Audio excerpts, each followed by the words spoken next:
polytechnic. And I think first in Africa, first in Nigeria. I don't know if there's any other community in Nigeria that have established a polytechnic. But we have in my community in Osun State. So this is where community gets involved. Then oil companies and oil and gas companies and every other individuals and corporate organizations littered around Nigeria can also take up in their corporate social responsibilities to fund education. How would they fund education? Not only TED fund, it should not be left to TED funds of federal government or the student loan, no. But corporate organizations should make funds available to these institutions, and also by provision of libraries, provision of computer centers, workshops, and equipping their laboratories, particularly for learning of science and vocational education. That is how we can move forward as a nation, because it will enhance productivity and it will bring up manpower for the productive economy that we are looking up to, which we are still struggling with in Nigeria. And the infrastructure will also be made available by funding these institutions by corporate bodies, not to be left in the hand of government alone. Yeah, but for some people, maybe government needs to lead a better example, starting from the budget and setting other policies for these corporate organizations that you've mentioned, communities, to even take as important as education. I agree with you. Government have to take the lead. But to the mind of government right now, government have provided an enabling environment. The institutions have been established, the primary school, the secondary schools, and the higher institutions. They have been established already. But it's not left for other parties to take their own part in participating and collaborating with government. Because I must tell you, in this political era, politicians will first of all sort their own matters first. It's a point of interest to them before they begin to look at sectorial events and what they can do in order to touch lives and bring up a lot of other things. Before they will think about education, it will be after first tenure or perhaps after their second tenure in office. But what in their own mind, education has been created, the institutions have been established, then it's left for individuals to participate and bring up values in this educational sector. That is the mind of people in government. Yeah, that's their mind, and maybe that's not enough, right? Just having that mind, because I'm aware that UNICEF is trying to partner with the federal government to implement programs to reduce the number of out-of-school children that we have, because it's the highest in the world. 18.3 million to over 20 million Nigerian children are out of school. That's an alarming record. 18.3 million to over 20 million children in Nigeria are out of school, according to a UNICEF report and UNESCO data.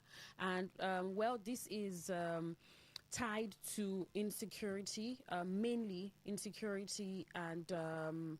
Yes, insecurity, because a lot of people are displaced, and there's also infrastructure and funding, poor school facilities and insufficient funding, because we remember even some places in the state, I'm talking of River State, there have been reports of schools where there are no tables, no chairs, no facility for children to learn. So if there isn't, I'm sure that child or ward will just stay back home, right? So maybe there has to be that really great input from the government for the people to understand, for these other organizations that you've mentioned to understand. Is this not alarming? 18.3 million children out of school. You can see everything, the baseline for these out-of-school children is the economy. If the economy is good, without government support, parents will be able to afford to send their children to school. But not just in the north, even down south, southwest, southeast. You can see that some students are still out of school because their parents cannot afford the fees, cannot afford school fees. And they have to withdraw these children in order to go for little errand and make some sales around the community before they could be able to support their family in their daily needs. And where do we talk about education in this sense? So there are schools also, like you mentioned, where government do not have facilities. There are no seats, there are no chairs, no tables, no learning, no instructional material. Even teachers are not available where they are also employed. They don't go to school, some of them, in some areas. So how could students be encouraged to be in school with that kind of situation? If we go to school, there are no teachers. You go to school, there are no learning material, no instructional material. Then how do you pass instruction to the pupils, and how could they learn effectively when these materials are not on ground? Therefore, Government is a priority of government because it is a right of citizens to be educated. So it is also the right of the government to make provision for education, particularly because citizens that are not educated will always resist government events, government policies. They will resist it. But when you are educated and you are enlightened, whatever government is doing, they carry you along and you participate perhaps, make some input, make some analysis, and at the end of the day, the bottom line is seeking development, and they make you to understand as a citizen why you need that development. Then everybody will go in line with the policies of government, and there will be no any resistance anywhere, and government will have a smooth sail. But in a situation where government intentionally or deliberately refuse to fund areas that will make things better for the people, like education, like health, like transportation, they are all lacking. Power supply sector is even the worst in the country, and still the effort of government has not yielded anything. Then how can we correct all these imbalances? Government have to rejig their policy. Government have to redirect their effort. Government have to redirect their priorities, particularly on education, because education is major.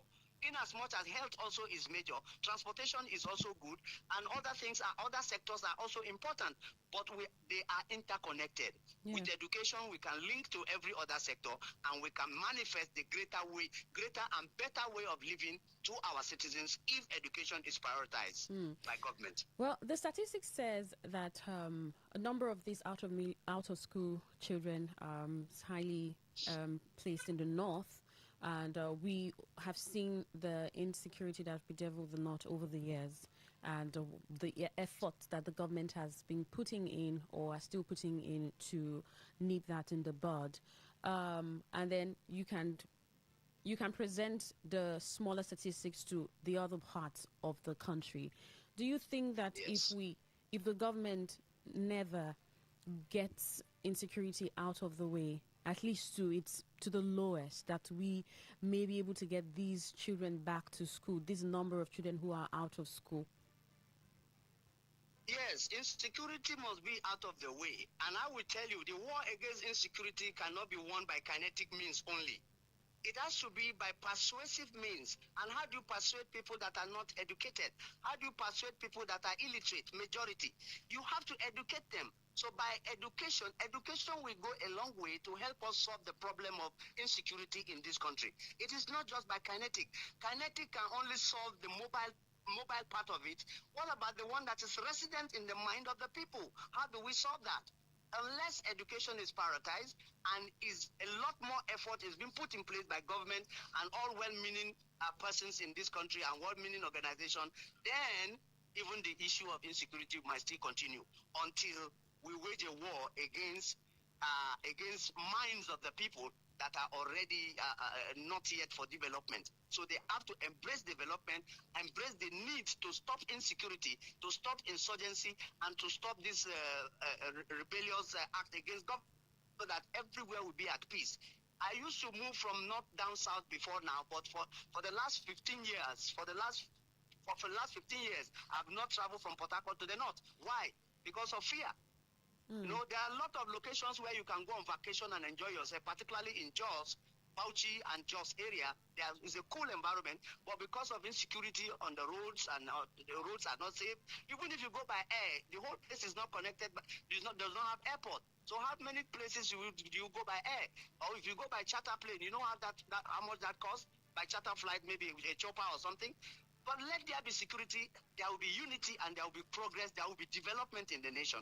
And that effort does not only lie on government, it lies even on our individual citizens. We also have a role to play in this. All right. As education is critical to national growth, as we've heard the former president say, and a number of other people also say, and as evolving as the world is going, I mean, with artificial intelligence, technology, and progress in finance, medicine, I mean, think about any sector.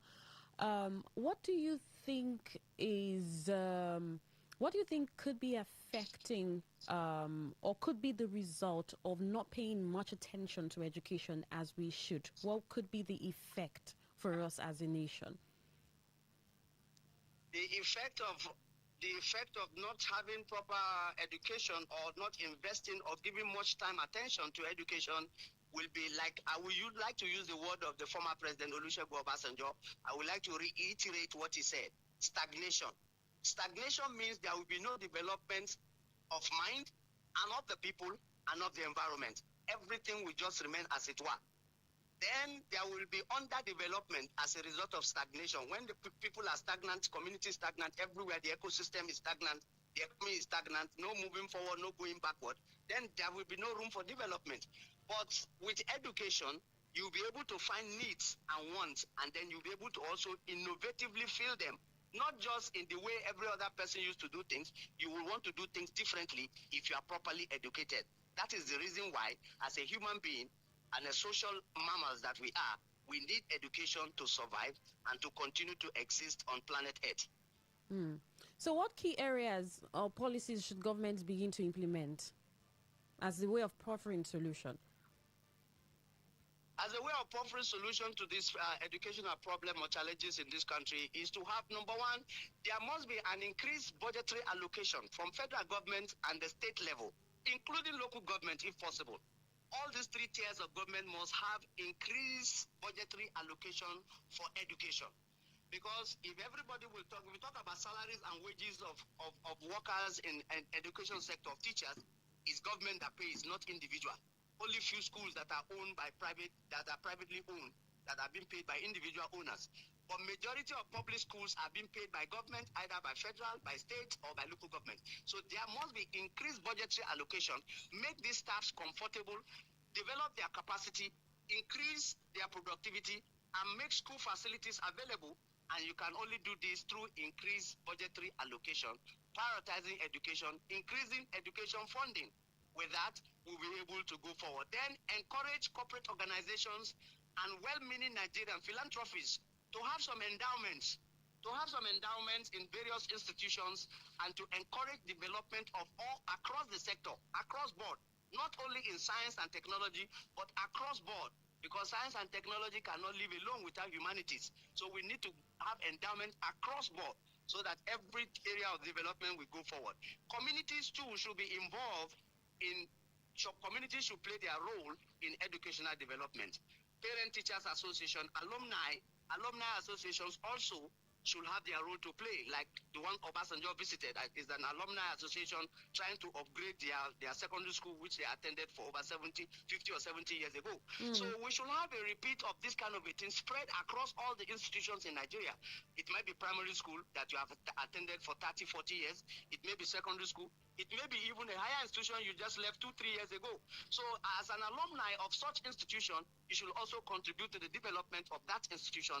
If you do that, you are not developing only the institution, but you are developing the future generation and also increasing capacity in the educational sector, which will make things better for everyone in Nigeria. Yeah. I know that as an alumnus, I haven't even got any message or anything from my institution. I don't know, maybe I'm not quite checking.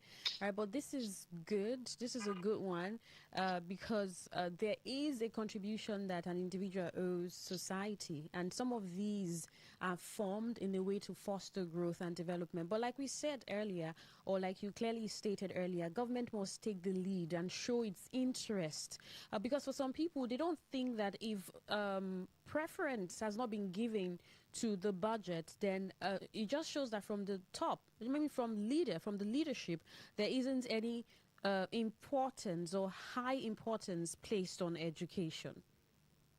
Yes. And that is true because politicians always play politics with everything. Okay. Politics. Are you there? Politics is the overriding factor, and that is the interest of all persons involved and everyone in power to grab the power and use it for what they want, but not to educate the masses. Because in some insinuations that if the masses are even educated, they will challenge you in authority. So, but that is not true. Everybody will be enlightened, and everybody will understand your policies better if they are adequately educated. And that is why we are advocating for education as a key and as a vehicle for development in this country and beyond. All right. Thank you so much for your analysis, Dr. Babalola James Olatunde. I mean, I'll turn the mic to the listener now, get their thoughts on the trajectory of education in the country. You already proffered solution, and I mean, I think government.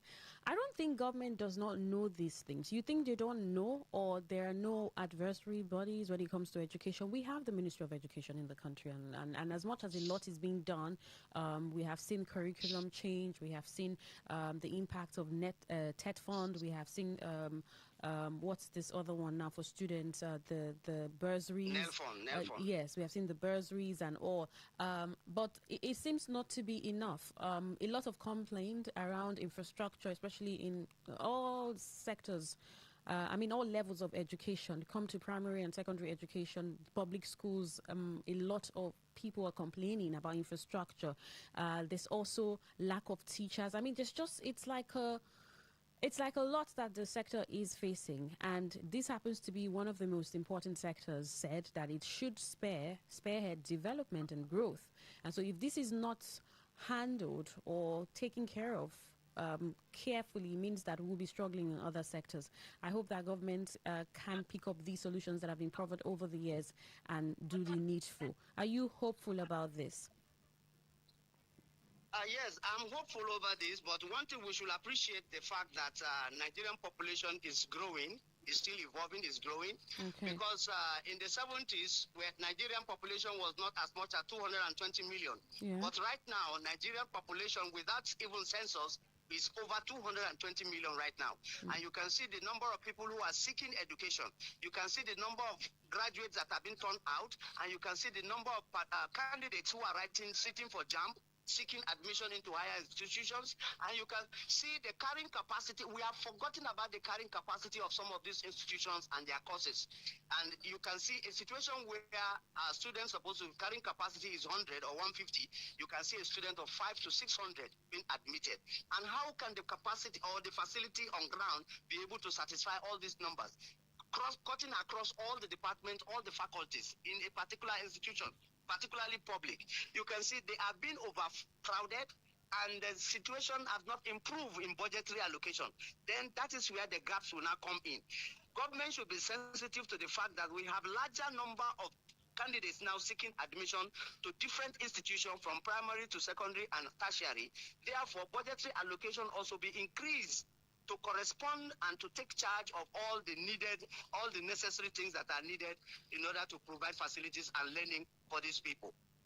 Absolutely. All right. Thank you so much once again, Dr. Babalola James Olatunde. Do enjoy the rest of your day. Thank you for having me. God bless you. God bless your station. God bless you.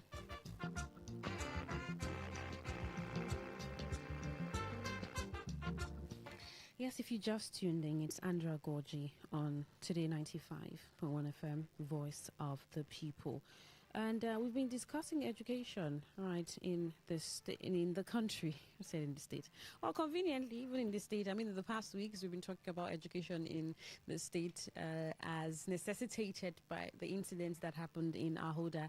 I mean, I think that sort of blew the horn for everyone to talk and concentrate on, what's happening in the education sector. But this is holistic now. We're looking at Nigeria because the former president says, see, if we don't concentrate on education, if we don't pay a lot more attention on education, we may just be joking. We're going to experience stagnation. And I was talking to my guests, and I did tell you that we have 18 million out-of-school children, 18 to 20 million. That's what the statistics says of children who are out of school. Well, primarily we have a larger chunk of that in the north because of insecurity. I mean, displacement and a number of students, pupils are not in school because of insecurity. Then we also have students, let's say learners now, learners who cannot access education because of poor infrastructure. And take the case of River State, the ones that we have seen, pictures we have seen, and schools that we have heard of in some local government areas where students cannot learn because there's nowhere to sit, there's nowhere, the environment is not convenient. conducive for learning. Let's even talk about conducive classrooms before we start to talk about restrooms and laboratories and all of that. Because basically, a learner may just want to come to class, write from the board, listen to the teacher, go back home to help their parent or their guardian. If they are going to go to the bush and ease themselves, maybe they will do that. But even learning, that's not supposed to be the real situation or the expected situation. But I'm just saying that even common two chairs and tables, they are not available in some schools. Windows out and doors out, and then some schools don't even have enough teachers. Then we're just talking about River State and some local governments or some areas that have been pointed out to having lack these things for proper or basic education. Then you go to the tertiary level and all the back and forth from ASU and the federal government, and then you see the government saying free education. I mean bursaries, talking about NEL Fund and all of that. And you also see the intakes into some of these tertiary institutions. Are they able to accommodate the number of people that are coming into these schools on a quarterly or yearly basis? Right. And so the former president says if we don't pay attention to education, then it means that we don't even know what we're doing as a country. It's critical to national development. And so if a nation must develop, it must pay attention in its education sector. I began to take a look at, some of the things that the former president did do during his regime and in his administration when it comes to education. Quite a number of them, even some that have formed the bedrock of continuation up until today. Right. So you may say, this is a great basis to talk about education and maybe out of experience. But like I said, this is not the first time that there's an analysis or even a hit on the importance of education. We say that a lot of times, and then we begin to ask about why is the government not doing as much as it should do, or much more than it is doing at the moment. Right. So we have also discussed how facilities and infrastructure, improving these facilities and infrastructure would better education.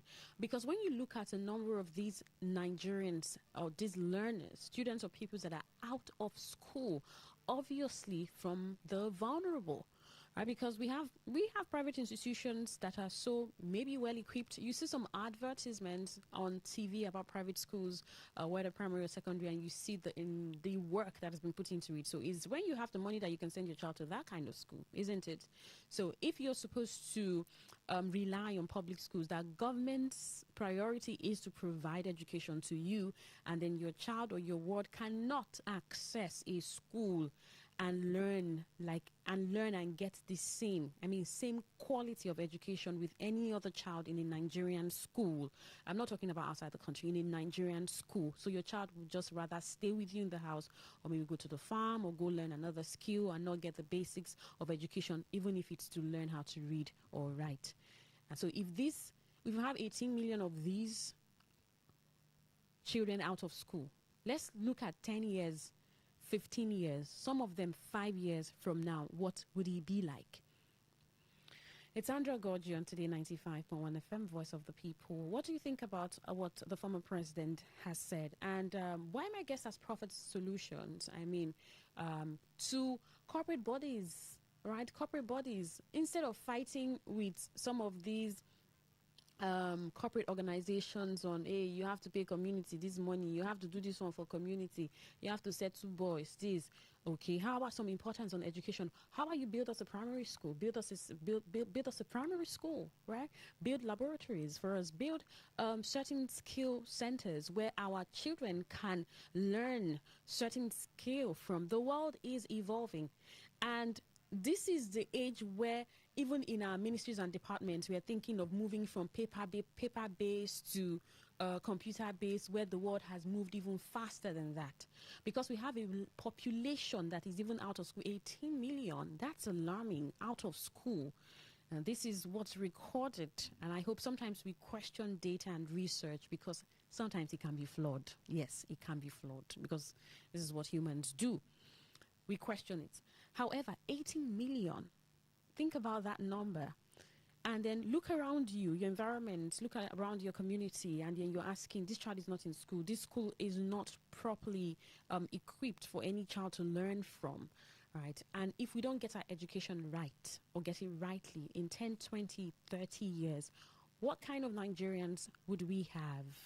What number of kind of Nigerians would we have? So what do you think the government should begin to do as a matter of importance? 0810-9510-951. That's the number you can call. You can send a text or WhatsApp message to 0701-9339-962. Welcome to Andra Gorgi. Good afternoon. Hello? I can hear you. Good afternoon. Good afternoon. I'm Comrade Kabari calling from Baluki in Ghana. Welcome, comrade. See, they are speaking grammar.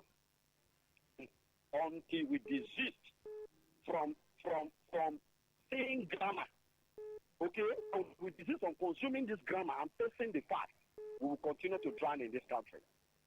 Now, the same Mr. President, what was the standard state of education in last year when he was the president of Nigeria? Education devoid of conscience, then forget it. This Nigerian leader telling you today that the education is the problem of Nigeria. It is falsehood. Are they not educated?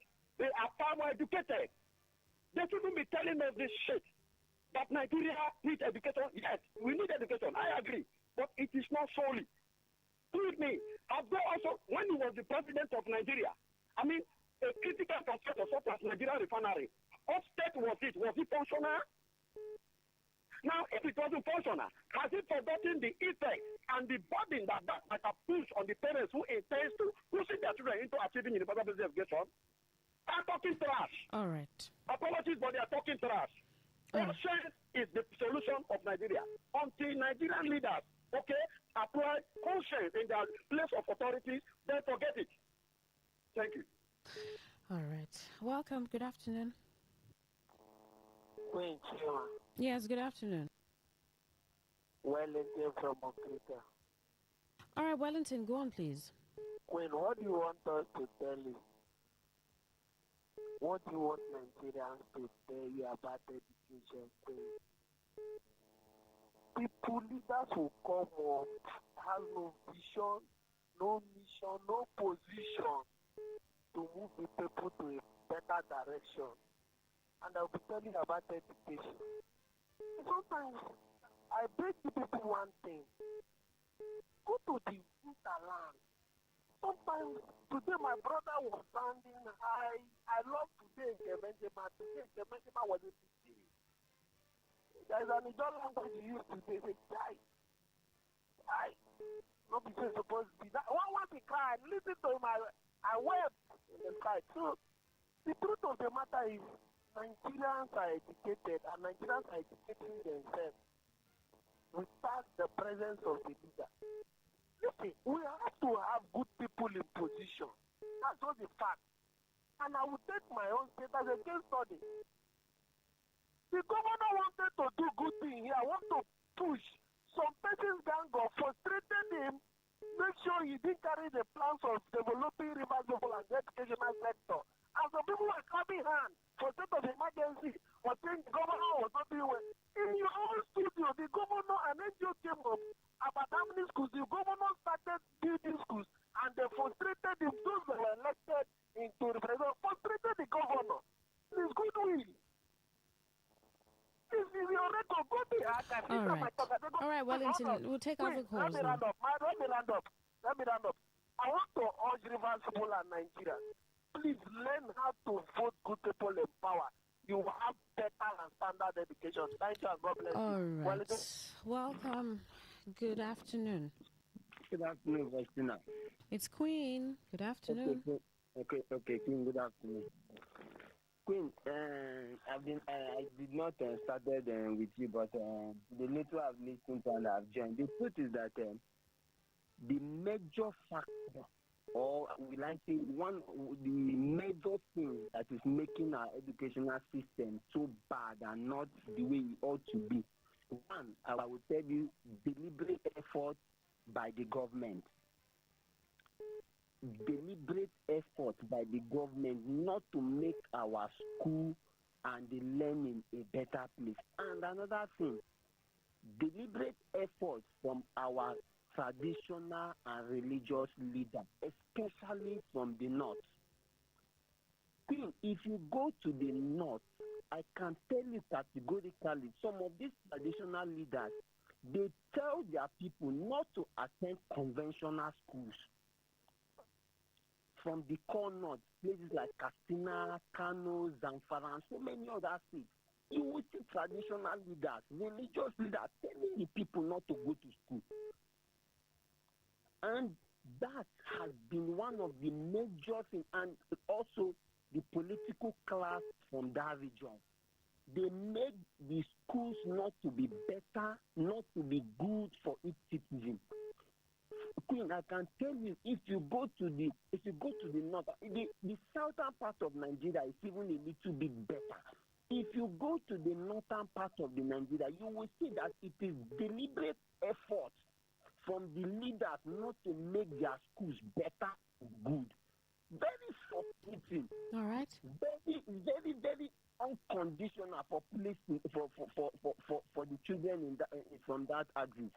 Please, the political class need to do better for the children of Nigeria.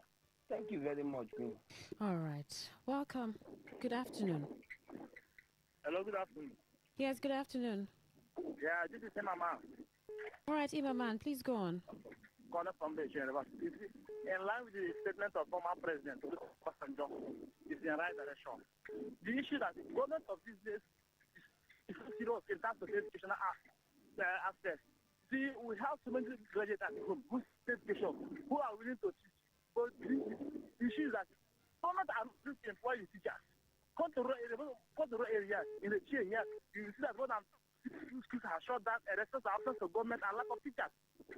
Which is very unfortunate. Why are we, to me, an education is, but we are willing to teach. But the government is not going to empower the youth, which is very unfortunate. Come to rural areas, nothing is happening. Schools, the government schools is totally dilapidated, which is very unfortunate. But our budget is increasing annually. Every year, budget is increasing. What are they doing with budget? I don't understand. The government is so serious in that sector. They are not serious. They have that selfish interest, which is very unfortunate. Exclusive education is over 15 years like that. No work. Which is very unfortunate. I don't understand. It's highly unfortunate. I remember my from the church. I get a message. I get a message and I see what is happening in the church. Thank you. I remember my from the church. All right, Imam. Right. It's being an expectation from the government to do much better, even state levels, right? State levels. Imam, you sent a text message already. I'm sure you said all of that when you called. Welcome. Good afternoon. Yeah, good afternoon. Yeah, Queen. Yes, Honorable Chris. Welcome. Yeah, this is Honorable Chris. See, in time reach when you people should bring those commissioners, bring them, let's use our hand and ask them some questions. You know, at times they hide under, let me tell you, the primary school within my own vicinity, I'm telling you, you can't train your goat there. The way Nigerian politicians love their children, can they enroll their own children in that kind of school? Can they? No cheer, nothing. Why are they? What are they talking about? Can they enroll their own children? Can they enroll their own children on that kind of school? Not that nobody wants to. People want to go to school. Our children need to go to school. But the problem is this: in a community school from class 1 to 6, you have only 2 teachers. The teacher will teach Igbo, he will teach English, he will teach mathematics, he will teach French, he will teach. Is it how they train them? Only one community school, only 2 teachers. Headmaster will come any day he like. Students will come. They will peel a goosey from morning till night. Is it that one? Is this school? Is it a restaurant or school where children will be peeling a goosey instead of the learning? Their own children, will they like them to go to that kind of school? Is it home economics training? To peel a goosey, is it part of training? Is it home economics class? Jesus Christ. I am telling you. I'm asking now. Were they learning how to cook melon soup, egusi soup? Not teacher now. He will just use that egusi to keep them busy so that he will finish with the other class. Only 2 teachers from primary 1 to 6. The headmaster don't even get office. No headmaster's office. Which politician go rain children for that kind of school? Go and watch it. It's on your platform there. Watch if you can enroll your children in that kind of school. All right, Honorable Chris, we'll just wrap up with this other call. Was this okay? I thought this was a message. This will be our last call. Hello. Good Hello? afternoon. Good afternoon. Habari, I hope. Summarily, please. See, do we, the commentators, have the imagination of what is going on in the north? That there is war in the north. And north is part of Nigeria. Are we aware? Do you know that there are people that go through the 4 walls of university and these people who don't be educated? They are programmed from creation in a way that they will resist education. Nothing like knowledge is to them. So government to set a directive for social development. Let them stop speaking like one of my brothers from Ogoni axis. Whenever he comes to any occasion, he will say that development is the bedrock of society. These people are overeducated. Go and check the profiles of each and various one of them that are presiding over public offices. Outside education is our problem. And to have criminally minded people in authorities. All right. Now, same way Nigerians who are commenting here, are you aware? We didn't like what it takes, that virtue of deciphering who should live on. And we're talking of education. Who said education is the problem? And who said education is the reason Nigeria has been set back? There is war in Nigeria. Are they not educated in Nigeria? Is some person not educated? Is Atiku not educated? Is Sarufai not educated? You have more competent educated people from the northern part of Nigeria. All right. So whether you're a past governor, past president, stop it. We're no longer in the dark age where you come and talk, tell us, after telling us how you wore slippers and did this. Did they take into consideration All the right, I'd have to we let have you a problem go. today? I'd have Most to of let them you went go. to school on scholarship. Thank you. All right. Let's wrap up with this message. Good afternoon to you, Lady Queen. I'm a very obtuse from Port Harcourt. Let the truth be told. If government at all level put their children in all government school, then our education sector will improve. God help us all. Okay. I didn't check Facebook, but let's just see if we can do that in in a few seconds. If we have comments there on Facebook. Okay, we don't. Okay, thank you so much for your calls and messages. 2 p.m. The news update. Afterwards, talk that talk. It's been Today 95.1 FM. I am Queen Chima. Good afternoon.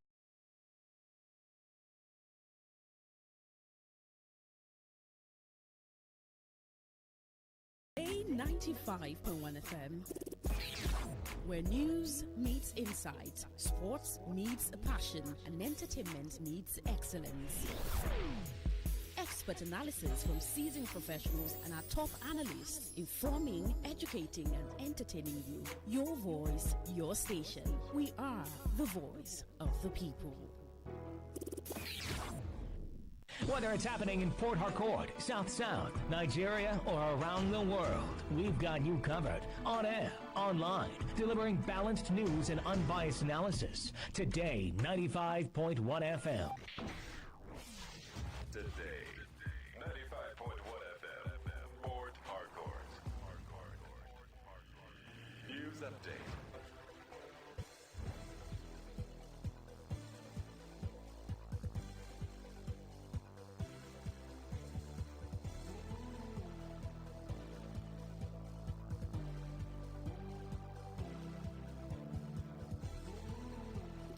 Good afternoon. Here is the news update on Today 95.1 FM. I am Queen Chima.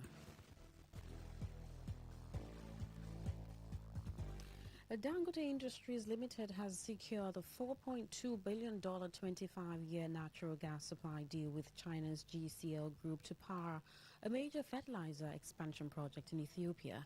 Report says the agreement will provide long-term gas supply for Dangote's planned 3 million ton per year urea fertilizer complex, a facility expected to transform fertilizer production across East Africa. The fertilizer plant, scheduled to be completed by 2029 and valued at $2.5 billion, is being developed through a joint venture between Dangote Group and Ethiopian Investment Holdings, which hold 60% and 40% stakes. Once operational, the complex is set to become East Africa's largest modern fertilizer production hub, supplying Ethiopia's domestic urea needs while also reaching neighboring regional markets. The 2023 Labour Party governorship candidate in Lagos State, Badibo Rhodes Viva, has questioned President Bola Tinubu's foreign trips, describing them as offering little or no value to Nigerians amid the challenges facing the country. Rhodes Viva criticized the president for prioritizing visiting the United Kingdom despite the biting costs of fuel and other economic challenges Nigerians are battling with. President Tinubu, the First Lady, Remi Tinubu, and other top government officials are currently in the UK as guests of their Majesties King Charles III and Queen Camilla. King Charles will host Tinubu and his wife at Windsor Castle from Wednesday, March 18 to Thursday, March 19. The presidency said the visit is to strengthen bilateral relations and explore avenues for further collaboration. The Nigerian Bar Association (NBA) has criticized Justice Mohammed Umar of the Federal High Court in Abuja for ordering a lawyer, Marshal Abubakar, to kneel in court. Abubakar, the lead defense lawyer to human rights activist Omoyole Sowore, drew the line of the judge when he raised his voice while making submissions in court. The lawyer spoke while insisting that the date chosen by the court for the defense to open its case was not convenient for him. Justice Umar then ordered the lawyer to come out of the bar area of the courtroom and kneel. However, NBA President Afam Osigwe said no judge has the power to order a lawyer to kneel in court. Osigwe noted that while lawyers have the duty to conduct themselves with restraint, professionalism and respect for the court at all times, they are entitled, indeed obligated, to advocate firmly and fearlessly on behalf of their client. He, however, insisted that such advocacy must always be exercised within the bounds of courtesy and decorum. On the foreign scene, a 5.8 magnitude earthquake has struck off the coast of Cuba. The United States Geological Survey, which confirmed the incident earlier today, also disclosed there were no immediate report of damage. The quake hit at a depth of 11.6 kilometers, about 49 kilometers southwest of the port of Mazy. Cuba had just started to restore electricity following a total power blackout yesterday as the United States pursues its oil blockade against the island's communist government. The USGS put the alert level for shaking-related fatalities and economic losses at green, meaning low likelihood for casualties and damage. And that was the news update on Today 95.1 FM. I am Queen Chima. Good afternoon.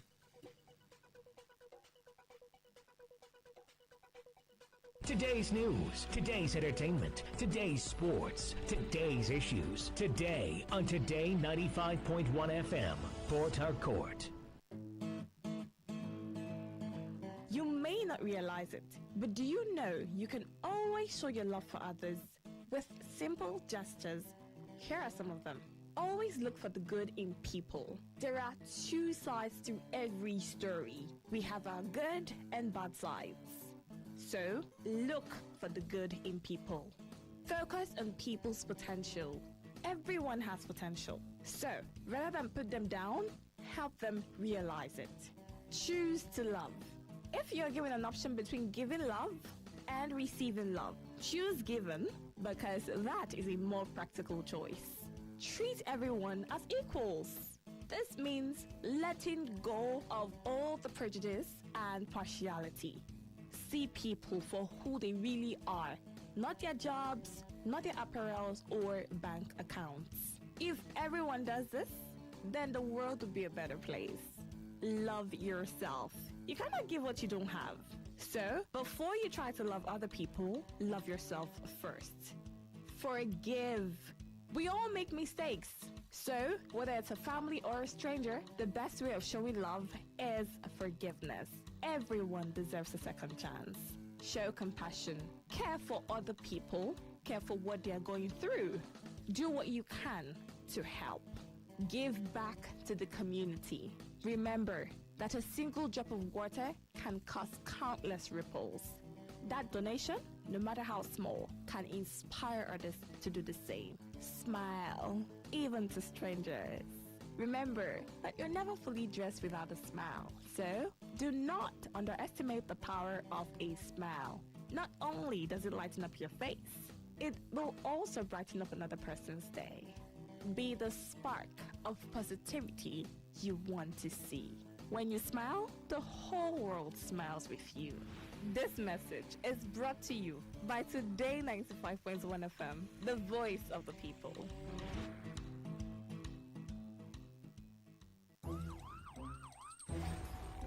It all begins with breaking news. Now make no mistake, this is a difficult mission, and it will remain difficult for some time. Then it keeps trending. Events, issues, personalities, all struggling to gain attention. But in the race for deadlines, the intrigues, power play, undercurrents are often missed or underreported. Insecurity here is basically a product of poverty. But not anymore. As the platform on radio steps in to fill the missing links on events, issues, and personalities in the news. I'm not afraid of anybody. Yeah! The platform on radio serves only the hottest topics and trending issues. Only on Today 95.1 FM. 95.1 FM. Port Harcourt. Weekdays, 4 p.m. Get on the platform on radio and be served.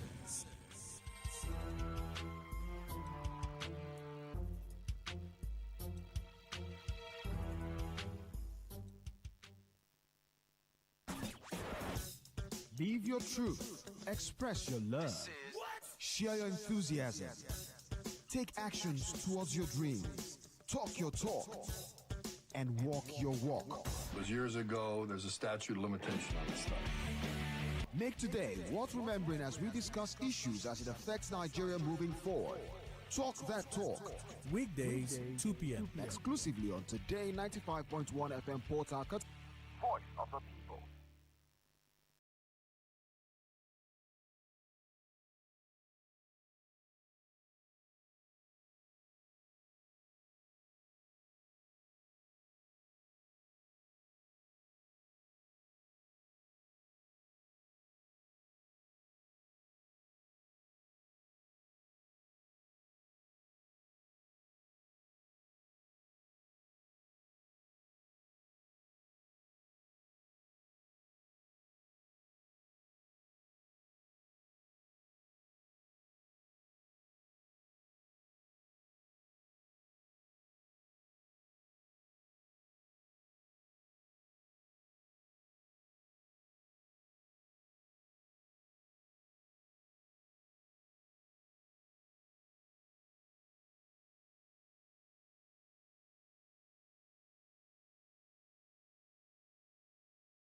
That the Solar Administrator conducted, RESEC conducted last year. That was on the 30th or 31st of August. I think the last Saturday, either 30th or 31st of August. And then we had the swearing in on the 1st of September 2026. It's been months since local government administration has actively been in the state. I'm talking about Rivers State. And while we have heard a number of you calling per time and giving thoughts about your local government, all right, we said, local government chairman is doing this, or that local government chairman is doing that, all right. It's also been of concern for some people, particularly those who think that they expect much more from their local government council chairman or the local government administration. That has also been something that's been going on for a while. And the question is, well, with a lot that's been happening in the country, increased allocation for the local government, not just increased allocation for state and local government, but also financial autonomy for local government. The expectations are heightened. Expectations are particularly heightened. If you don't have that expectation, it's because you probably don't know. Maybe that you don't know that the local government owes you this or that, right? What does the local government owe me? And if you're able to ascertain what the local government owes you, you know that, okay, of course, the local government is supposed to do this for me and do that for me. And what have they done exactly?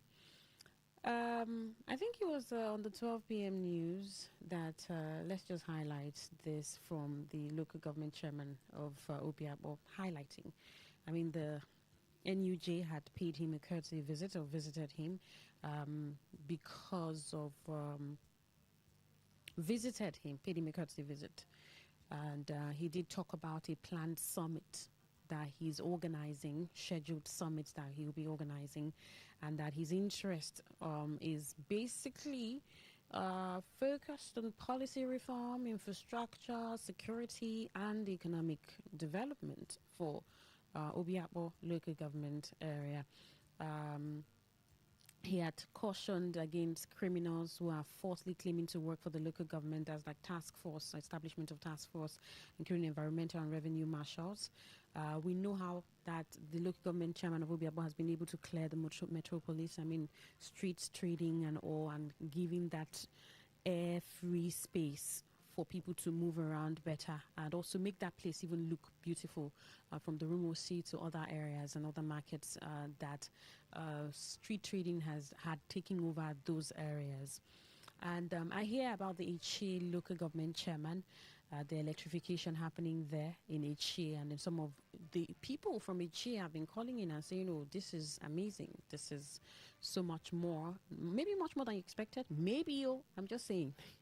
Oh, electricity is important, so I can imagine how relieving or the relief that could have brought to a number of people living in Ichi. So you can begin to point out one local government after the other, 23 of them.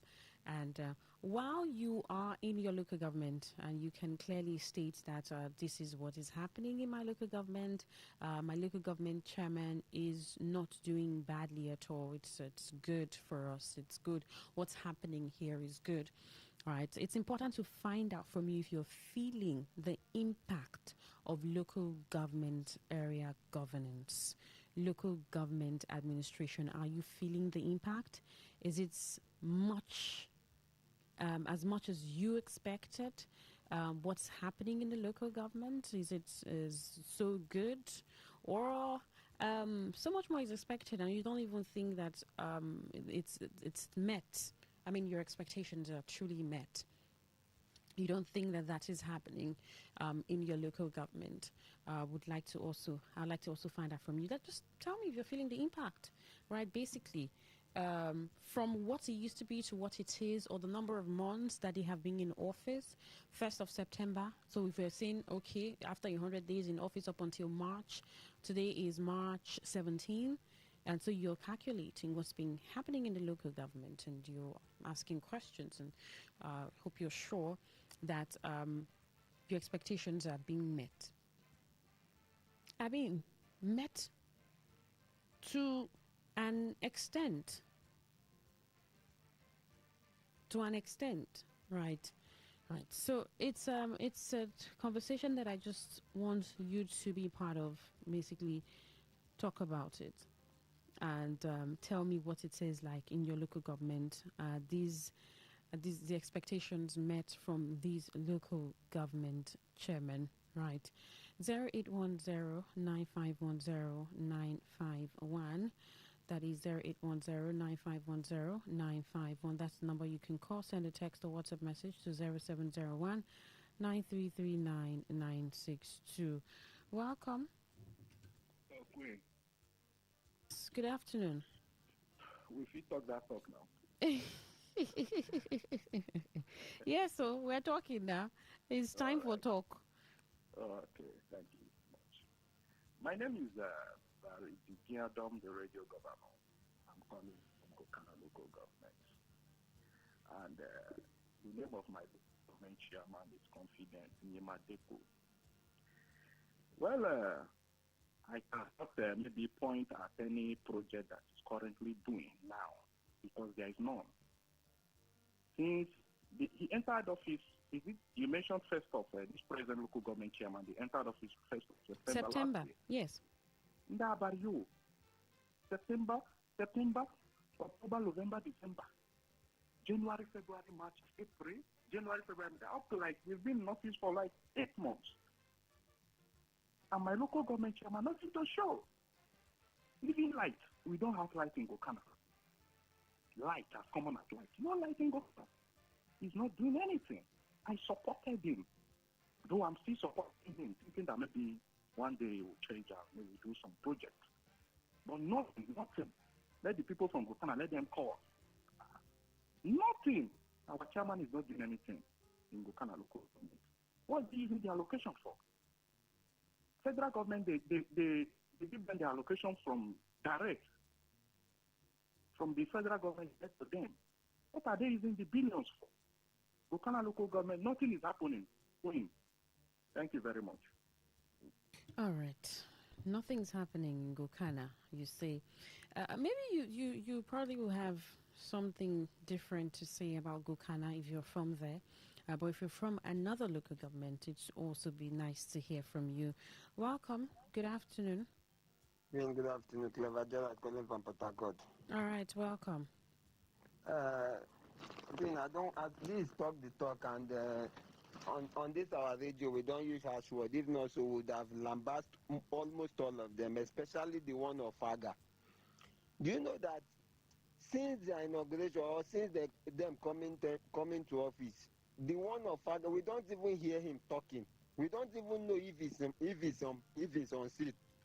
Talk more of doing job for the people of Faga. I don't even know what this local... in the history of Rivers State, this set of local government chairmen are the worst. None of them, are doing something for the people. None. The noise the chair is making is just that we don't want to start talking. Most of these local government chairmen are just there doing nothing. With the huge amount of money they are collecting from federal government, or I would say the state government, none of them can stand up in these 8 or 9 months they have been in power. We say, okay, this is the particular thing they have done for their people. None of them. Faga is even the worst among all. Nothing. It's so unfortunate. It's so unfortunate. In a rich, wonderful, and blessed state like this, the people are suffering. No light, no good road, no, even human capital development, none. And every month, you people collect money from federal government and state government and nothing, just to send boys to all the whole junction to be collecting money from motorists and all that. It's very bad. What sort of state is there and what sort of country is this? Leaders without vision, leaders without mindset of the people. It's annoying, Queen. Thank you. All right. Welcome. Good afternoon. Yes. Mr. Queen, good afternoon. Good afternoon. This is Emmanuel Woody calling from Port Harcourt. Please go on. Yes, my own local government chairman, actually local government, I will chair my bonuses in Joko. Well, I will only give him 30% credit. Why I said I want to give him 30% credit is because of though there is light in some part of the chain, the light did not go around the chain local government. And the light now, some areas do not see the light. Okay. And now the question is, since the assumption of office till now, what is holding other areas from getting their own light? Considering the huge amount of money they are receiving. So now, apart from that, schools, there are some schools, in short, many primary schools are dilapidated. What stops you now to extend hand in primary schools? Must everything in state government, while they are receiving huge amount of money. So I can, though there is light, the light now, like my community, okay, the local government headquarters, the light is on there. There's other areas that even close to it, okay, they don't have light. So he should extend hands. That is when I will not increase the percentage, but for now, it's 30%. Thank you. So what area and what area? The power? Hello? The power you talked about, what area and what other area again? I said schools. No, you said the electricity, not everywhere in Echi. What? Yes. Like, you go to community. You go to Emeke, all these places now in the Igbo community. So he's supposed to extend hands there. Okay. So that's what I'm saying. That the light now is from where the light was connected. That is Umma local government. Yeah. From Umma local government, and those areas that are close to the road that leads to Omoma. So they have the light. Come to the local government headquarters and his own community, Amako Mba Eche. Okay. So the light did not go around. So I expect him to extend hands so that the people of Eche cannot say he is doing well. Yeah. So you cannot give me light and keep other people in darkness. Then I should clap hands for you. I don't do like that, because all of us, the money is using to bring the light is Eche people's money. So everybody needs to be part of the development. That's what I'm saying. All right. Thank you. Welcome. Good afternoon. Good afternoon, Queen. Good afternoon. I'm Emmanuel calling from local government. Please go on. That is this set of local government. I'm Emmanuel calling from local government. But I believe that this set of local government, this is this one set of local government chairman we have ever had. Even apart from this HA, I don't know when some people are calling from HA saying that they were giving how many percent. If we that are in time, we can have this one. We wouldn't have anything now. Okay, as I speak to you now, one of my colleagues called from Gokana. As I speak to you now, the whole of the Ogoni, there is no light. Even light, at least light that they can provide, there's no light. Then tell me, not single project. Actually, I think anybody should call from there and say, if we're having light or this thing, they should call. At least when they are doing fine, we praise them. Like this, my current chairman now. The first time he came on board, he tried. But this time, I don't know. Though some of them, they say nobody vote for them. So I don't know. We are really suffering. We are suffering. As for me, I say even the light they should try and give us. We will praise them. Thank you. All right. Welcome. Good afternoon. Hello, good afternoon. Yes, good afternoon. Yeah, Queen Chema. Yes. My name is Chigozie. I'm calling from Eberi, Omuma. But your friends call me expert. All right, please go Queen, on. you know Omuma very well. Yes. So, my chairman, being Honorable Chetuku Obasi, there's no single project Obasi can boast of. I'm talking of one project, one. We stopped experiencing a project during the former chairman being Right Honorable Reginald Promise. This current chairman is the worst chairman that we have seen in a moment. There's no single project, except the light that Right Honorable Promise Reginald brought for us. Nothing. Thank you very much. All right. Welcome. Good afternoon. Yes, welcome. Wellington. Please go on, Wellington. Let me ask. This chairman, are they not entitled to call for investors?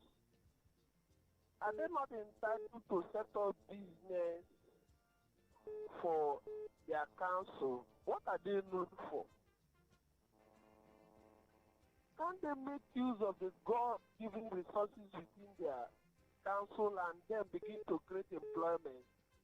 Must it be federal allocation? They're not creative. I sent my council chairman to build a wonderful edifice of fish pond, producing fish in the river state. That is what I want to hear, that we have the largest fishing trawler. This is tend to take loan. I want to hear that Okrika is feeding river state with the highest fish. When you go to Okrika, you can get this fish, different species. Send people to Singapore, man, to learn things and come back. So we can make use of our waters. People are training fish on top seas. We have bastard creeks that can produce different species. Think outside the box. Not when they give you money, you buy a small boat and say your thing. We need human capital empowerment that can empower the people of Okrika. Is my brother very close to me? Is my brother, my uncle? Please, I think outside the box. We don't want a situation where you money comes, you share, and we want to see rivers or fish producing farm. That is what we want to see. All right. One by Okrika. Thank you and God bless you. Wellington. God bless you too. Wellington, welcome. Good afternoon. Good afternoon, Queen Chima. Good afternoon, Dr. Chris. Yes. Queen, you see, that's a very good topic because I heard Mr. President say we should hold our councillors responsible. Yeah, he said you should hold the local government chairman and the state, ask them questions. Local government chairman and councillors responsible.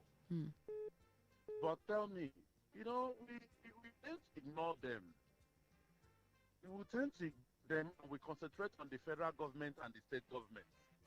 Now that they're autonomous, we should hope people, the civil rights group and whatever group, even the village committees, all that, let us learn to hold them accountable. But then, are you holding them accountable? Did you vote for them? You know how SIM conducted election and some people were brought in. And we know how the Supreme Court removed all of them and somebody brought in his own people. You see, the people cannot be accountable to us. They cannot do much because these people that brought them into power, they pay tithe to them. It's our take, eh? When you bring together, you share. That's what they're doing. I don't blame some of them. I pity them. When my friend Dr. Wankwo was the council local government chairman of Iche, my very good close friend, I pitied him. I pitied them. I don't know why I told him I pity him. I don't know how it was, but I told him one day I pity you. I can't come to your office and ask for anything. But what am I saying? That the people that brought them to power almost take all the money the local government they gave to the local government. President Tinubu and co, the state governors should scrutinize what these people do with the money, even though they're autonomous. Can federal government find out what do you do with this allocation given to you? Do you end up giving it private individuals who brought you to power? You go to their house in the night and roll on the ground and tell them, my leader, if you can just make me chairman, even if not 100 million coming to Ahoda, I can give you 99 million. Then tell me, they don't even empower their own sisters and brothers, these local government chairmen. How much more empowering the people? Because of the godfatherism that they give almost everything to. I pity them. I don't envy them. I don't even expect much from them unless Nigeria becomes a good place, unless democracy becomes what it ought to be. Then we can hold them accountable. It's unfortunate. We can't expect much from them. All right. Welcome. Thank you. Good afternoon, Queen. Good afternoon. Before you can hold somebody accountable, this Honorable Chris Okrish, if I send you message, is it not when you come back ask you for my change? So this local government chairman men, is it not the ones we normally see that sing the song of some governor, Tiamo, Tiamo, our Tiamo? They don't even live within the community. How many of them can you bring to the studio? Bring them, let us use our hand and ask them some questions. Oga, I know you from so community. I know you where you used to come and do this and do that. What have you been doing in your own local? Are they even living in the village? The ones within our own side, what he did is just to separate us from His own side is called township, while our own side is village. We that are living in the village, as they call us, they give us light anytime they like, at times 2 minutes. But in him, light 24 hours, at times every morning, every day, you will see light in your own side. But it's not staying there. So who is the, how can I know the local government chairman? Can you go close to their gate? Go to their gate. You see they wrote some of the signboard there. Keep moving. Don't look. Don't stop. Local government chairman, just keep moving. That's the signboard. No parking. Don't look. Don't stop. Keep moving. At times you see boys that are smoking Igbo on their gates. So how can you go close to them? Do you even see them in the local government too? Where is the office? Do you have their phone number there to call them? Leave these people. They are higher purchase. I have said this time with that number. They are higher purchase. So what they do, Oga, how much allocation? You bring your own, collect your own. Ordinary man will have been calling them to come and cover close to YKC. 2,000 naira can cover that thing. But see this, the local government chairman nowhere to be found. They are our Chamo boys. They just pull for their gate. Can you go close to their gate? Leave them. If they can come to the studio, bring them now. Let's show them their evils. So tell them what they have been doing. All right. Bring them to their studio. All right. Welcome. Good afternoon. Hello. Good afternoon. Good afternoon. Welcome. Yes, thank you. Please, I'm calling from Degema local government, particular Degema local government, Degema. All right. I'm Bright by name. All right, Bright. Yes, concerning the chairman, yes, in Degema local government, I don't even know what to say. Right now, even as I'm talking, I'm even crying for my community, Degema as well, because since the chairman is not from here, we are suffering more than any other thing. I'm telling you. Anyway, what is that even this one that we are talking now, I don't know if you have opportunity to talk. You talk with the chairman one-on-one. So I don't know if you can help. Please, thank you. All right. Thank you. Welcome. Good afternoon. Are you there? Hello. Yes, we can hear you. Good afternoon. Good afternoon. My name is. All right, go on, please. Yes, I've heard from my previous callers. The man that called like 2 times before this call actually said it. You see, sometimes this local government chairman, you have to pity them because they are in bondage. I just hope the populace are seeing and hearing what is happening. So when it comes to election, you elect your leaders. You don't choose. Look at the people they have chosen. They do to the bid of their court masters. That is why there is no headway in our local government authorities. Nothing is happening. Nothing is happening. They collect the money, they share to their organs, and the rest, they cannot do anything. So how do we want them to perform? They cannot perform. That's just the truth. So we, the electorate, now should see that we have to take the bull by the horn. When it's time for election, let's go by the people we want them to be in place to lead us. Not going to shout Chamu, our Chamu, not going to say, now our master be this. Our master is somewhere collecting, and we, the people at the grassroots, we are suffering. I hope we'll just learn our mistakes and learn from where we will grow. This nation, the time of growth has passed Nigeria too far. We are yet behaving as if we are in the 50s, 60s. Go and see what is happening in other nations. Nigeria here, we are just playing politics into our own bedroom. It's quite unfortunate. I just pray God helps them. But one thing they should know that they are tarnishing their image. These ones that are not doing anything, they are tarnishing their image. All right. That is just the truth. All Thank right. you. Welcome. Good afternoon. Are you there? Can you hear me? Hello, ma. Yes, good afternoon. I can hear you loud and clear, yeah. Please go on. I'm ready to Tabali, calling from Balogun, Ghana. Ma, the performance of state LG chairperson, of course, I'm this kind of person that always grow emotional. You understand? Whenever I am talking, that is because to think is not what we have at hand. See, the security is aiding these people towards us. Because you say, call them for accountability. How will you call them for accountability? How will you call a council chairman for accountability when he can order the security agencies, and the security agencies, in a bid to protect them, can even act contrary to the ethics of their own function? We are in a problem. And you know what? Sometimes I am tempted to say that make them stop waiting them beg for the waiting them plan for this state, make them chop up. And now where I hear from. In Ghana, where I hear from, you don't have a government. You don't have a government. You don't. Everything is just boring. Go to boring. You do not see any sign. Any sign. Any sign. What can the council chairman? All right. The call dropped. Call again. Maybe you were about to get emotional, and the call said, "No, let's not get you emotional."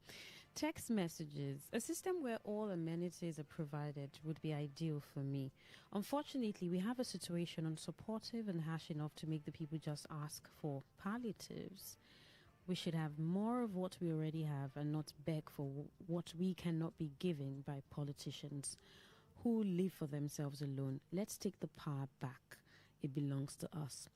Chimene Ohaka. That sounded poetic, Chimene. Thank you for texting. Good day. This is the leaders imposed on people. What do you think they can do? Rivers people should be careful come 2027 to choose leaders for themselves. All right? Okay. So if you're just joining us, we've been talking about local government administration in the state. I stated earlier that it's been how many months now? After September 1, that local government chairmen were sworn into office, 23 of them in the state. There should be that question about your satisfaction on local government administration. So if it's your local government and you think so much more should be done, what you're seeing is not what it is or what expected of your local government chairman or local government administration, from infrastructure. I'm talking about construction and maintenance of local roads, your streets, lighting, drains, parks and open spaces, maintenance and construction of these places I just mentioned, to sanitation and environmental health, sewage and refuse disposal, public convenience, maintenance and cleaning of public spaces, provision and maintenance of primary health centers, maternal and child health programs, disease control, immunization, according to the Nigerian law, at least for the local government. Education, we're talking of maintenance of primary, adult and vocational education, right? So not just primary education. This your local government owes you. Economic development, maintain your markets, build some of them. Motor parks, the slaughterhouses, and other licensing. Licensing is like, if that one brings money, right? Small money here and there, revenue. I'm sure it happens. Social services, that one too happens if small money is coming. But some of these things in terms of infrastructure, right, that the local government owes you, how much of it can you see in your local government, whether it's orderliness, cleanness, your markets, your streets, the lights, primary education, primary health care, vocational centers, right? Because we center too much on primary education. This other one. Remember that it's been increased funding, not just increased funding for the local government, but direct funding. So there's an autonomy when it comes to finances for the local government, direct to them. And what was that figure again of how many billion local governments have received so far? Trillion. Right. I'll check that again and I'll tell you. Or you can just check yourself. You'll see. Right. So the question would be, how would you ascertain the development in your local government in Rivers State? Quite a number of you have called, but I still want to hear from you. Welcome. Good afternoon. Hello. Yes, good afternoon. Welcome. Good afternoon, Mrs. Queen. All right. I'm not. Please, I want to ask a question based on what we are discussing. Out of the 36 states, please, can you remember any of the state that was that conducted the election for all these local government chairmen? I think you can recall that all the state governors appointed the local government council chairman force them on people. And how do you expect they will do something for us? We are not the one that elected them there. They have people that kept them there, and they are the people they are accountable to for. So we are waiting for 2027. Okay. From presidency to local government, the population of Nigeria will exercise our duties. Actually, no matter what they do, you can see how all of them are playing politics. Even INEC is members of APC this time around, military, police, but we are not bothered. We are going to show them that we are more than 250 million people against 30,000 of them. That's my contribution towards this topic. Thank you very much. Thank you. Welcome. Good afternoon. Good afternoon, madam. Good afternoon. My name is Lorupawu. Welcome. Go on, please. We didn't expect much difference from what is happening. The last speaker said people kept them there. The chairman, House of Assembly, Senate, the House of Reps. People kept them there. So they are accountable to those people, not to us, the populace or the masses. So whether we vote or not, we still rig the election and go back to their positions. That's why we never progress in Nigeria. I rest my case. God bless you. All right. Let's check some messages on Facebook. Cyril Omede says, Oyibo, nothing is happening. Ernest Love, the structures have been planted. Good job. Emmanuel Poiba, for where Gukana own a football tournament being highest achievement since swearing in. Okay. He bring Two-Face to jump on stage last December too. As you know, if he provide work for him people, make the people they do party now. I just had to laugh, please. Oh, goodness. Emmanuel Poiba. And Rena says, so all the good works confidence I've done for Gukano people, you can't see them. Even the deaf don't hear the performance of that man. All right. Chile Edwin says it's just about sharing money amongst themselves. Ihani Kinsley, worst of them all is a Korea local government chairman. Eina Ngongu says, Omuma local government chairman, Honorable Uchechuku Obasi, is touching lives positively. In addition, constant electricity is observed in the local government. Okay. Austin Chinedu says, kudos to Eche local government chairman. He's doing marvelously well beyond expectations. Honorable Chima Boniface Njoko has transformed Eche within just a short while. Thanks to the chairman.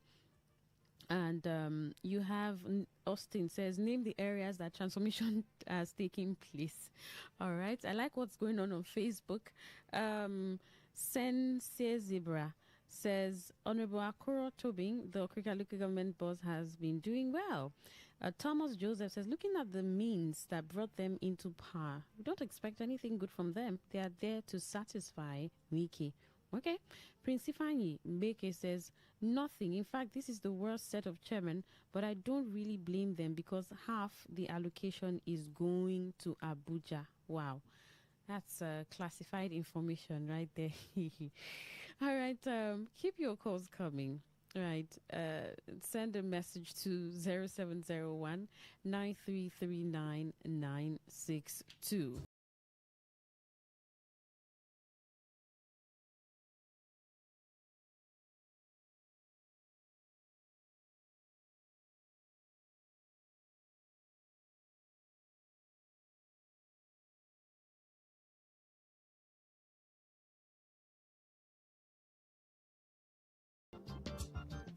All right, it's still Talk That Talk on Today 95.1 FM, 0810-9510-951. Welcome. Good afternoon. Good afternoon. Yes, good afternoon. How are you doing today? I'm doing fine. So turn down the volume on your listening device. I can hear it, and then you can stay closer to your phone. Okay, is it better now? Yes, I think it's better. Okay.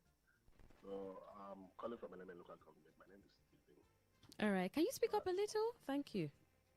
Is it better now? Now you come sharp.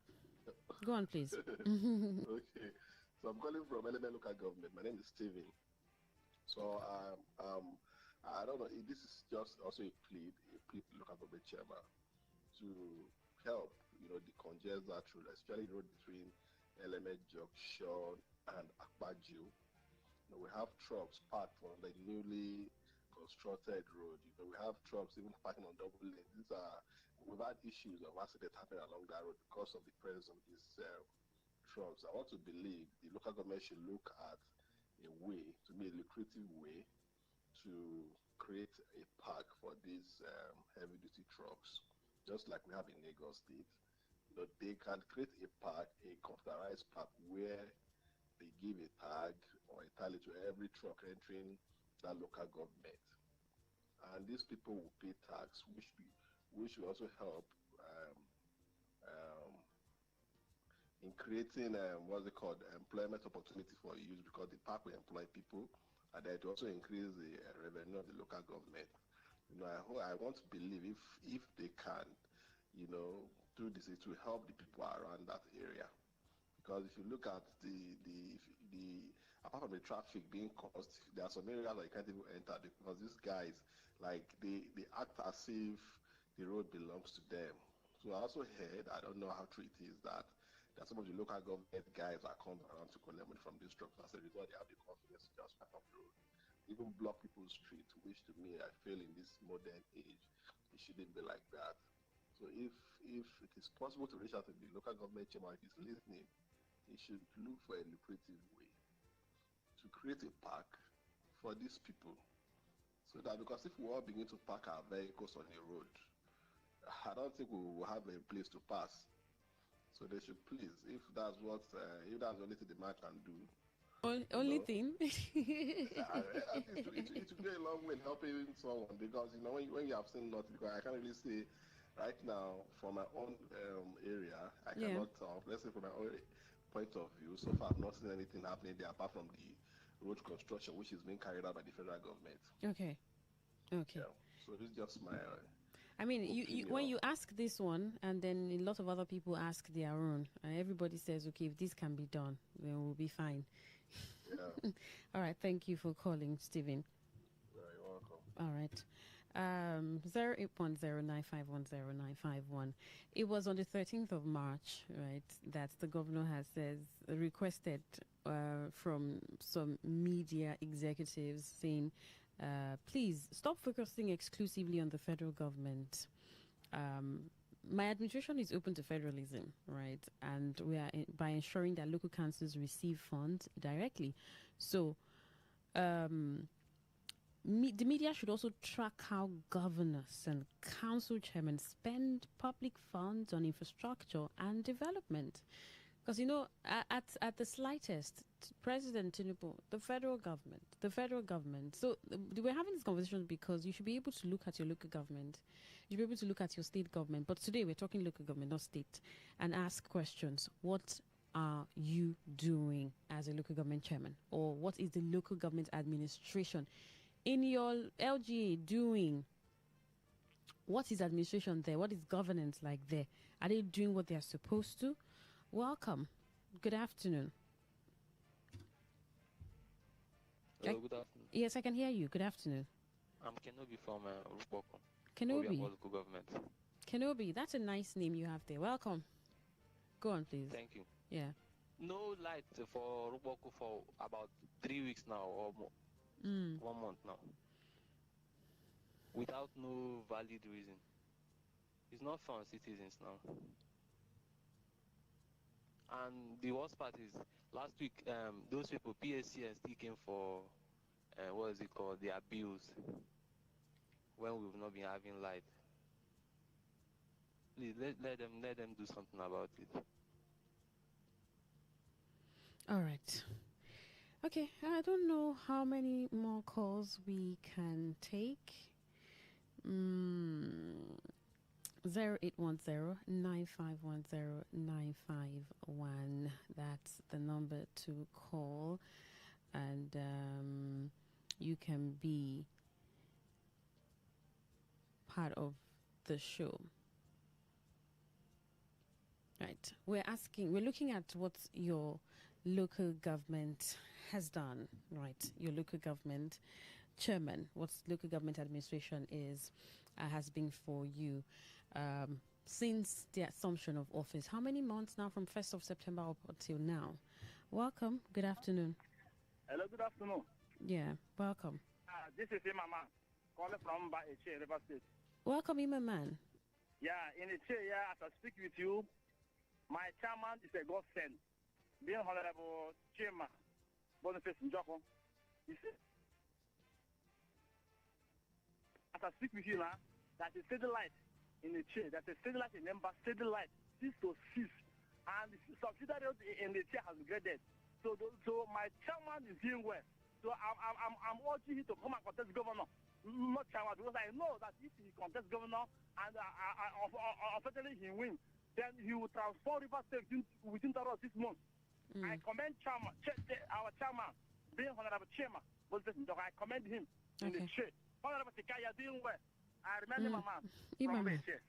All right, Ibaman. Okay. Well, this gives you an idea of your expectation, right? And also an overview of what's been happening. If it's information for you, okay, I'm sure it is. If it's not, all right. But we just had the program and you were part of it. We'll wrap it up. Okay, let's do this call and then we'll just wrap up. Welcome. Hello? Yes, welcome. Yeah, my name is Michael. Hello, familiar. All right. Okay, somebody has just praised one of the local government, I think a chain now, and the previous callers kept telling us that why some of those local government chairmen were not performing is because of godfatherism and the rest of them. Okay, this one that is working fine, that is doing well now. Does he not have godfatherism? Godfather. I'm just asking because that is what they used to give us excuses, that somebody kept them there and as a result their hands are tied. There's nothing they can do. So this one that is performing now, is he the one that kept put himself in that position? It's just a question that made others not to perform. All right. Are you there? Yes, I can hear you. Hello? Hello? All right. That's it. And like I said, it's information for you, right? A lot of information or not. With every analysis that's been given by the callers, the listener, as to what's happening in their local government. I think quite a number of local government have been covered. Maybe not all of them, obviously, but quite a number of them. And I said it's information for you. Thank you so much for tuning in to Talk That Talk and staying with us on Today 95.1 FM. 3 o'clock, the sports crew. 4 will be here. Updates in the world of sports. 4 p.m., the news update. I'll be back for that. And afterwards, the platform. 5 p.m., waiting to happen. Stay with us. It's Today 95.1 FM. I am Queen Chima. Good afternoon.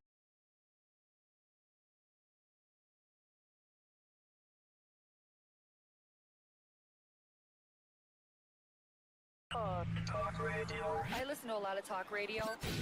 95.1 FM. Today 95.1 FM. Where news meets insight, sports meets passion, and entertainment meets excellence. Expert analysis from seasoned professionals and our top analysts, informing, educating, and entertaining you. Your voice, your station. We are the voice of the people.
in 60. The Nigeria Center for Disease Control and Prevention has said 6 healthcare workers were affected with Lassa fever within 1 week, raising fresh concerns about occupational exposure among frontline health personnel. The National Agency for Food and Drug Administration and Control, NAFDAC, is warned. Time. Maybe home is being a home to something you love and adore with all your heart. And that is what life, friendship, and love are all about. Okay, all right. All you need to know about this one is that 95.1 FM. Such a unique style.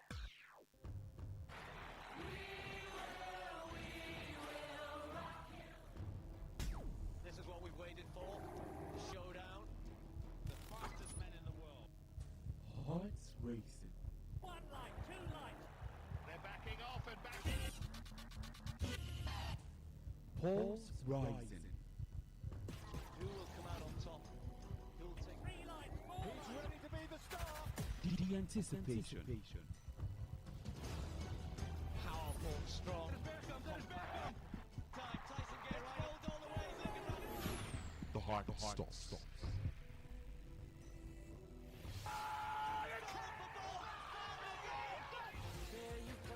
Catch the sports game on Sports Attack, Mondays through Fridays, 6:30 a.m. And today's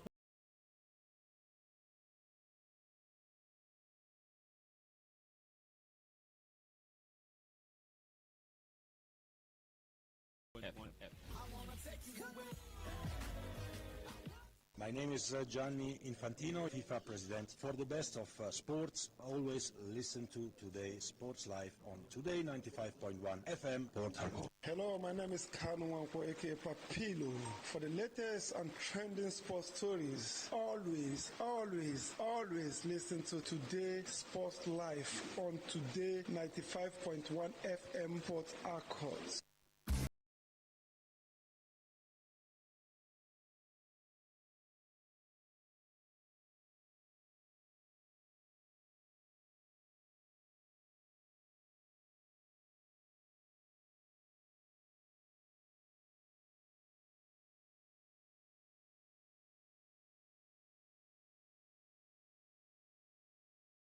All right, the ballers are in town right now. As I say, a very good afternoon to you and welcome to Tuesday's edition of Today's Sports Live, right here on your premium news talk and sports radio station, Today 95.1 FM. It's that time again where we get to talk Nigerian football. Always excited to talk everything that has to do with Nigerian football, be it the Nigerian Premier Football League. We also have the Nigerian Women's Football League. We've got the Nigerian National League, the NNL, and then we look probably into what we've got from the national scenes, which caps with the Super Eagles of Nigeria. Good afternoon to you, ladies and gentlemen. Welcome to the 17th day of March 2026. And it is time for the Nigerian football right here on Today's Sports Live. My name is Osasin Hiwin. I will be the man behind this console to drive you through this ever amazing and exciting world of sport. Call it the world of Nigerian football. And you can call me the demigod in the world of sport. Yeah, I would answer to that. I am right here in the studio with a gentleman, always with me to do the talking when it has to do with sports. He is Ovie Wallace. And I'm saying a very good afternoon to you, Ovie Wallace. Welcome to the show. Yeah, good afternoon to you, Osasa. Good afternoon to Port Harcourt sport lovers listening outside the city of Port Harcourt. It's always nice every Tuesday doing this with you, talking the Nigerian football, the Super Eagles, the Super Falcons, and the other lower levels of Nigerian football as well. And also today is Tuesday. That means we get to see the second leg of the Champions League proceed. Obviously. Arsenal versus Bayer Leverkusen. Chelsea will be hoping to do a comeback against Paris Saint-Germain. City as well to do a remontada. Yeah, so against we'll see who does a remontada today. Someone was asking me which 3 English teams will be qualifying. I was like 3. Arsenal, and Arsenal. I was like Arsenal, Liverpool. I know Liverpool qualify. Like, who's the third team? Can Chelsea or City do a comeback. But with what it is today, it hopes to be, or it will be, a lovely show as always, with me and you always as well, cooking every time in the studio. So just sit back, relax, and let's do our jobs. All right, sit back, relax, and let's get the job done, ladies and gentlemen. You could be part of the conversation at any point in time. You could do that through the SMS and the WhatsApp portal, which is doubled at 0701-933-9962. I'll take that again. It is 0701-933-9962. It's there for your SMS and for the WhatsApp messages coming in, so you can start dropping it as we start dropping the talking points on the show this beautiful afternoon. And for the phone line, it is 0810-951-0951. That is 0810-951-0951. You could also connect with us via our social media handles on YouTube. You could go over there. The YouTube channel is at Today95.1fm. You could watch us live. Exactly what we're doing right here is exactly what you'll be seeing right there on YouTube. And on Facebook, we are at Today95.1fm. That's the page. Today 95.1 FM. There is a post right there for you to react to. We hear that the Nigerian Football Federation will be offering the coach of the Super Eagles of Nigeria, talking about Eric Shell, $100,000 as his salary. He requested for $130,000, but $100,000 on the table for Eric Chell, and we're asking, is it well deserved or is it too high for the gaffer of the Super Eagles of Nigeria, based on the inputs that he has got so far with the Super Eagles of Nigeria? And as well said by Ovie Wallace, it's today the return leg of the round of 16 in this season's UEFA Champions League takes a center stage. Sporting CP up against Bodo Glimt. Arsenal entertaining Bayer Leverkusen at the Emirates. It's going to be Chelsea trying to stand forth and make sure that the Stamford Bridge doesn't fall against Paris Saint-Germain. And Manchester City at Etihad trying to do a remontada up against Real Madrid. These are the matches we'll be having today in the UEFA Champions League. So we'll have a time to talk about it that later on the show. But we'll be starting with Nigerian football on the show. Remember, you can also connect with us via our X handle, which is at Today FM 951 on Instagram. You can find us at Today FM 951. Then you can also go over to our website, which is www.todayfmlive.com. Click the listen live button and you will be here with us. It's audio only, so you can listen and follow us as we go on the show right here this afternoon. So ladies and gentlemen, without further wasting time, I usually say at this point, sit back, relax, and let's enjoy the show together.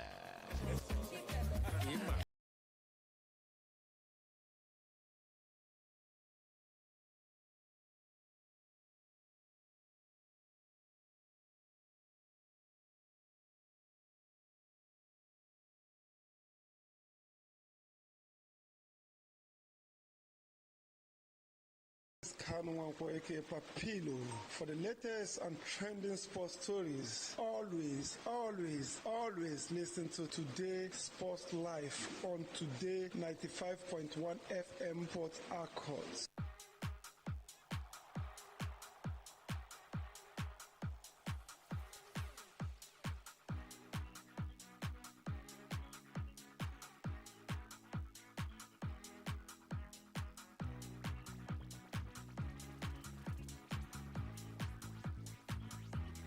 All right, ladies and gentlemen, let's kick things off from the Nigerian Premier Football League, where Bendel Insurance secured an important 2-1 home win against Kun Kalifat in Benin City over the weekend, kick-starting match day 30 right here in the Nigerian Premier Football League for the 2025-2026 season. It was Emmanuel Akpan who opened the scoring in the 5th minute before Kayode Oke doubled the lead in the 41st minute. Lekon Gabriel pulled one back for the visitors in the 52nd minute, but Bendel Insurance held on to win that particular encounter. The Benin Arsenals stay 7th with 44 points, while Kun Kalifat dropped to the bottom of the table with 32 points.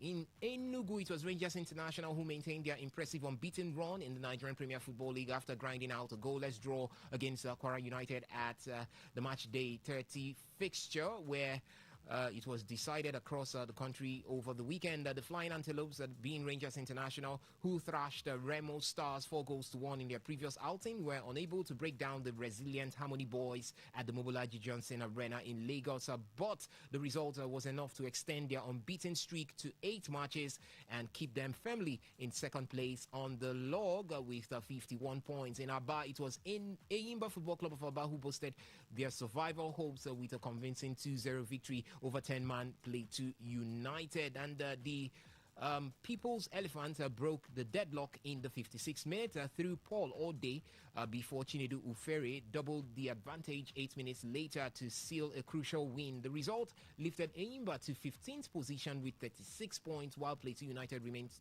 12th on the log with 39 points. And the coach of Plateau United, being Benga Ogumbote, the one who is fondly called the Oracle, was not a happy man after this particular encounter, as he blamed it on loss of concentration as well as that red card picked up by his side, Plateau United, up against Eyimba Football Club of Aba. Sometimes it comes that way, and I think we lost it to that red card.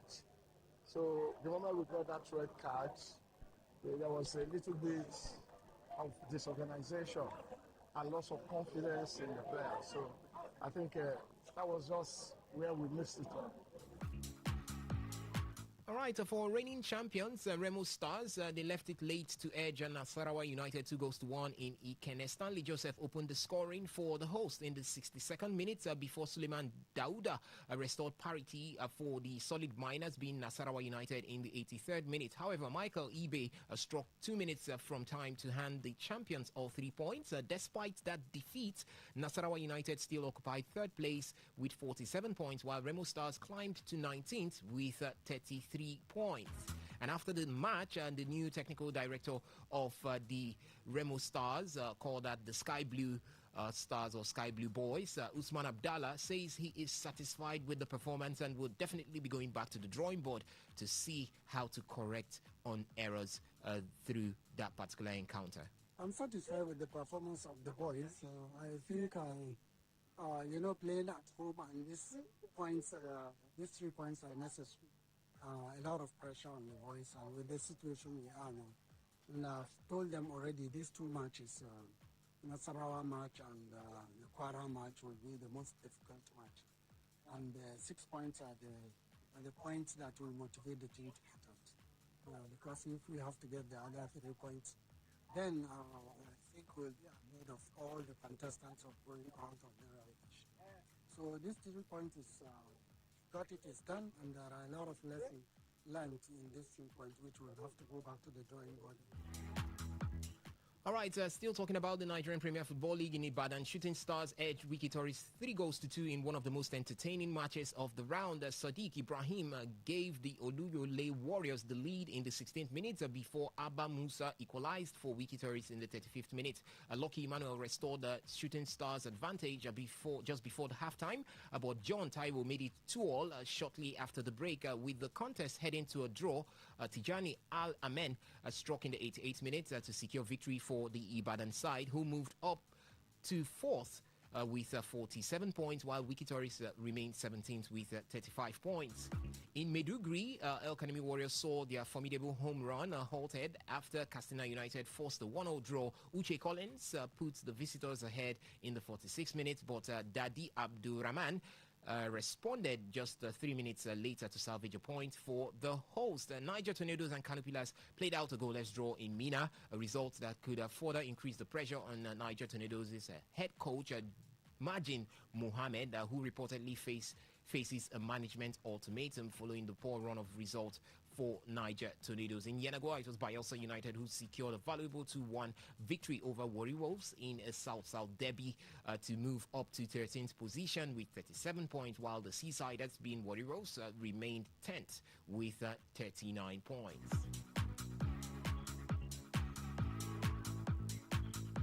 So a quick run of the results from match day 30.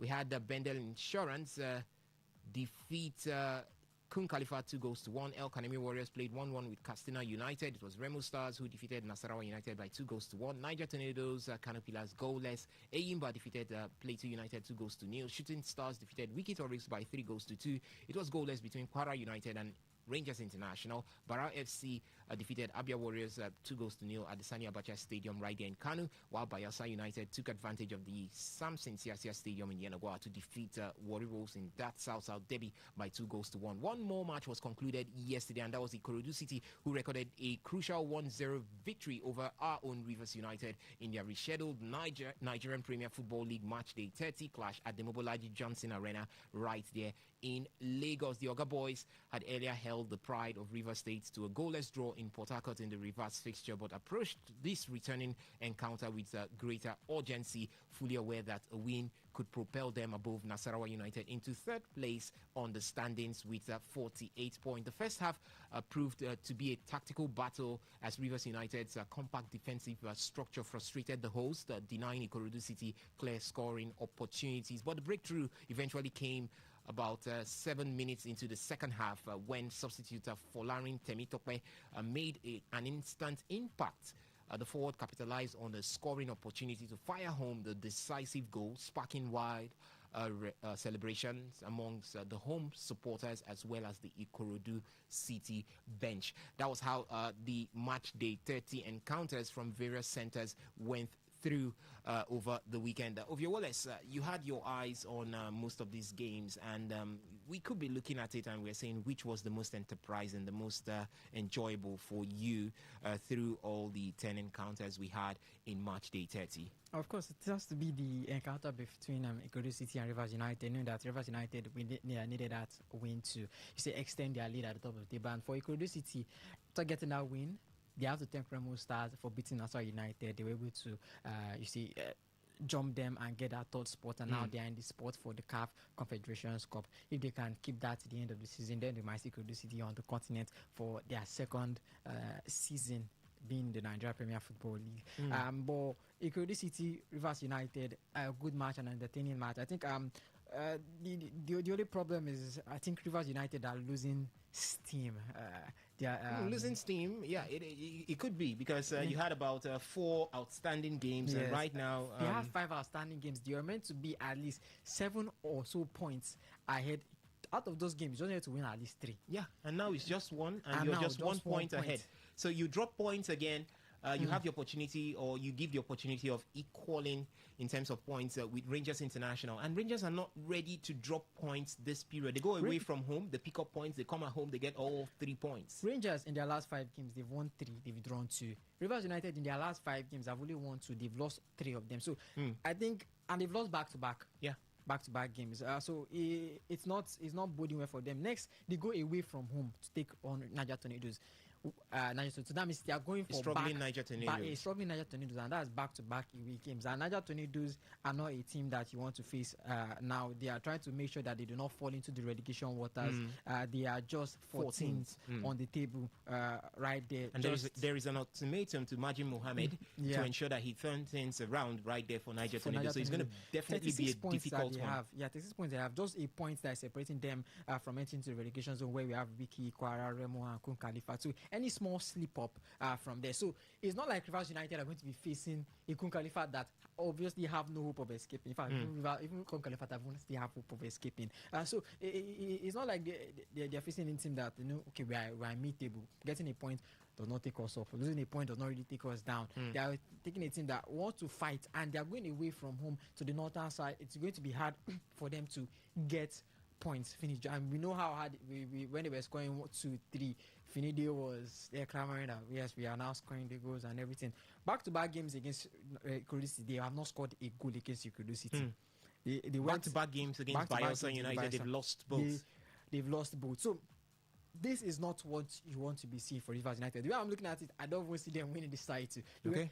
It was 5 they were 5-6 games ahead, and I was like, if they had 3 wins, I think we would have said that they have a 70-80% chance. But the way I'm looking at it, it's not even a 50% chance. I think I'll give them a 30-40% chance. The remaining 60s for Enugu Rangers, because Enugu Rangers have the momentum going forward. They have that belief that they can get the title again, and I think most of the features they've got are Easier home fixtures for them, and if they can just get those ones in the back, it's going to be easy for them. All right, so that's for Rivers United. Back-to-back couldn't get a victory over Ikorodu City. In fact, drew right here at home and went out to Lagos to lose by a 1-0. Back-to-back this season, also not being able to get a victory over Bayelsa United, the ARC rivals, or call that South-South rivalry right there. And back-to-back over or against Eimba Football Club of about the same thing, just draws, no victories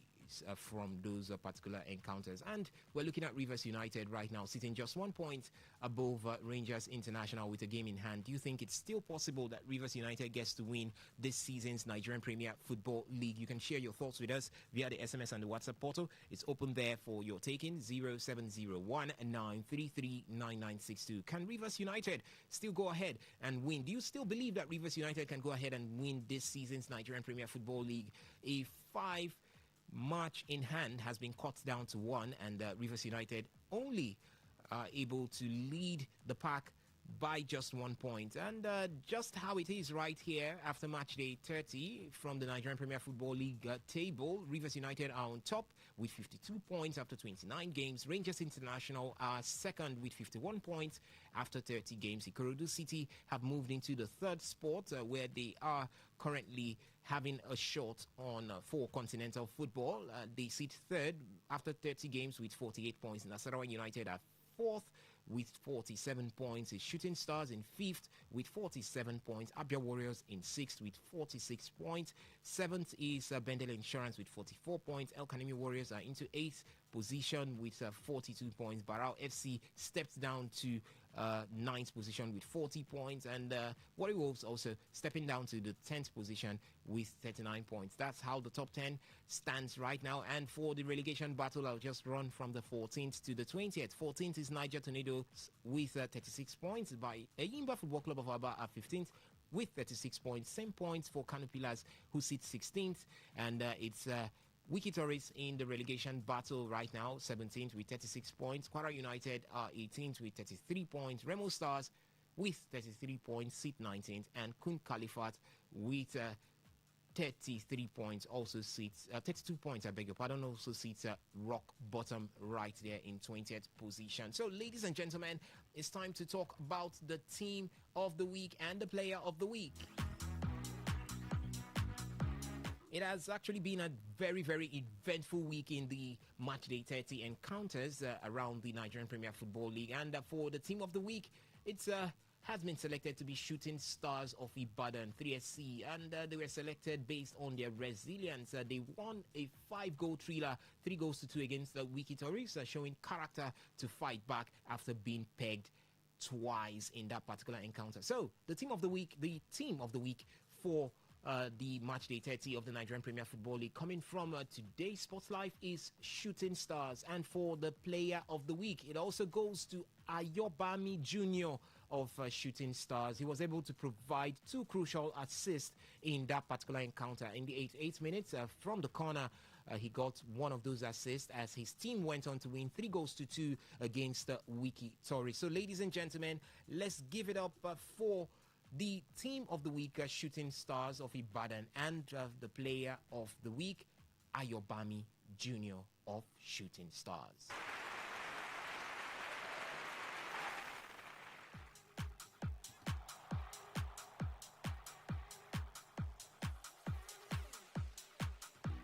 All right, that's the much we can take talking about the Nigerian Premier Football League. Remember, you can share your thoughts with us right there for that one. The question is, can Rivers United manage to win this season's Nigerian Premier Football League? It's quite sketchy right now, as Rivers United just lead by 1 point and 1 game in hand from a possible 5 games in hand, they were able to manage just 1 point at the top of the table, leading the rest of the pack as it stands right now. But let's leave the Nigerian Premier Football League and look at what's happening with the Nigerian Women's Football League as match day 11 will return to our screens from Wednesday, being tomorrow, the 18th day of March 2026. We'll be having Adamawa Queens take on Ekiti Queens by 4 p.m. at the Makwada Stadium. It's going to be Pace Setters taking on Ibom Angels by 4 p.m. at in Ibadan. In Owerri, it's going to be Heartland Queens taking on Indo Queens, and in Bari, it's going to be Niger Rattles taking on Rivers Angels. That is coming from Group A of the NWFL.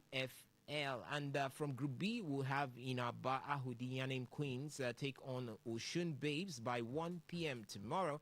And by 4 p.m. in the Aba also, we'll have Abia Angels take on Remo Stars Ladies. In Yamho, it will be Confluence Queens taking on FC Robo Queens by 4 p.m. Akure would see Sunshine Queens take on Delta Queens by 4 p.m. And Lafia would now have Nasarawa Amazons up against Dana's Ladies by 4 p.m. We'll keep you posted with results coming from there in subsequent shows right here on Today Sports Live, and would also let you in on the results as it comes in from the various centers right there in the Nigerian Women's Football League. Let's move ahead right now to look at what's happening with the Super Eagles of Nigeria.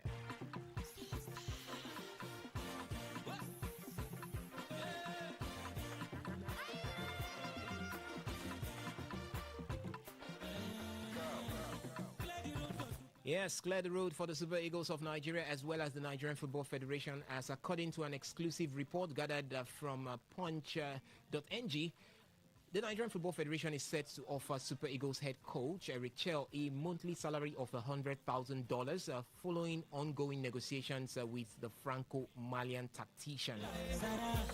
Fresh details about the discussions were disclosed by a highly placed source within the federation, who said that the football body was prepared to review Eric Chell's existing contract and accept some of the conditions he had proposed. However, the source insisted that the federation cannot go beyond the $100,000 monthly ceiling for the Malian coach.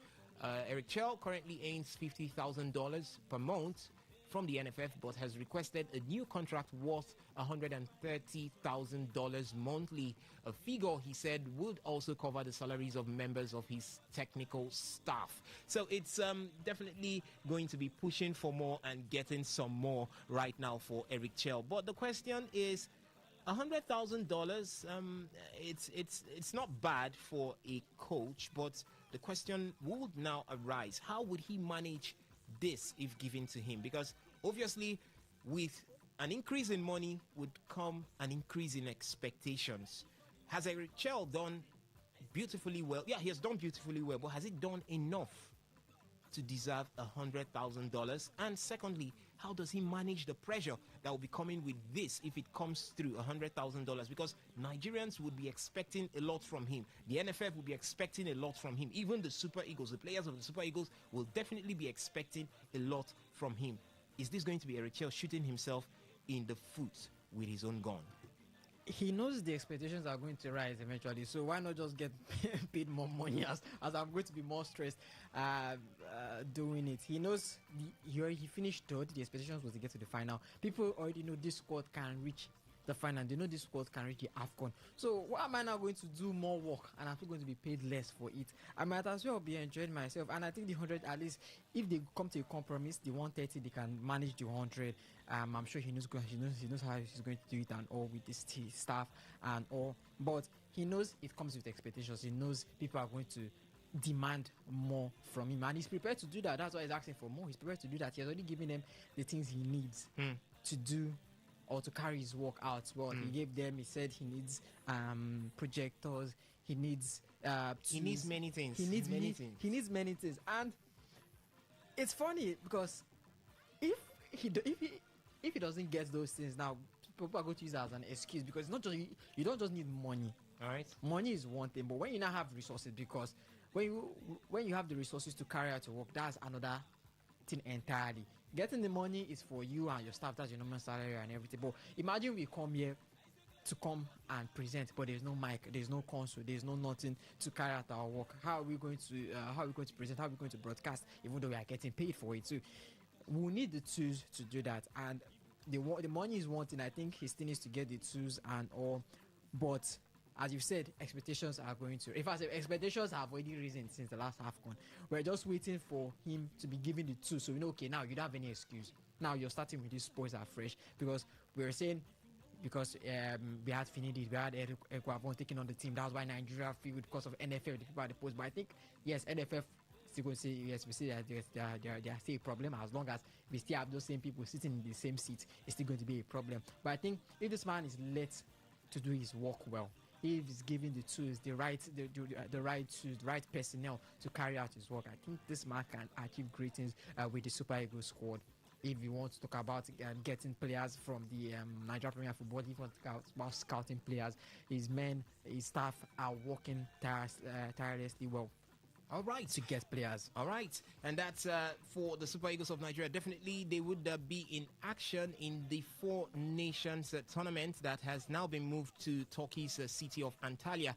That's where we'll see what Eric Chell has got for us. Jordan is part of that. Iran is part of that. And I think Costa Rica is also part of that with Nigeria, that four-nation tournament. So we'd want to see how well Eric Chell would do. Maybe, I don't know if maybe before then the $100,000 will be on the table for him, but it's definitely going to call for more scrutiny. It's going to be calling for more expectations from the Franco-Malian tactician who holds the key right there to the doors of the coaching units for the Super Eagles of Nigeria.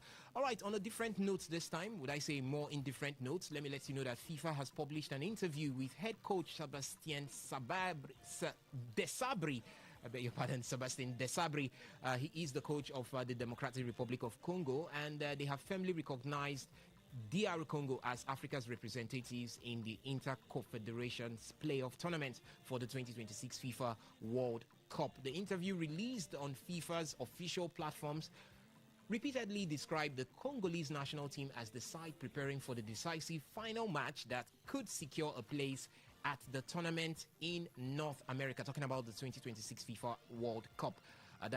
That framing appears significant because FIFA earlier confirmed the final lineup for the playoff competition, listing DR Congo as African participants. And the latest interview now reinforces that position, effectively treating the Leopards of DR Congo as the team representing the continent in the last qualifying stages. For those who still have hope that maybe FIFA will turn things around with a verdict, this is a second step to let you know that it not gonna happen. I'm so surprised Nigerians are still thinking this is going to happen. I think at this point, FIFA have already confirmed that DR Congo will be one of the nations representing Africa or participating in the World Cup playoffs, World Cup qualifiers, Intercontinental playoffs and all. So we saw they were teasing us after they gave us a fine. From what happened last time. That's true. I didn't even talk about the fine. Yesterday I talked about it, definitely. I talked about it yesterday. So instead of verdict, what we got was fine. What we got was what's the right word? Instead of verdict, we got punishment. We got punishment instead. Same with DR Congo. 1,000 Swiss francs. Yeah. So it's not going to work out. I think because we're already in March. The World Cup will be happening soon anyway. The qualifiers will be happening soon March. Anyway. In March, yes, I know some are saying anything can still happen. They can say the boys can immediately come and then travel and all, but it doesn't look like it's going to work. Doesn't look like it's going to work. The best chance they have is to carry Iran sports, and I don't think Iran. No, you can't. That's not even a chance. Yeah. Even if Iran did not say they've not said they are not going. They haven't said they said they will still participate. But even if Iran doesn't participate, it's not open for the Super Eagles of Nigeria. Not open. Mostly Iraq or it's not open. It's not open for the Super Eagles of Nigeria. You're far away from it. You're not close to the Middle East, so don't just think about it.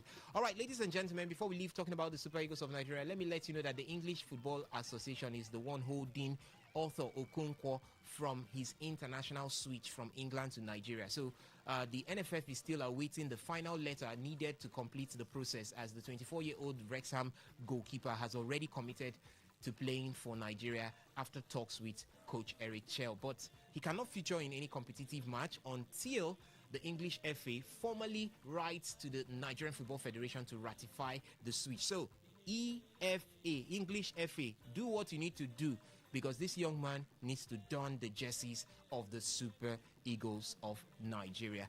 All right, ladies and gentlemen, with that, let's move away from talking about Nigerian football right now, and let's go to the big one, which will be happening in Europe this evening.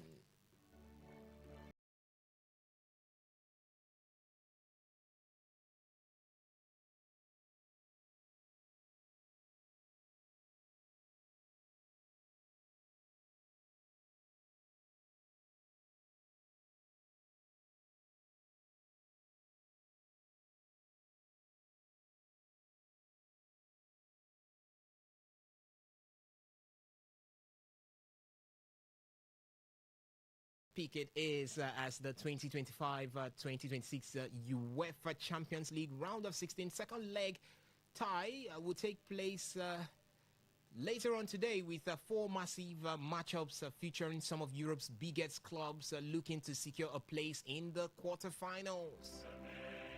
For Manchester City, they will be up against Real Madrid by 9 p.m. as Real Madrid hold a commanding 3-0 lead from the first leg at the Santiago Bernabeu, courtesy of 3 goals coming in from captain of the side, Federico Valverde. It's going to be Chelsea up against Paris Saint-Germain by same time, 9 p.m. as Paris Saint-Germain will be bringing a 5-2 advantage to Stamford Bridge. Can the boys in blue sit at home and turn things around?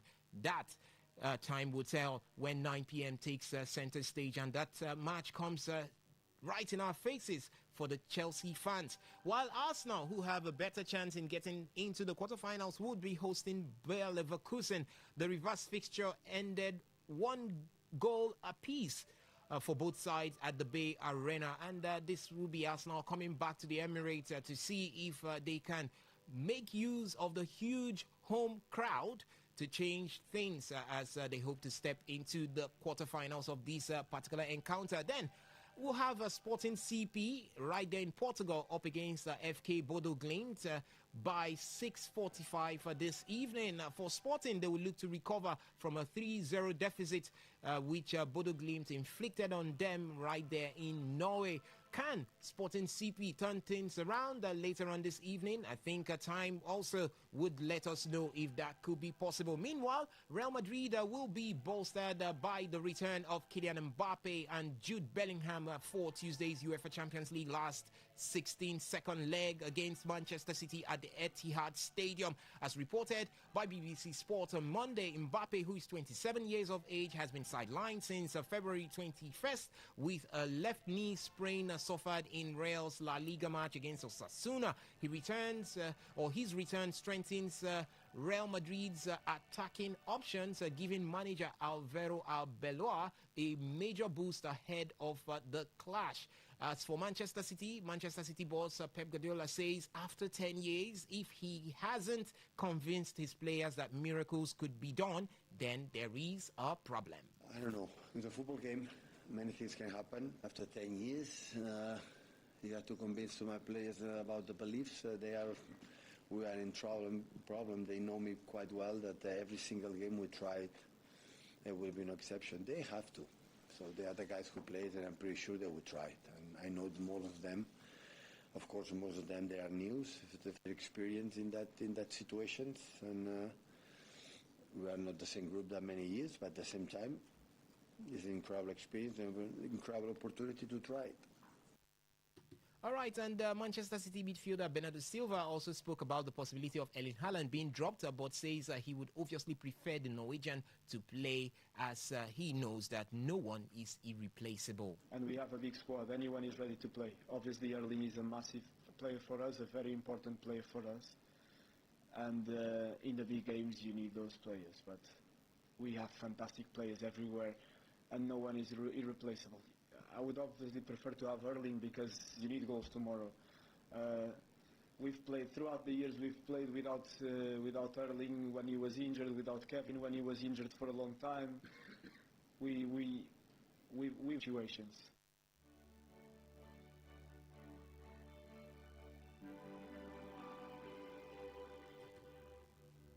Big speeches are coming from the manager of Manchester City, as well as Manchester City midfielder Bernardo Silva. It points to one spot. They look to turn things around against Real Madrid, but they will be needing even more than a miracle to do that. But Ovie Wallace, do you think that the lack of scoring form being faced by Erling Haaland at this point could deter Manchester City as they face Real Madrid later on this evening? Yes, it will. Especially with Kylian Mbappe out, coming back. Yeah. With Kylian Mbappe coming back, it shows you the sparring differences between both strikers. Erling Haaland, both teams, both strikers, their goals have helped their teams. But I think when it comes to big games, Mbappe has really shown himself so far. Erling Haaland, the last 3 games, the man has not scored any goal, and it looks as if his form is dropping. I, for one, feel that if it's not working, there's no problem changing him. This person is really on form. Look at Mamouche, Antoine Semenyo. Those are the guys that are racking up the goals. Those are the guys that are racking up the form.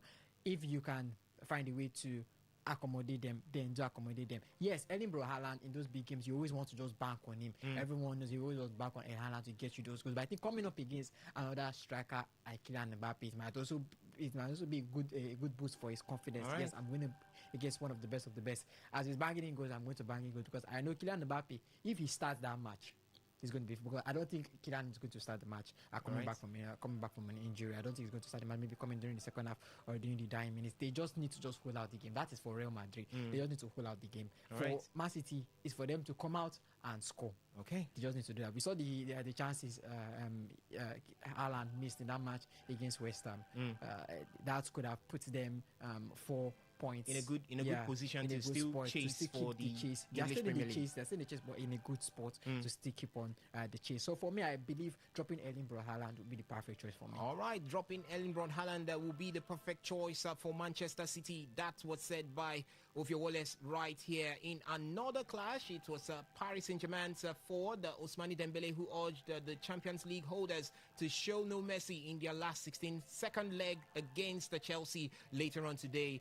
Luis Enrique's side are expected to chase into the quarterfinals after thrashing Chelsea 5-2 in the first leg. But Ballon d'Or winner Dembele is adamant that Paris Saint-Germain should go for the kill with an attacking display rather than try to defend the substantial lead. Talking about Chelsea, Chelsea have been fined. We mentioned that yesterday, that Chelsea have been fined £10.75 million and receive a suspended 1-year transfer ban in relation to historical breaches in Premier League rules, and it was announced on Monday.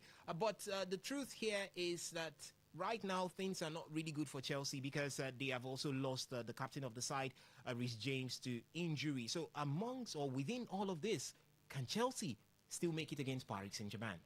I think the legal issues should not be put in the same conversation with the match against against Paris Saint-Germain. Reece James, on the other hand, is a big miss for them because you lose your captain, you lose one of the best set-piece takers in your team, one of the best cool-headed players in the team, especially with the team that we know when it comes to red cards, they are loaded with it, and when it comes to having a leader in that team, you just cannot miss Reece James. After him is Enzo Fernandez, and Enzo Fernandez, I don't think is what to call that leader quality in that team. Paris Saint-Germain, it's going to be a tough side to face.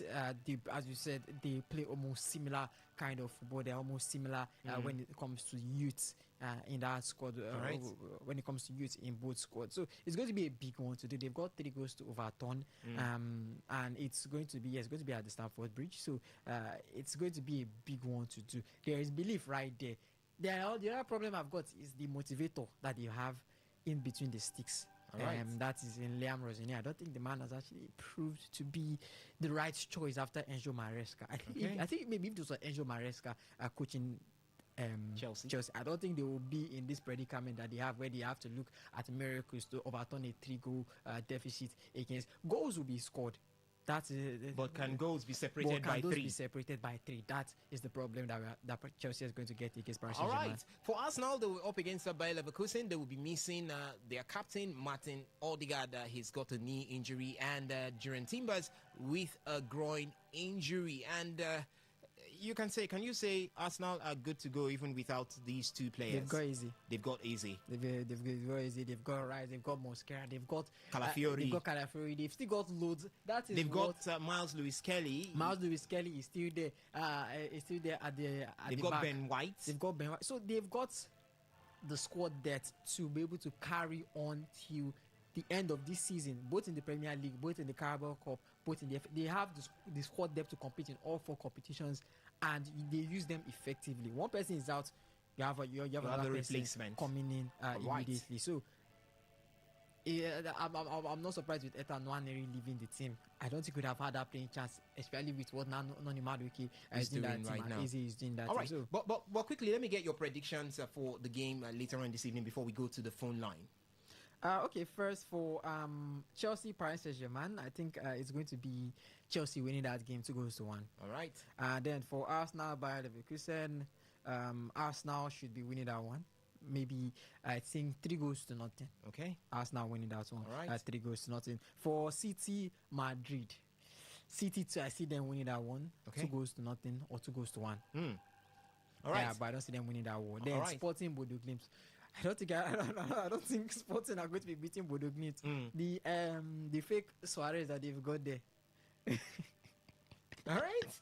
Okay, so ladies and gentlemen, what's your prediction for the UEFA Champions League games that will be coming up later on this evening? Remember, Sporting CP will be up against FK Bodo Glimt by 6:45. Arsenal will take on Bayer Leverkusen by 9 p.m. Chelsea will do the same with Paris Saint-Germain by 9 p.m. while Manchester City would entertain Real Madrid by 9 p.m. You can share your thoughts with us via the phone lines, the phone line, which is open 0810-951-0951. You could also make use of the SMS and the WhatsApp portal, which is doubled at 0701-933-9962. Good afternoon to you. Welcome to today's Sports Live. Yeah, good afternoon. Welcome, Barry Digadam. Thank you very much. My name is Barry Digadam, the radio governor calling from Port Harcourt. Thank you very much. I'm not here to give you guys any motivational quote or speech. I'm here to tell you guys what actually happened in that match today between Chelsea and PSG. All right. Because if PSG can score 5 in Paris, who told you guys that world champions cannot score 6 or 7? See, let me tell you, we will close our stadium. Okay. The same way Real Madrid, they lost. But the last time I checked, I don't think Stamford Bridge has a roof. Go and check it again. That was the last time you checked. Okay. Go and check it now again. All right. Then, as for Arsenal, I think it's going to be the end of the road. They could not beat Leverkusen. They played 1-1, first leg. So even this second leg, I don't think whether they will go to beat Bayer Leverkusen. All right. Then as for Man City, that's also the end of the road for Man City. All right.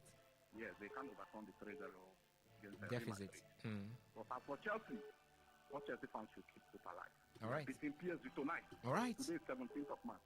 Up Chelsea. All right. Thank you so much for dropping by right there, the radio governor. Good afternoon to you. Welcome to the show. Good afternoon, my brother. Welcome, Lucky from Abia State. Yes, Lucky from Abia State. My brother, I'm a Chelsea fan. Chelsea cannot come back. All right. I'm telling you the fact. Chelsea cannot come back tonight. All right. And Paris Saint-Germain must score. Obviously. And when they score, everything not finished. I'm telling you the truth. When German score against Chelsea today, it's over. All right. For Chelsea. All right. Man City cannot come back. Okay. Yes. My brother, see, it's over for Chelsea. It's all right. over for Man City. Okay. Also over for Tottenham. All right. That's going to be tomorrow. Thank you so much for your thoughts right there. Good afternoon to you. Hello. Welcome. Good afternoon. Good afternoon. My name is Tony. Tony, welcome to the show. Jubilee Street, Rumolomini. All right. Welcome. All I want to beg by the Gedon, I just beg them making call after the match or making call tomorrow. Okay. Making no hide though. Making no hide at all right. because the guy in a mouth that is Ojono. He can make mouth. All right. Only Chelsea will get 3 goals debit to pay. Now then go qualify. All that just make him call tomorrow. All right. Thank you so much for dropping by there. Good afternoon to you. Welcome to today's Sports Life. Good afternoon, my man. Welcome. Walter from Appa Road. Welcome. Please, the fans, I have to ask them. This is football.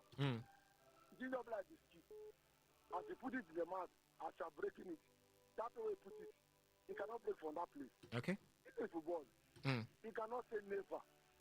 That's the word. You cannot say never. It's not over until it's over. That 3 goals is nothing. Even Man City, there's hope. All right. They can score 2 goals first half. They can even score 1 goal first half.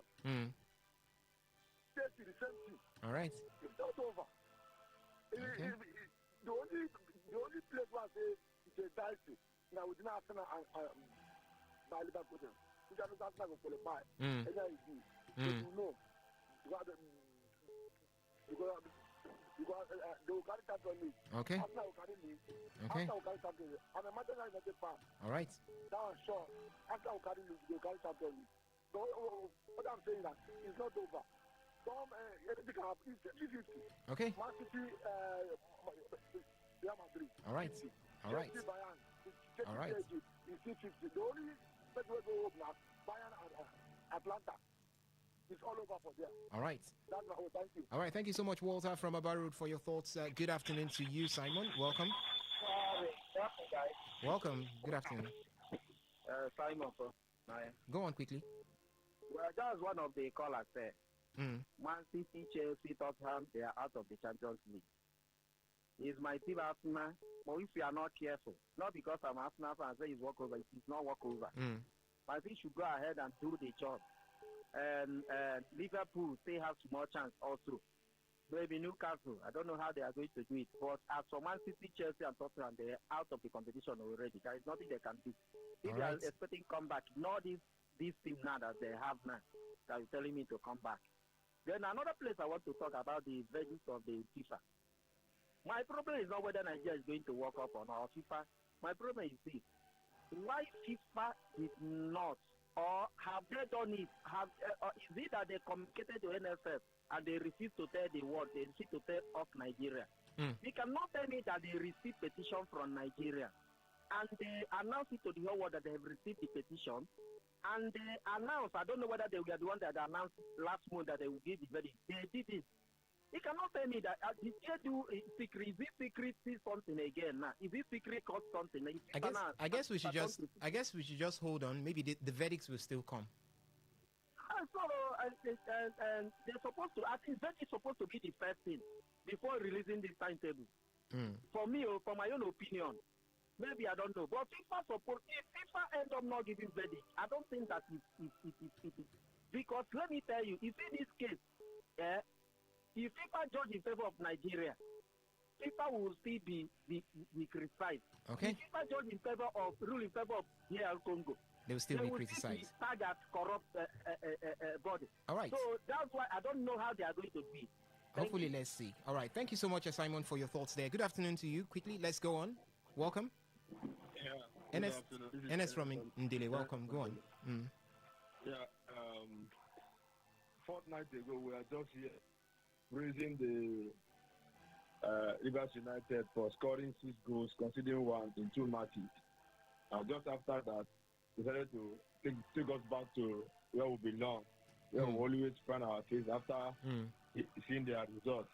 And we are asking them to maintain that momentum because league is just a corner to get just down. I don't know why this coach is doing this kind of thing at this time of the league. So I don't know. Let him try to at least galvanize something again so that he can win this league to salvage the damage that has been done by African CAF Champions League. Yeah. Then again for tonight's game, some people they use their mouth to call down Iroko 3s. But it's not about that. It's about what you can do. All right. When the whistle start the game. All right. So for Chelsea fans, they should calm down.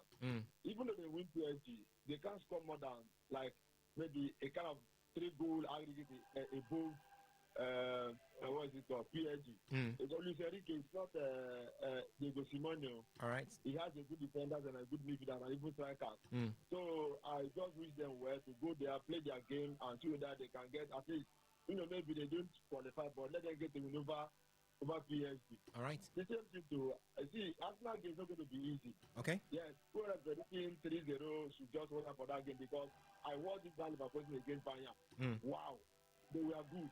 All right. So it's not going to be easy for Arsenal to qualify. Thank you very much. All right, thank you so much, Ernest, for leaving it simple and short. Let me take some of the messages that we've got from the WhatsApp platform. This one here says, good day, guys. For investors, Manchester City over 1.5, PSG over 1.5. Arsenal win or draw, Sporting over 1.5. Thank me tomorrow. That's for the investors, the white paper investors. You can go ahead and do that according to him. And this one coming from Ernest in Moji, he says Chelsea will definitely face Son of Goliath FC in the Conference League next season. We're now at the level of West Ham and Brentford. Imagine Garnacho, Hato, Tosin playing for my club. I miss Abramovich. Ernest from Woji. Thank you so much for your message there. And this other one here says, good afternoon, Today FM Sports Crew. I have not heard from Barry Digiadom for some time. Let him come again with his hate prediction against Arsenal today. Meanwhile, Chelsea, his team will collect from Paris Saint-Germain again today with James out injured. Diogo Emeka from Abba. Thank you so much for your thoughts there. We'll have a message coming in from the Facebook page, and this one is coming from Charlman Obianos here. He says that money is too high for Eric Chell. What is he even coaching? For the UEFA Champions League, Chelsea, Manchester City are already out. Arsenal will make it. Charles Anozie writing from Port Harcourt. Charles, thank you so much for your thoughts. Let's head back to the phone line right now to take your reaction. 0810-951-0951. That's the number to call to talk to us right here in the studio as we look to wrap things up on the show this afternoon. And good afternoon to you. Welcome to Today's Sports Live. Good afternoon, Mr. Presenter. Welcome. Name, location. Elder Emmanuel, welcome to the show. Let's go. But at the moment, I'm calling from the west side of Manchester. Yes. So what do you have? What do you have for us? Out of the 3 English teams in the Champions League, 4 are already out. All right. It's only Liverpool and Arsenal that we expect that we go further. And for this other 4, Chelsea and all the rest, they are already out. For Rivers United, it is my hope that they will stay today at the end of the season. All right. Thank you very much. Thank you so much for your thoughts there. Let's see if we can take one more call before we call it a wrap on the show. 0810-951-0951. That's the number to call to talk to us right here in the studio. Good afternoon to you. Welcome to the show. Good afternoon. My name is Sele West. Welcome to the show. It's a pathetic thing. You see, this Rivers United, the caliber of players they are there, they can win the league. But they have a very bad coach. Very bad coach who is not technically sound. How can you have 5 outstanding matches? It's only one that you won. People who just play the CAF Champions League, you cannot beat all those local players. It's a pathetic one. What I advise the management to do, that money they had gotten from the Champions League, let them keep it and use it to buy players this season. And all those guys, they are flushed the ones who are not capable and bring in fresh leg. All right. Rivers United is a big club. Somebody who have saved Nigeria from not parading their 3 clubs. In a cup competition, All right. So it's what Yimba used to, we used to know. It's Rivers United now. Okay. It's the hope of Nigeria. All right. So they should fortify the club with players, good players. All right. Thank you. All right, thank you so much, Sele West, for your thoughts right there. Ladies and gentlemen, this one from the WhatsApp platform says only Arsenal will qualify from England. My name is Sachima Ubunaya, texting from Elikpopodu in Port Harcourt. Ladies and gentlemen, this is the much we can take on the show this beautiful afternoon. Thank you so much for listening. Thank you for also engaging from the various feedback platforms. We're going to be back here tomorrow 6:30 a.m. for Sports Attack, and by then we'll update you with who has gone home already from the 4 games we have today in the UEFA Champions League and who has moved into the quarterfinal stages of this particular encounter or this particular tournament for this particular season. Ladies and gentlemen, thank you to Ovie Wallace for being here with me and doing this with me. Also, do remember that 6:30 a.m. is the time for Sports Attack tomorrow, and 3 to 4 p.m. will also be the time for today's Sports Live, the midweek edition of the show. My name still remains Osasi Hewin, and at this point, I'm saying stay lifted and stay blessed. Don't touch it. Queen Chima is right here to give you the news updates.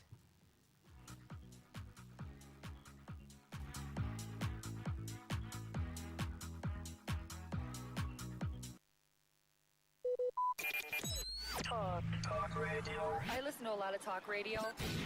95.1 FM. Whether it's happening in Port Harcourt, South South, Nigeria, or around the world, we've got you covered. On air, online, delivering balanced news and unbiased analysis. Today, 95.1 FM.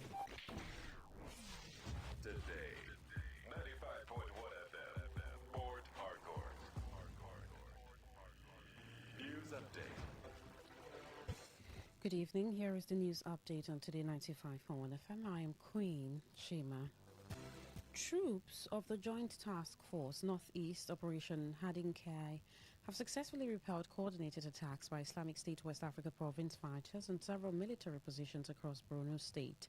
In a statement by the Media Information Officer of the Joint Task Force, Sani Uba, the military said the assaults targeted troop locations at Njimtolu, Baga, Burutai, and Dambua in what he described as a desperate attempt by terrorists to overrun formations and gain propaganda advantage. The military noted that through coordinated firepower and tactical maneuvers, troops disrupted the attackers, cut off their withdrawal routes, and forced them into disorganized retreat while inflicting heavy casualties.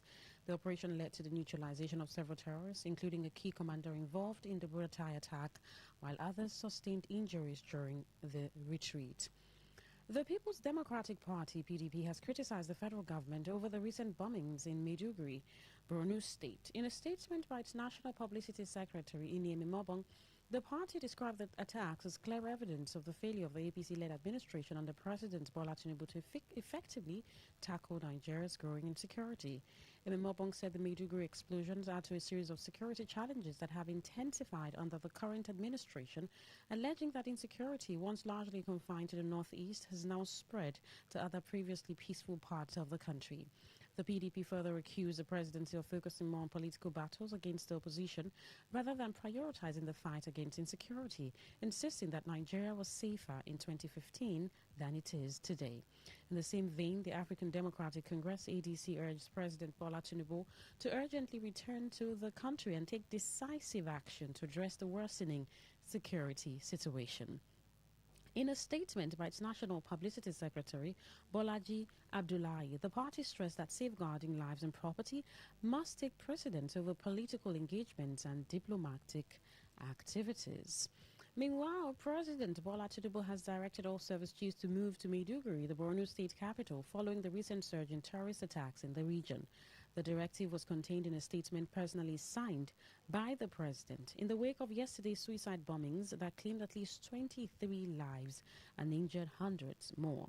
Reports indicate that multiple coordinated attacks believed to have been carried out by suspected Boko Haram members struck the Maiduguri Monday markets, the post office, and areas near the University of Maiduguri Teaching Hospital. In the statement, President Tinubu expressed condolences to the people of Borno and reassured Nigerians that the military is making progress in the fight against insurgency. He disclosed that during a recent security meeting with intelligence and military leaders, he approved the provision of additional equipment and operational support to enhance their effectiveness and said implementation is already underway. On the foreign scene, British Airways has announced the cancellation of the flight to and from several Middle East destinations until the end of May, citing ongoing conflict and airspace instability in the region. In a statement, the airline confirmed that flights to Amman, Bahrain, Dubai, and Tel Aviv have been suspended through May 31 due to the uncertain security situation. Operations to Doha have also been affected, with flights suspended until April 30 and only a limited schedule expected to run until the end of May. The airline said the decision was driven by continuing uncertainty and safety concerns linked to the evolving situation across Middle East airspace. The development highlights the broader impact of the conflict on global aviation, with rising fuel costs and shifting passenger demand affecting airlines worldwide. And that was the news update on Today 95.1 FM. I'm Queen Chima. Thank you so much for listening. Good evening. Today's news, today's entertainment, today's sports, today's issues. Today on Today 95.1 FM, Port Harcourt. Today 95.1 FM, where news meets insight, sports meets passion, and entertainment meets excellence. Expert analysis from seasoned professionals and our top analysts, informing, educating, and entertaining you. Your voice, your station. We are the voice of the people.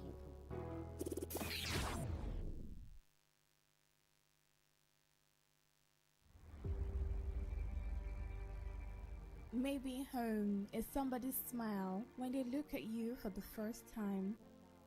Maybe home is being a home to something you love and adore with all your heart. And that is what life, friendship, and love are all about. Maybe home is listening to all of your favorite shows on Today 95.1 FM. We create memories. We inspire comfort. We are the voice of the people, and we are home away from home.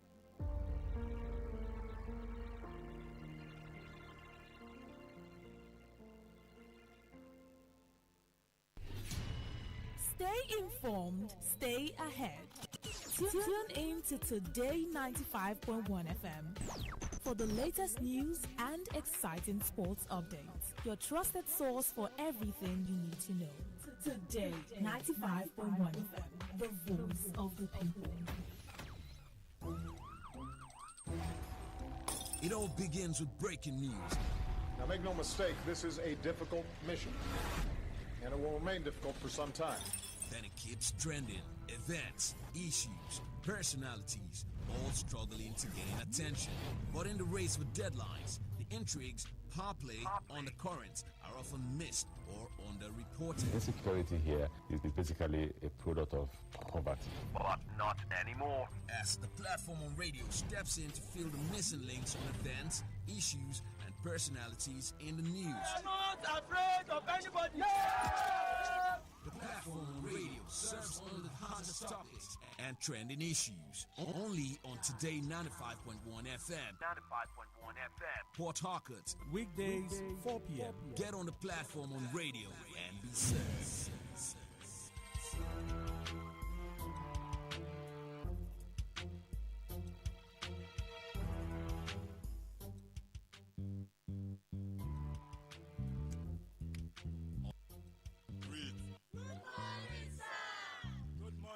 Welcome to Jagbajantis High School. My name is Sound Sultan, your new mathematics teacher. By the way, do you understand Pidgin English? Yes, sir! Okay, now what we go use S for? Okay, carry your paper. Them for my class. People of this world, them plenty. Sins of this people, many, so many. Many times plenty, multiplier. Many times plenty, multiplier. The answer you get now waiting, they make come and they cry. The answer you get now waiting, they make rich man, they mess and leaders, they lie. The answer you get now waiting, they make young boys and girls join party. Answer you get now waiting, they make innocent man rot inside the jail. Get it.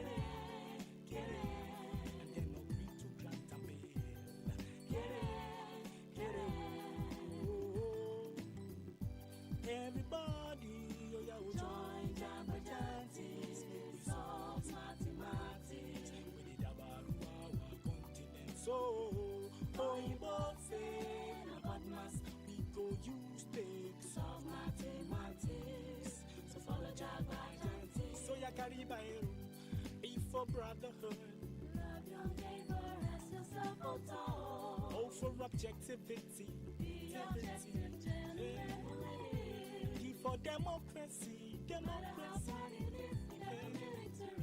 I am for modification. Our behavior, let's stand to the senior. A accountability. If you been a job, Hey, I beg you take to time easy. S for solidarity. Oh, my shell. We enter new millennium. Nigerians like 120 million. What gone? One population of 6 billion. 6 billion. Divide that 1 by 120 million all together. Oh yeah. All together. The answer you get now waiting they make people they jar. Come on for Niger. Answer you get now waiting they make people want travel. By hook or by crook. The answer you get now waiting they make people they sleep for embassy for visa. Answer you get now waiting they make people they sell. The time check is 9 minutes gone past the hour 4. So welcome you to another edition of the platform on radio, your premium talk station. Today95.1 FM in the Garden City of Port Harcourt. I am Priye Izoga. I shall give you insight into some of the news reports making the rounds. The platform on radio is a program where we dissect trending issues with our correspondent reports. Our correspondent out there sourcing reports from the field, and on this program we take their reports and have them give us more details. Perhaps you get to hear what is not entirely in the news. Yes, our first story is a little bit political. Let's start with what we have on the menu today. PDP criticizes spokesperson of APC, Felix Moka, for claiming opposition party was no longer political party. The second story, NBA condemns Justice Mohammed Omar of Federal High Court in Abuja for ordering lawyer to kneel in court. And the last story, Badigbo Road Survival questions President Bola Tinubu's foreign trips, describing them as offering little or no value to Nigerians. Definitely know the show will be interactive, where you have to share your thoughts on any of these three stories. So let's kickstart with the very first story. The People's Democratic Party, PDP, has criticized the National Publicity Secretary of the All Progressive Congress, APC, Felix Moka, for claiming that the opposition party was no longer a political party, describing the remark as unfortunate and a reflection of what it called delusional propaganda. The PDP, in a statement by its National Publicity Secretary, Ini Emeobong, maintained that despite defections allegedly orchestrated by the APC, Nigerians have continued to reject the ruling party due to the hardship caused by policies of President Bola Tinubu's administration. The party insisted that its relevance remains intact, arguing that public dissatisfaction with the APC government outweighs any internal challenges it may be facing. Moka had earlier said the PDP was no longer able to call itself a political party and was incapable by its own internal dysfunction of offering its member any sensible, credible, smart, actionable platform to pursue their political aspiration. In response, Miobong described the remarks as unfortunate and a clear indication that Moka and his cause were clearly delusional. Can you describe the People's Democratic Party, PDP, as a serious opposition? Yes, I listened to the statement from the president of the Senate, Godswill Akpabio. He said the leader of the PDP right now is Nyesom Wike. Some other people of the opinion that no, the leader of the party should be maybe the last standing governors, maybe Bala Mohammed, that possibly is on his way to the All Progressive Congress, and the current governor of Oyo State, Sheyi Makinde. Or if you want to look at hierarchy, some are saying maybe the former Senate President, Bukola Saraki. So with all this drama in the PDP, do you think they are a formidable party, or you agree with Felix Moka that this is not a serious party, it's no longer a party, no serious politician will want to jump into the PDP to get ticket? Is it over for the People's Democratic Party? Like a very popular Nollywood movie, Last Burial. Is it the last burial of the People's Democratic Party 2027 election? Can they survive this? Can we describe PDP as a serious opposition? Phone number remains 0810-9510-951. 0810-9510-951. You can send us a text message, a voice note, a WhatsApp message via this number, 0701 9339 962 0701 9339 962. Keep the calls coming through 0810 9510 951. Hello, good evening. Hello, good evening. We lost that. Hello, good evening. The lines are acting. I'll keep the calls coming through 0810 9510 951. Hello, good evening. Yeah, good evening. Yeah, good evening. Your name and where you're calling us from? My name is Honorable Chris. I'm calling from Port Harcourt. Chris, your thoughts? Let me ask this question again. The opposition now, is it the PDP led by FCT minister? Last time I checked, FCT minister told us that he's going to work for Tinubu, who is his godfather now. So his political father now is so how can we get FCT minister be working with the APC and still want to claim the PDP? Who does that? So to me, PDP, I don't think they will make it. The last time I checked, PDP now is in the hand of FCT minister, and the opposition are using them. The ruling party are using them. That's the reason why everything FCT minister will do, Mr. President will not caution him. So thank you very much. FCT minister. Thank you, Chris. Let me look at it from another angle. I think it should be the 2011 election, 2015 election, and I think also the 2007 election. Certain ABGA did not produce a presidential candidate. They said their candidate should be that of the People's Democratic Party in those elections. So do you think what the FCT minister is trying to say, that they're not formidable enough to get a presidential candidate? They should be looking at sub-national elections, governorship election, House of Assembly election, National Assembly elections, winning those elections, then leaving the presidential election, adopting the APC as its presidential candidate. Will that be absurd? Will you look at it and say, oh, these people are actually serious? But we've seen it play out in the past. ABGA and some other parties where they will accept presidential candidate of possibly the ruling party, and after that they still try to maintain themselves as opposition. Can this happen in 2027 where the PDP will collapse its presidential aspiration and look at sub-national elections? Hello, good evening. Priya, good evening. Yeah, good evening. Yeah, my name is Chimadike and I'm talking to you from Mostar. Chimadike, your thoughts? Mr. Priya, party leadership isn't by political position. Just like the way President said it before when he was talking about the issue of Rivers State then, that when Fashola was the governor of Rivers State, does it mean that he was Lagos State? Does it mean that he was leader? Because by then, the president, wasn't even having any position.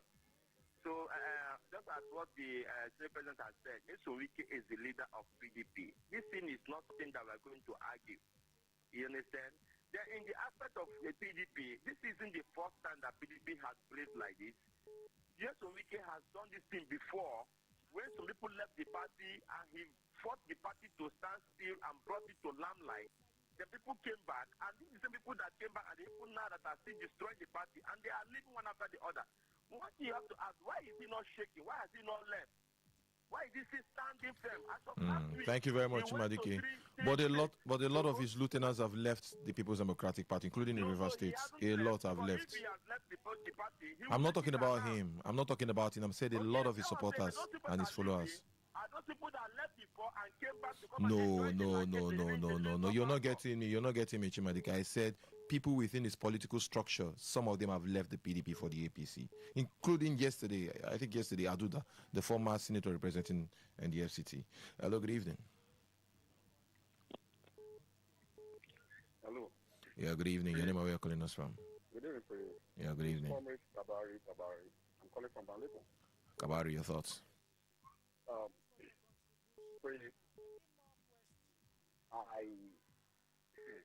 I don't think Kabari, at usual, the brainy Kabari, would discuss Wiki. No. The possibility that discussing Wiki's matter is worthless and a waste of time to me. Let me look at what this Mweka, whatever they call him, said. You see, the man is utterances, what he said here, is immaterial to Nigeria. It's immaterial. It is immaterial. Now listen, if we want if democracy here, where money has not taken over, my brother, Tinubu would say election. The man you're even talking about here said that it will be won the last election and not the present president. Awari, thank you very much. Thank you. Thank you very much. Hello, good evening. Hello, good evening, sir. Yeah, good evening. My name is Nebu from Bukumata. Nebu, your thoughts, sir? That way, I want to say about the PDP. The PDP is not a opposition party in Nigeria now. If you want PDP to become the opposition party, they should take Wiki as the leader of the PDP. So the PDP will become other. Because if there's no Wiki, there's no PDP. Nowhere. There's no Wiki, there's no PDP in River State. Who will come and do campaign for PDP now? Thank you very much. So Wiki that gives them to PDP. You should beg him and tell this matter. Thank you very much, Nebu. Hello, good evening. Hello, good evening. Yeah, good evening. Good evening. Good evening, sir. Dakuku. Let me tell you, the leader of PDP is not the PDP have died in this country. Nothing like PDP. Let all of them back to ADC in order way to survive. Because that party is still on crisis. Why somebody will play APC, PDP, APC? They're still having a leader for that. No more leader in the PDP. It has been collapsed. Let me stop here. Thank you. Thank you. Thank you very much. Let's move to the next story. A little bit dramatic. The Nigerian Bar Association, NBA, has criticized Justice Mohammed Omar of the Federal High Court in Abuja for ordering a lawyer, Machal Abubakar, to kneel in court. Abubakar, the lead defense lawyer to human rights activist Omoyele Sowore, drew the ire of the judge when he raised his voice while making submission in court. The lawyer spoke while insisting that the date chosen by the court for the defense to open its case was not convenient for him. Justice Umar then ordered the lawyer to come out of the bar area of the courtroom and kneel down. However, NBA President Afam Osigwe said no judge has the power to order a lawyer to kneel in court.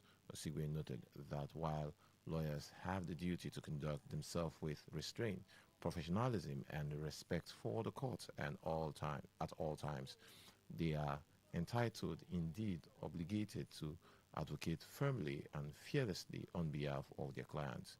He, however, insisted that such advocacy must always be exercised within the bounds of courtesy and decorum. Should the judge be sanctioned? Some say there is no. Within the judiciary, it seems like the judges these days are not that serious when it comes to their job. And some will say a lot of politics is being played with the judiciary. Others will say we need a new leaf when it comes to the judiciary. That the biggest problem of Nigeria is our judiciary. So how can we end this? Then looking at this in the context of the conversation, sometimes we know how traditional Nigerians can be.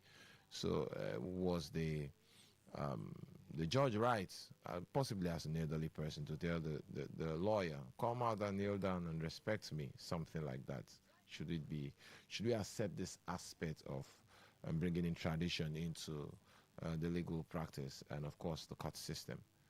Was the drama necessary? Was it actually necessary? Was it necessary? The phone line remains 0810-9510951.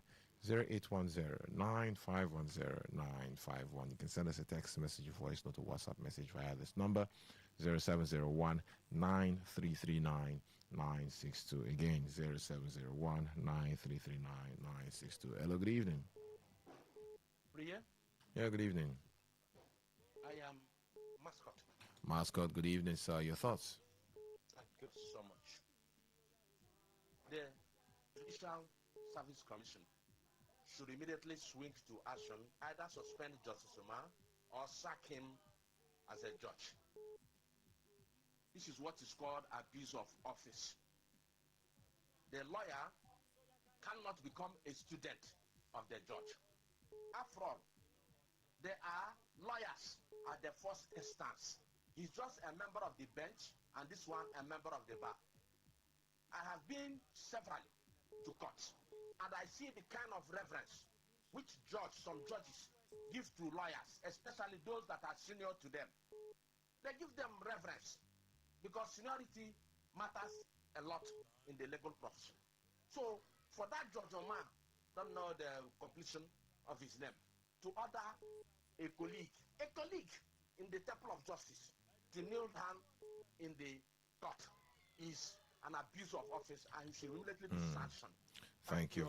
And God bless you. Thank you very much. Let's move to this call. Hello, good evening. Hello, good evening. Yeah, your name and where you're calling us from? This is Imama. Imama, your thoughts? You see, on this issue, I support the judge. Any lawyer that misbehaves should be punished.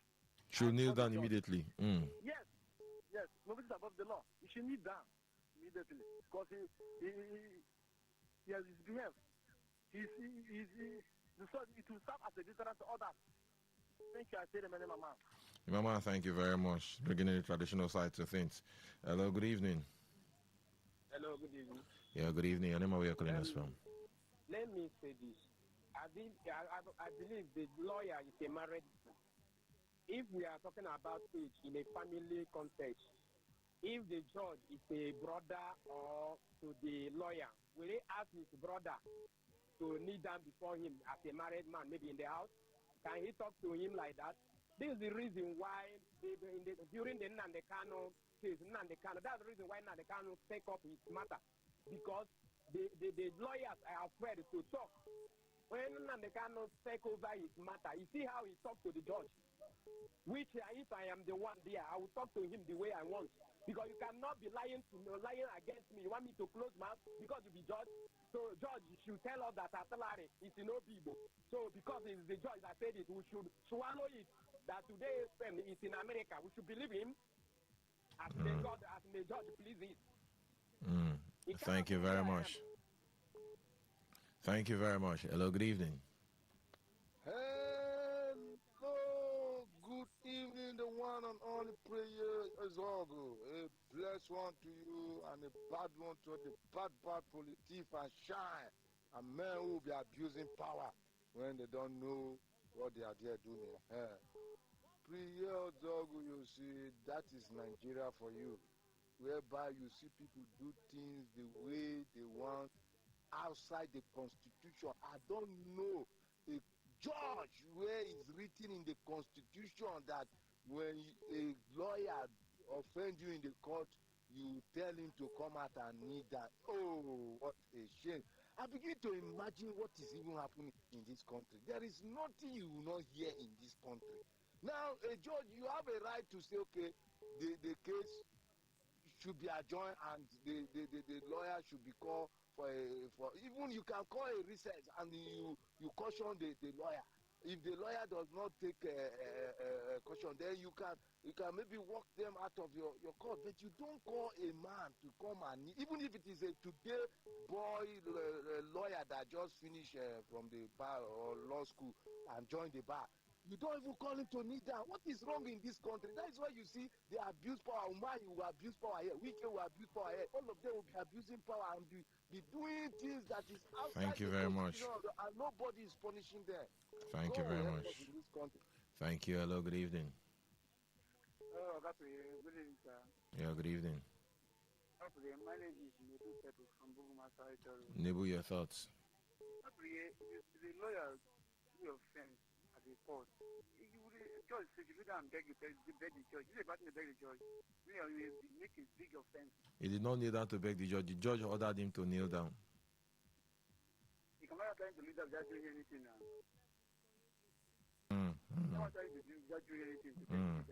So even though he did something, that's the best way to punish him. Thank you very much. Hello, good evening. Thank you so much, Priya. Archie talking. Archie, your thoughts, sir? Yes, let me look over the situation that the judge ordered a fellow lawyer to kneel down. You see, I condemn such acts and behavior. But you see, I call on NJC, National Judicial Council, to rapidly see into action and probe that particular judge that acted that barbaric behavior. Thank you so much, and I cut off from here, Archie. Thank you very much, Archie. Let's squeeze in this one. Hello, good evening. Hello, good evening. Hello, good evening, Priya. Yeah, good evening. Yeah, this is Roque calling from Andoni. Your thoughts, sir? That judge should be sacked automatically. That is abuse of power. How can you ask a lawyer to kneel down in the court? For what? Who is the judge? The judge is not God. Even the Holy Book says this kneel is not made for any other human being apart from God. And somebody will just chop belly full and be misbehaving in the court. That judge should be sacked and sent to jail. I don't like this kind of habit. Why is Nigerians behaving like this now? Is it the first judge? Don't he read before you go to that place, before his appointment as a judge? You should supposed to understand that this is humanity the bad thing to do to a man of that magnitude. I hate it. The thing just, you can hear from my voice, I am seriously angry. Don't like woman being behaving like that. That just should be sacked. Thank you. Thank you very much. Let's go for a quick break. When we return the platform on radio, we'll continue. I am Priya Izaga. Sins of this people many, so many. Many times plenty, multiplier. Many times plenty, multiplier.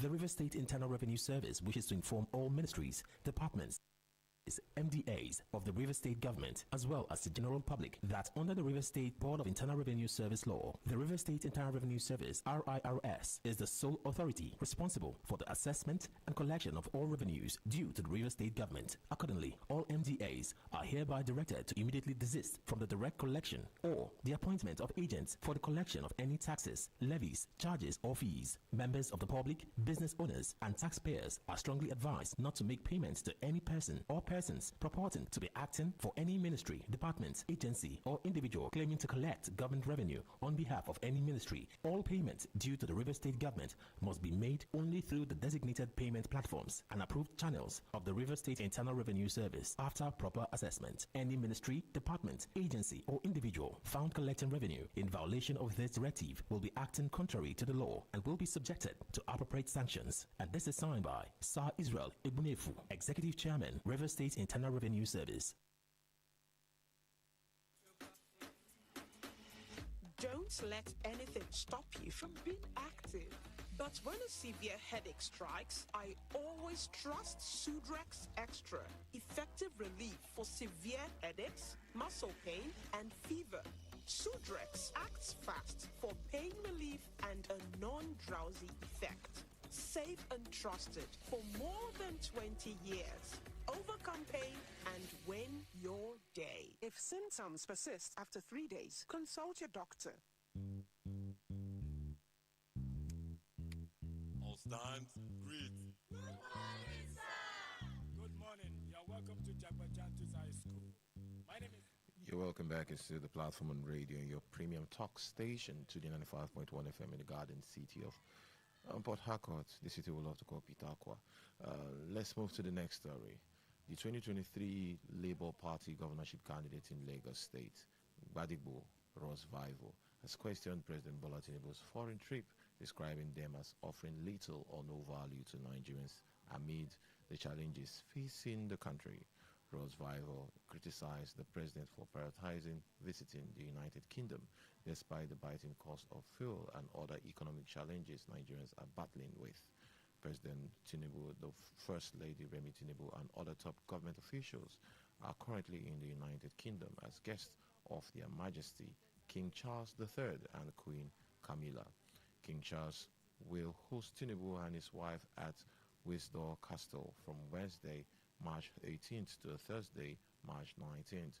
The presidency said the visit is to strengthen bilateral relationships and explore avenues for further collaboration. Have we benefited as a country when our presidents travel for those foreign trips? We've seen during the time of President Olusegun Obasanjo. Yes, we had troubling times during the military era where a lot of countries, United Nations, they cut ties with Nigerians. Yes, he had to travel to see how we can smoothen that relationship between Nigeria and these countries. We also saw Umaru Musa Yaradua traveling. We saw Goodluck Jonathan, Muhammadu Buhari. People even calculated the time he spent outside Nigeria and when he was within the country. And now, President Bola Ahmed Tinubu, people are even calculating the amount of money in the budget for foreign trips. Do you think it is necessary? Have we gained as a country since traveling, going out? We visited Turkey. We visited, the president visited Turkey.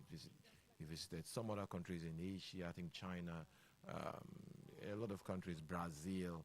Have we benefited from these visits? Including France, yes, it's a regular when it comes to going to France. Have we benefited as a country with this foreign trip? Are you seeing that direct impact of these countries in Nigeria? Or should we just, possibly when we are electing our next president, this should be some of our grants? You don't have to travel. You have to stick, stay in the country and fix the country. Just the way the president will order and the service chiefs to go and stay in states that have issues with violence and or insecurity. Should the president stick to issues in the country? Maybe you can send the Minister for Foreign Affairs or the Vice President. Have we benefited from all this foreign trips? Phone number remains 0810-951-0951, 0810-951-0951. You can send us a text message, a voice note, or WhatsApp message via this number 0701-9339-962, 0701-9339-962. Hello, good evening. Hello, good evening. Yeah, good evening. Your name and where you're calling us from? Benjamin from Port Harcourt. Your thoughts, sir? Let me ask a question. The president has been traveling more than 10 countries. Is there anything in Nigeria? That's the question I'm asking. So, with your analysis, do you think we're benefiting from these foreign trips? I've not seen any benefit now. I've not seen any benefit. They're going to enjoy themselves, have political meetings with people. It's not for benefit of Nigeria. The country is bleeding. They are traveling out, giving instructions. Their house is on fire. He said a man, he has a fire. He don't know from the fire. Give instruction to the boys. Huh? I don't know what's happening in our country. I don't know. Thank you very much. Just have a dinner with the Queen of England. That's all. That's what. In fact, thank you. Bye bye. Thank you very much. Keep the calls coming through. 0810-951-0951. Have we benefited as a nation with all these foreign trips from our past leaders? I even saw an old video of the former Prime Minister of Nigeria, former Premier of Nigeria, when he visited the United States. Yes, he visited the President and the Vice President of the United States. Have we benefited over the years? You look at his foreign trips, you look at the trips of the subsequent military leaders, Yakubu Wan, Shehu Shagari. The last time the presidency visited the English monarchy should be some over 30 years ago. Have we benefited when it comes to all these visits, be it environmental, be it construction-wise, bringing infrastructure, bringing in direct investment? Have we benefited a lot from these travels? Hello, good evening. Good evening. Yeah, good evening. Brother, we have not benefited anything. When your child is sick, you are traveling, what is that supposed to be? So we have not benefited. Thank you. Thank you very much. Hello, good evening. Hello, good evening. Yeah, good evening. I know where you're from. Austin, from Port Harcourt. Austin, your thoughts? They will not benefit anything. It's only them that benefit because they want to check a place that will hide their money. When they finish, you just pack the money, go there. I'll ask questions. So when they go visit, they don't come Nigeria. British President or Prime Minister, they don't pick up visitors to this country. Every time you visit, how many? Last year, I think 100 something days when you go outside, nothing come out. I beg, man, I beg. Thank you very much. Hello, good evening. Hello, Priya. Yeah, good evening. Let me ask you this question. I know it's a rhetorical question. Do you think that UK citizens don't know what is going on in Nigeria? What do you think? All the talk President Buhari, let President Buhari talk. Every time, I assure you, once I travel, come back. all the investors from the whole world will come and invest in Nigeria. Let me ask you, did they open any granite oil company under Buhari? Nobody will come because Nigeria, they kind of abuse it, human rights abuse being by Nigerian government. The way they destroy people's property. Do you think that some people from outside country will come here and invest? No, now. We are just laughing at him. Let him come. See, they will not give him because they know the money they have been given to them, the one they recover, where did they keep them? They travel from Kavantan to Kenya. They think so Igbo people don't know you. Thank you very much. Hello, good evening. Hello, Priye. Yeah, good evening. Yeah, Comrade Kabari. Kabari, have we benefited? Oh, let's not say we've benefited so much. The tour by the former president, late President Muhammadu Buhari, and this present one has impacted greatly on Nigeria. Can't you see? Can't you see it in the northern part of the country if it has not extended down to the south and west? You mean the equipment, the hardware they are giving us? Is that what you mean? It has impacted so much. Can't you see people being killed in Borno State? Can't you see soldiers being beheaded, killed, lieutenant colonels, generals, civilians? Can't you see? It has impacted greatly, my brother. Please, nobody should criticize the president. No president that is moral, that is sensitive and leadership worthy, such as Tinubu, has ever, decided over the affairs of this country. Can't you see the son? Imagine a president whose son is touring the country just to secure victory for the father.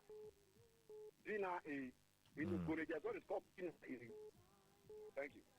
Thank you very much. Hello, good evening.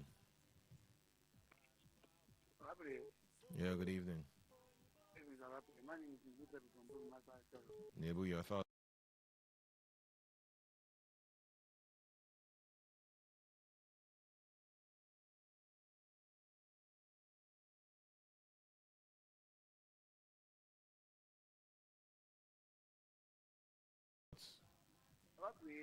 When President was traveling to find a solution for us, we will benefit for it now. Let us be patient. We will benefit. I believe that we will benefit. Let us be patient. Now I'm putting in way to make Nigeria to go forward. Benefit, that's my belief. Thank you very much. Nebu said we will benefit from the visits. Hello, good evening. The foreign trips will benefit. Hello, good evening. Yeah, good evening. You see, these our leaders, I don't understand what is their problem. We are not benefiting anything. Look, let me just tell you why this our president, all our president do travel out. Check in Africa. Most of the presidents that are doing well in their country, they don't travel out. They don't travel out. They remain in their country and connect anything that will benefit their people. Here in Nigeria, our president, our governor, our House of Rep, all of them will be traveling all over the country, seeking for where they will hide our money. All this traveling are go and negotiate how much they don't accumulate when you go give Britain, because that's what Britain live on, allegedly. So, thank you very much. Anything, my brother, we are suffering. Thank you very much. Hello, good evening. Good evening. Yeah, good evening. Yeah, expert calling from a better moment. Your thoughts, sir? Thank you very much. The toll of our president since 2023 is a total failure. I determined that a total failure. What is spoiling the country is to retire our 2026 budget that was captured on the budget for his overview term. That's the only thing that he is benefiting from the budget. But for we, the masses, to benefit, it's a total failure for you, not for me. Thank you very much.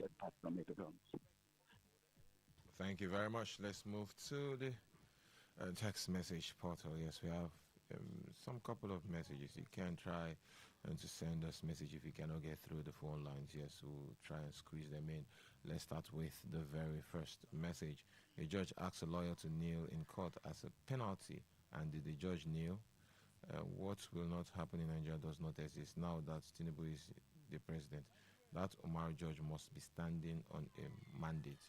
This is expected when unqualified are just appointed judges by politicians, a country that judges and military have joined politics. This from Mr. Law.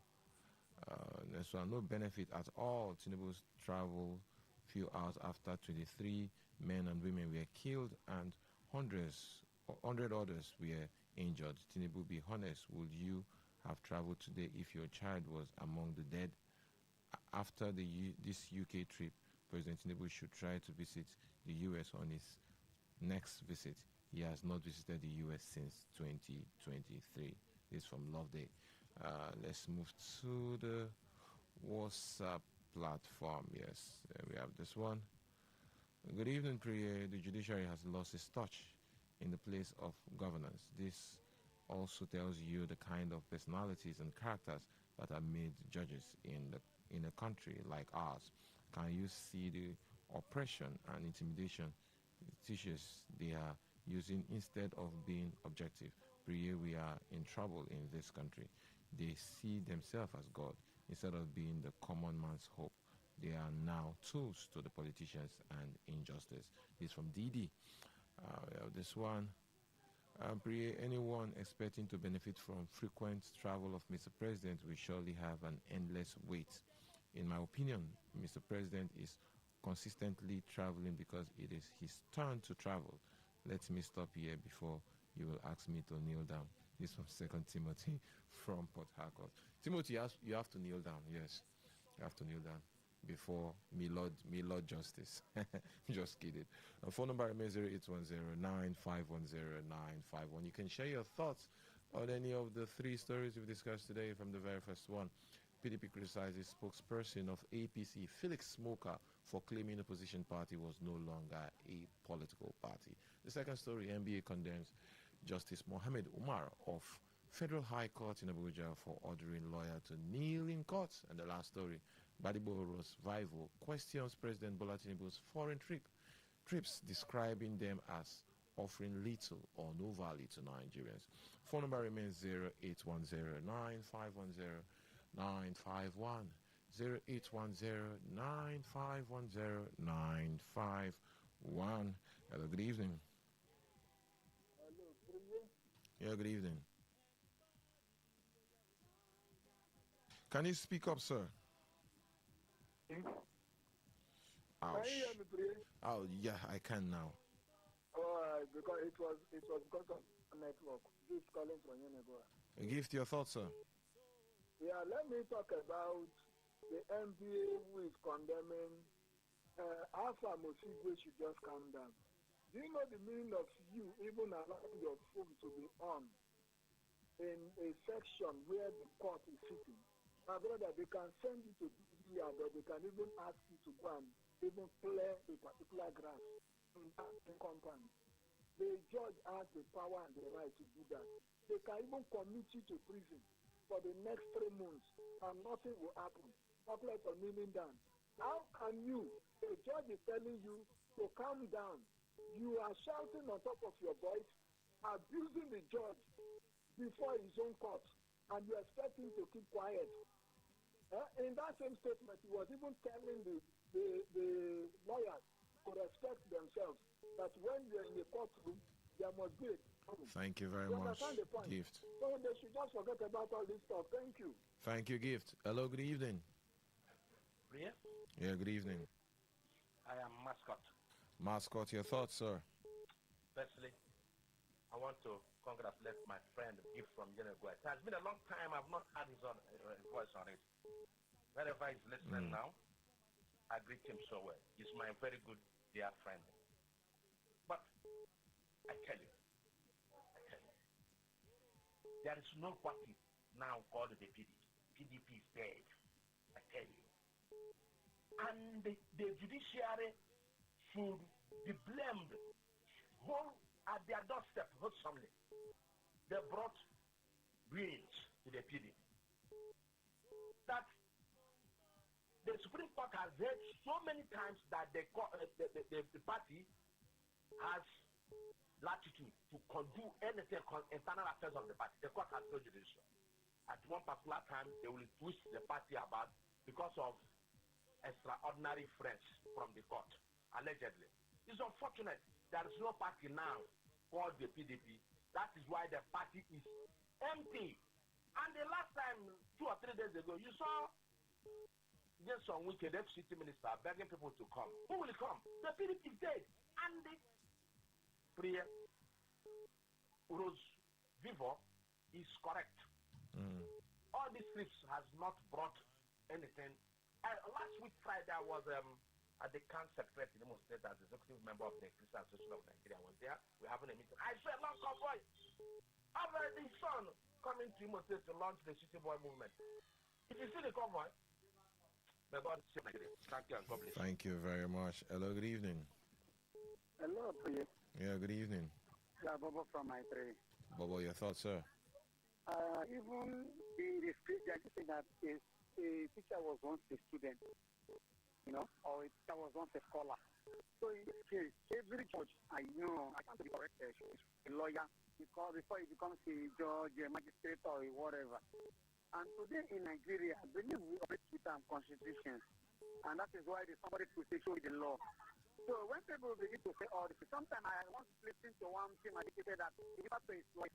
When he whispered to the lawyer walked him out, so he did it twice. So in this case, now there are rules. You can't just come on your own discretion. You just wake up and say, slap this person. Hey, yeah, this, that. So we are behaving as if this country is not a banana republic. When anybody can just wake up and say to me, will you get out of here? Hey, will you do this? So sometimes let's talk well. Thank you very much. Let's forget about the devices we are coming from. Yep. Thank you. I was struggling to get your point. I was struggling. Hello, good evening. Priye Izogo. Yeah, good evening. Priye, there was no time the legal counsel of Shore was insulting the judge. Priye, it was a debate on time. Date. That's what we're talking about. Using the word period. He said, no, I won't agree on this date. This date, I'm having a program for this date. So the both counsel were debating and arguing. That is the issue. He has never insulted the judge on the law. He did not. For the petition he was raising, it could have been, no, please, can you make this place audible for we to proceed? Or you walk them out for now and take a decision, not to tell the council that has the authority to defend his client, to go outside and kneel down, humiliating the council in order not to defend his own client.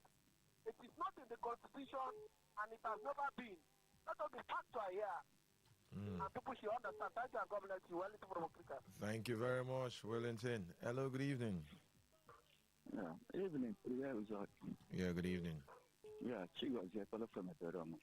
Chigozie, your thoughts? Yeah, I agree with the person that said the PDP judge. That one is the truth.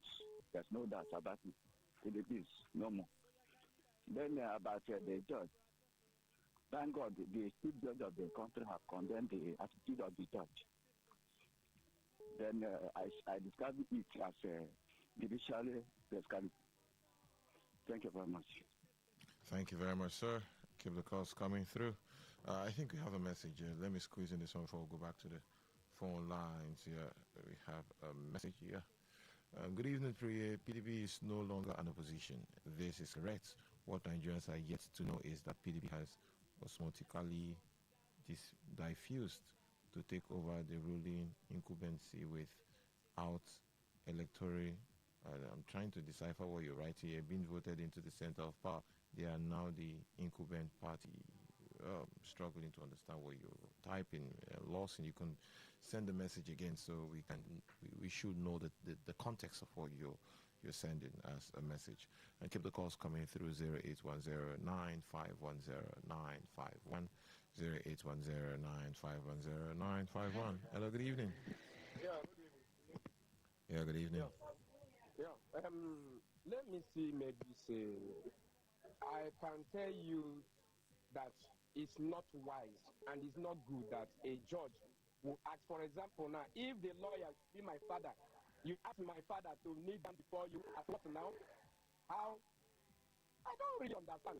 Like what I told you before, this is the reason why, if you check very well, go through all the legal counsel of the, that's what you see, all of them are afraid to talk to the judge. That's the reason why the client, what is going on, say, I will take over my case. It's not like that. Judge is not God. And when I want to explain myself, allow me to, don't tell me that I should accept everything that, okay, if the judge should say that, Abba is in Port Harcourt, I should accept because it's judge. It's not to God. Even God said at times there's a way God will ask you something. You ask him, sir, is it like this? You think very well before. If you didn't hear well, Nigerian judges, they ask something you don't hear, they must force you to. Oh, we lost that. Hello, good evening. Hello, good evening. Hello, good evening. Good evening. Yeah, good evening. Yes, Mr. Priya. I'm asking my thoughts. Thank you very much. Priya, see what happened to Sokoto. And our president, see all these things. I'm moving, staying.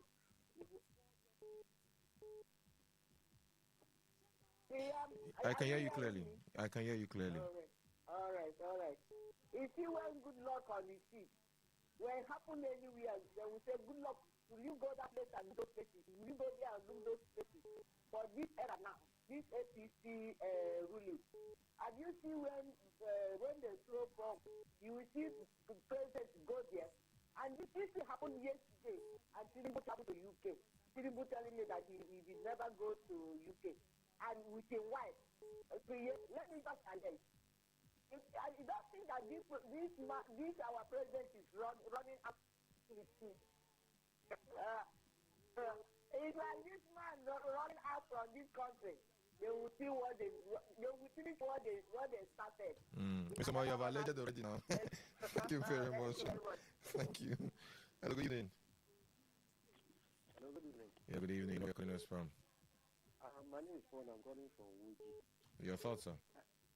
Let me see if about the president traveling around the country. Yesterday we felicitate for many of the staff. I think the president is trying to make history because he has made history in removing fuel subsidy, and then he has cited that in 30-something years, no Nigerian leader has made state visit to Britain. So he's making history. And we have not seen we are not benefiting on all these things. Rather than he traveled to talk that time, he was like, he felt like a small boy that's learning how to walk. I think they should settle down and work this country for us. That's why they elected them. Thank you. Thank you very much. Hello, good evening. Your last caller. Let me look at that of the traveling of the president when Medugri is on fire. You can go on. Let me take that of Goodluck. When Goodluck arrived in Medugri, the Northerners began to cry that an attack on Boko Haram is the attack on the Northerners. And Boko Haram killed Medugri. If you look very closely, you understand that Medugri is now being captured by Boko Haram and Iswapie regionally. The military is losing the war. Let us be factual. The morality, the president needs to take a decisive action to calm that village. Go to the field, give the body morale in order for them to clear these Iswap and Boko Haram issues. It's a very simple case for us to handle, but there's no motivation. The arrest of the president, give me the head of the kingpin, and everywhere we come. Thank you very much, my brother Wellington from Okriko. I don't know we call it a wrap on today's edition of the platform on radio, the platform used by the news department. Till same time tomorrow, do have a lovely evening. Up next is Sweeting Day Happen. Yes, Quran is already in the studio. I am Priye Izogo. Kuro, it seems like you need to kneel down. No, that's the new thing now. It's the ill thing if you're a judge, if you're me lord, you have to kneel down. Good evening. As for solidarity, united we stand, we fight for our share. There's the HSCT. Shut it down. And there's the HSCT. Shut it down. My goal level for HSCT. Rich man corner in HSCT.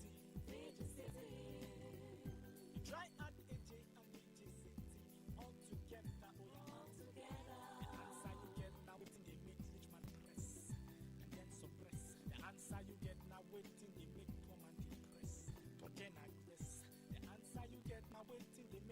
they try to keep up with the Joneses. As I you get now waiting, they make bomb and begin. They try to prove to me. Get it, get it. Now go get money, then they finish. Get it, get it.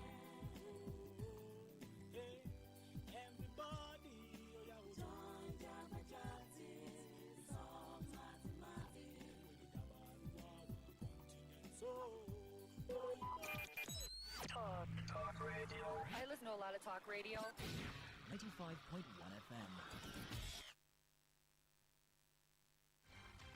Today's news in 60.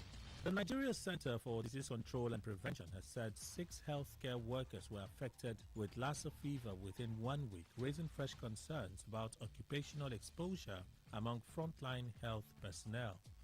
The National Agency for Food and Drug Administration and Control, NAFDAC, has warned the public about the recall of all of 100.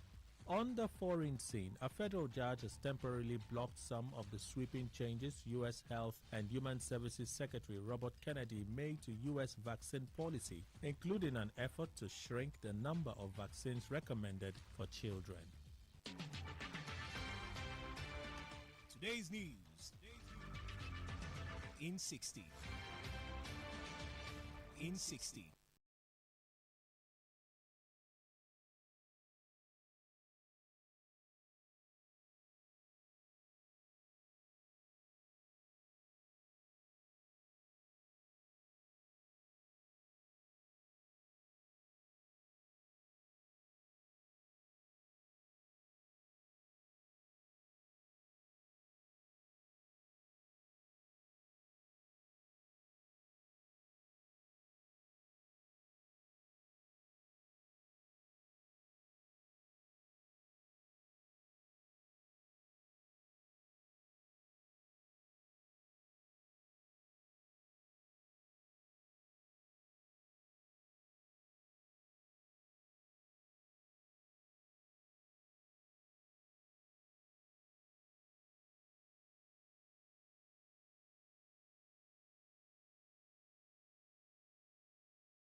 hardship you face.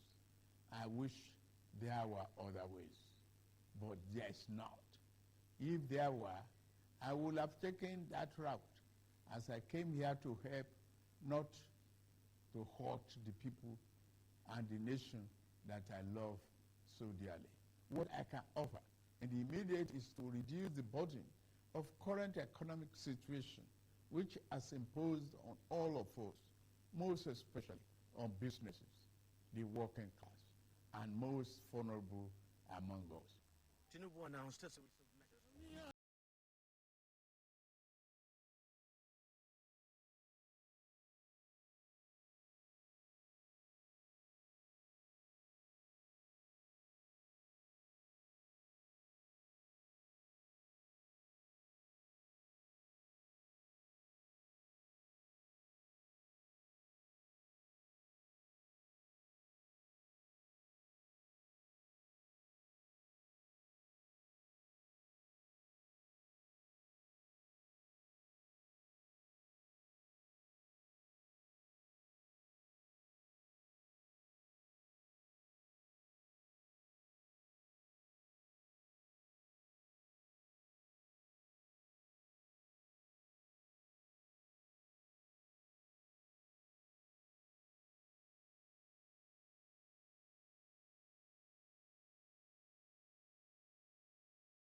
Okay. As we Yes, don't ring sir. bells, school don't start. As every time, come and sing the new national anthem. They're supposed to know. They're supposed to know. When you hear the bell, just listen to the three wise men. Yes, sir. And the live radio. The three wise men, we don't show nothing happen. Yes, I found out, everything that happen now, it be. No, my brother, everywhere just stay cool and calm. Thank God, yeah. Yeah. Just they shut down, I mean. That place where you shut down, they don't open them. That place where you shut down over the weekend, they don't open. I see. So no pressure yourself at all. No pressure yourself. Not Yes, true, sir. not true. See the alpha, how you be now? How you flex? Either way. Everywhere cool. Everywhere cool. You know, say when Oluwadi in charge, everything is supposed does the walk through. And when you enter this studio, you go first forget your problem. And when you don't come up for the studio, you go say, hey, that shout with that man, they shout for that side. You don't say the problem still there. Anyways, we don't show. Yesterday we been get small meetings, so we're not going to chop on that time. We don't come, yeah, because when people talk, our own are to listen and improve. We not today like on our government. You know, they like your leaders. We don't do that. Oh, if you tell us, say you want me to do like this, we can't look and because okay, no, I'm more doing like this. Yeah. You understand? So you go work. So, anyways, we don't show again. We still there for 95.1 Today FM, and the show now waiting they happen. At the always tell and I say this now the show will be say any story where they last, the story they break, who they break and for now. Like say, they break or not, and I know it be. We say as the story hot, we land down for now, so that I go be the first persons to hear what's in the happen. And like we always talk, say all the story then whether outside we country or inside we country, as they drop, we give them on to honor. We always tell on us say if you want to listen to us, if you go on www.todayfmlive.com, just click the listen button for there. You go to listen to us as we yarn all the yarnings for the studio. And also if you say you want to see us, you won't look how we just do, whether if you say we see the fresh or the economy they press us, they just look, you won't look our face. Just go on YouTube at Today951FM. Now you go see all our face and the topics that we carry forward. Won't get topic come out here. You did for our Facebook page Today95.1fm for our Facebook page. If you go there, you will see all the story them there for there. We carry for bunge topic come out here. I will just introduce myself sharp so that we fit they put our voice for the story then why I bring. My name is Sikuro. They call me the king of weddings. Anywhere we wedding they happen for the city outside the city. If you look very well, you go see say I'm Sikuro. We did the stock distance. Say Peking we then carry for back. And they no say the Johnny Fa we don't show till True, Nabario, country people, this now your boy, MCTD, the man when they call the sugar of event. And I know now, whether on a wedding, child dedication, burial, I just put call, we'll come make and sweet for you. We're live for today, 95.1 FM, and now waiting there happen. And I know now, the always tell and I say, when your fowl lost, any aroma when they come off your neighbor window, it always they suspicious. So today, just find Jesus, boy. Because today topic, it go sweet you for body, and also, it go scratch you for body. Alright, we country people. My name is MC Justice, that man we hate injustice. Anyway, we did talk about injustice, you go see me. They run, they come. Today, we'll get to Bonga Tori. We will carry come studio so that we'll go chook mat. Today, as the Chief Justice of the MIC, you don't get who I go tell to need that. Okay, we'll get to read on that. So they come. Anyways, now the three wise men with the talk serious matter in an unserious way. So so we could just go straight to the topic. The first story we'll get for you, we'll not to get time. We just get this one don't day. You understand? You know, say Iran they fight with Israel and US. And now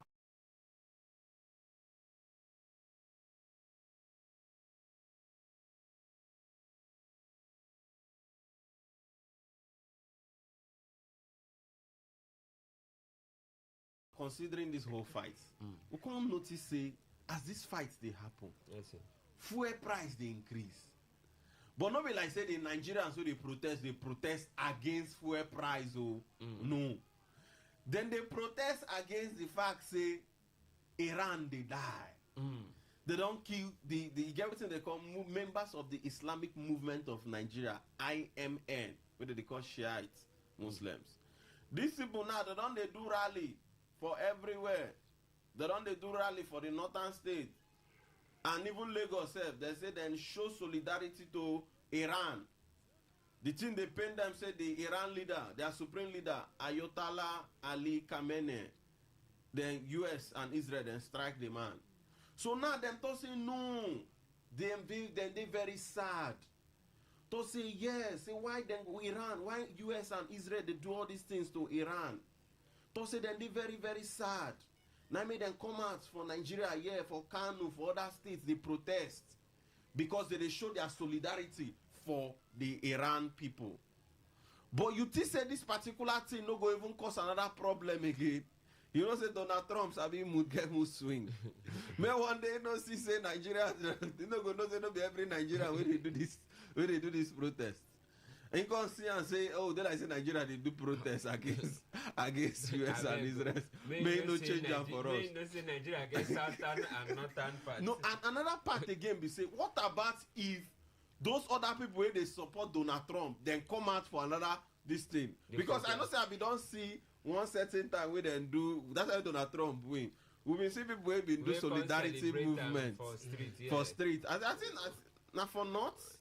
I think southern part. Even southern part and even the northern part. So now when these Shiites they do their solidarity support for Iran, what about if now Donald Trump people can't do solidarity support for Donald Trump? The two people can't meet for one place. Baba, no we fight, we'll go to fight. But we do concern us.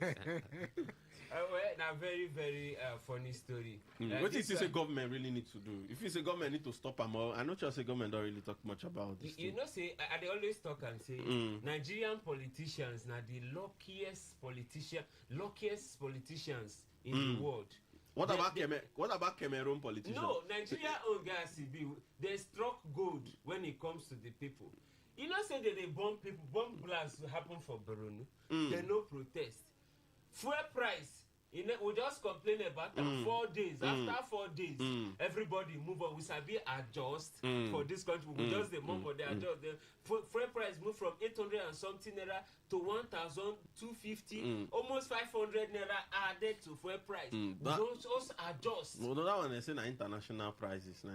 We no protest on that one. We no raise concern. We protest say that they bomb Iran.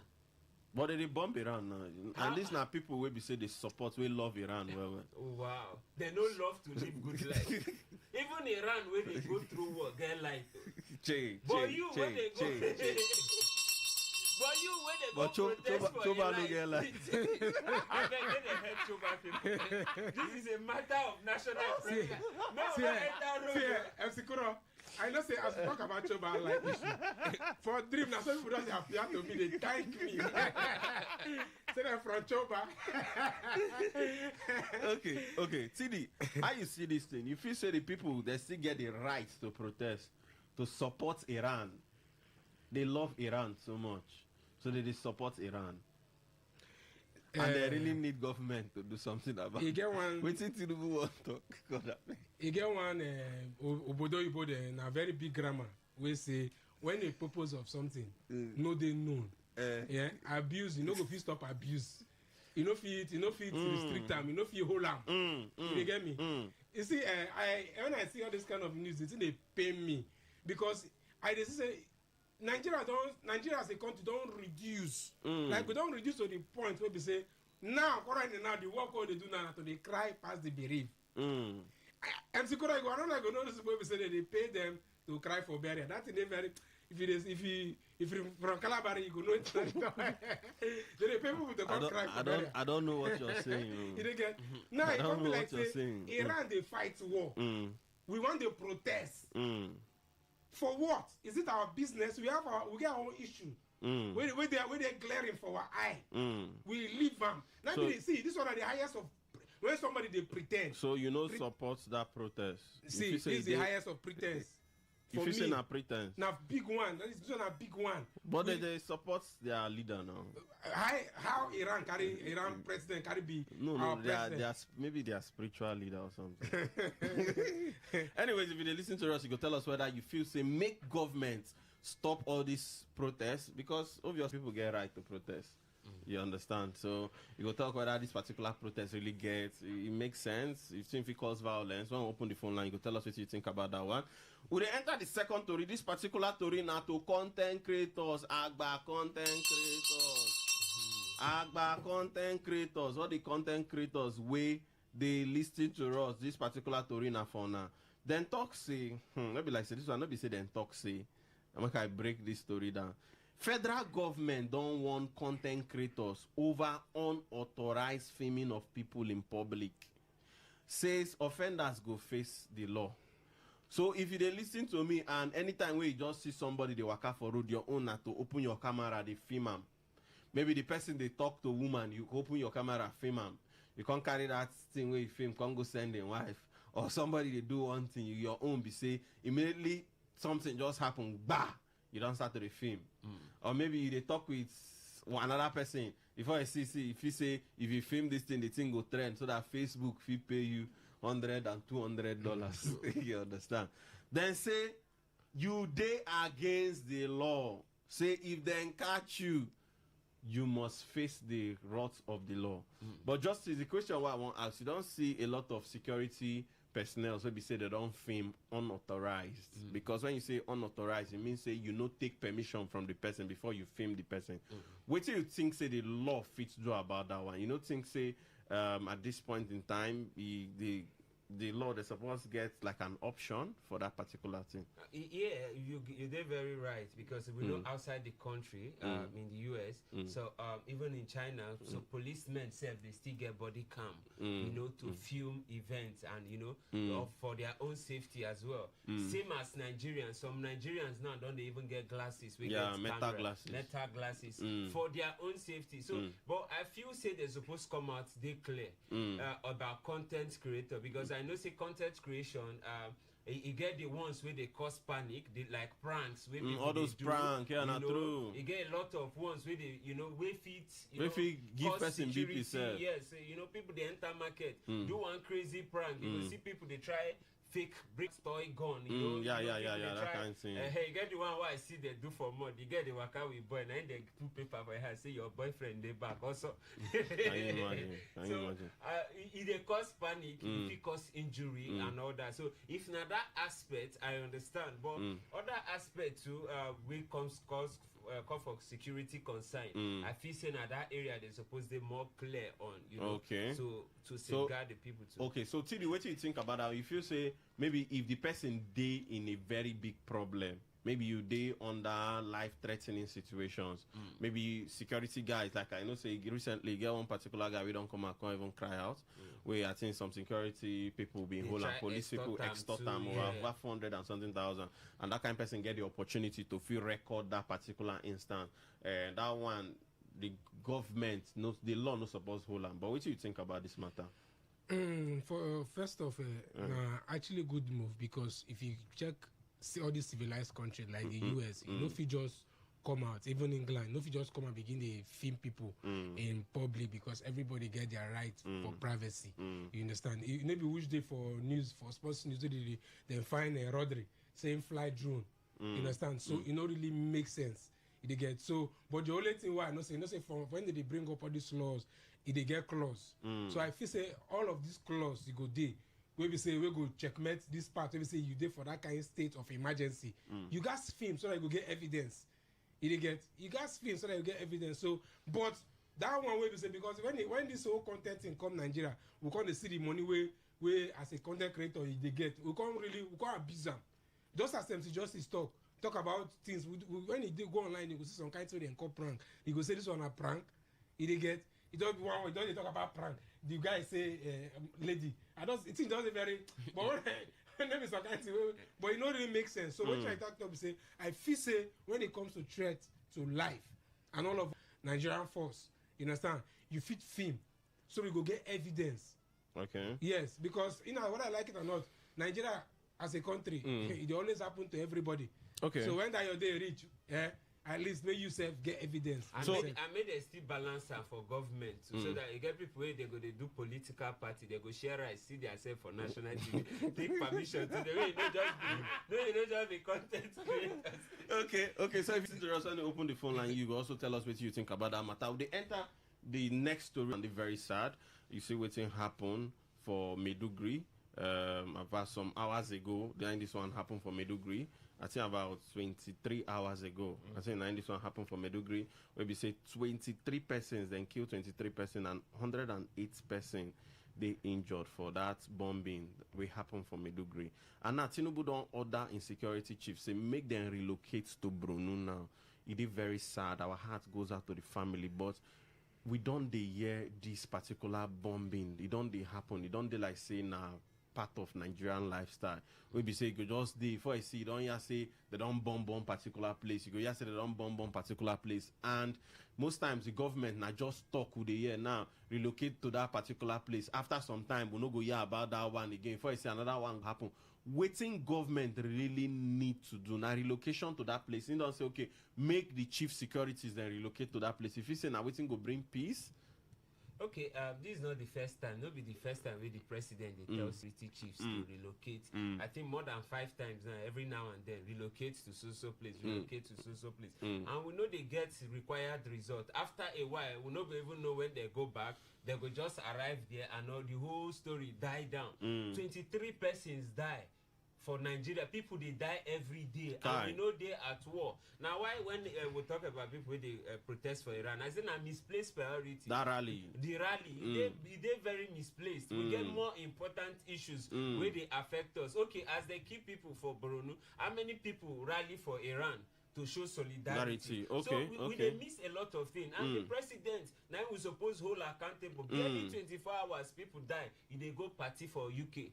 You know, with your wife, you did jet out of the country. Make I quote the president in 2014 in one of his tweets. He said, on the matter of security, the buck stops at the president's table. Like any in other country, Jonathan is the chief security officer. Stop Boko Haram. Now he's the chief security officer. And why has he not stopped them? They jet out of the country.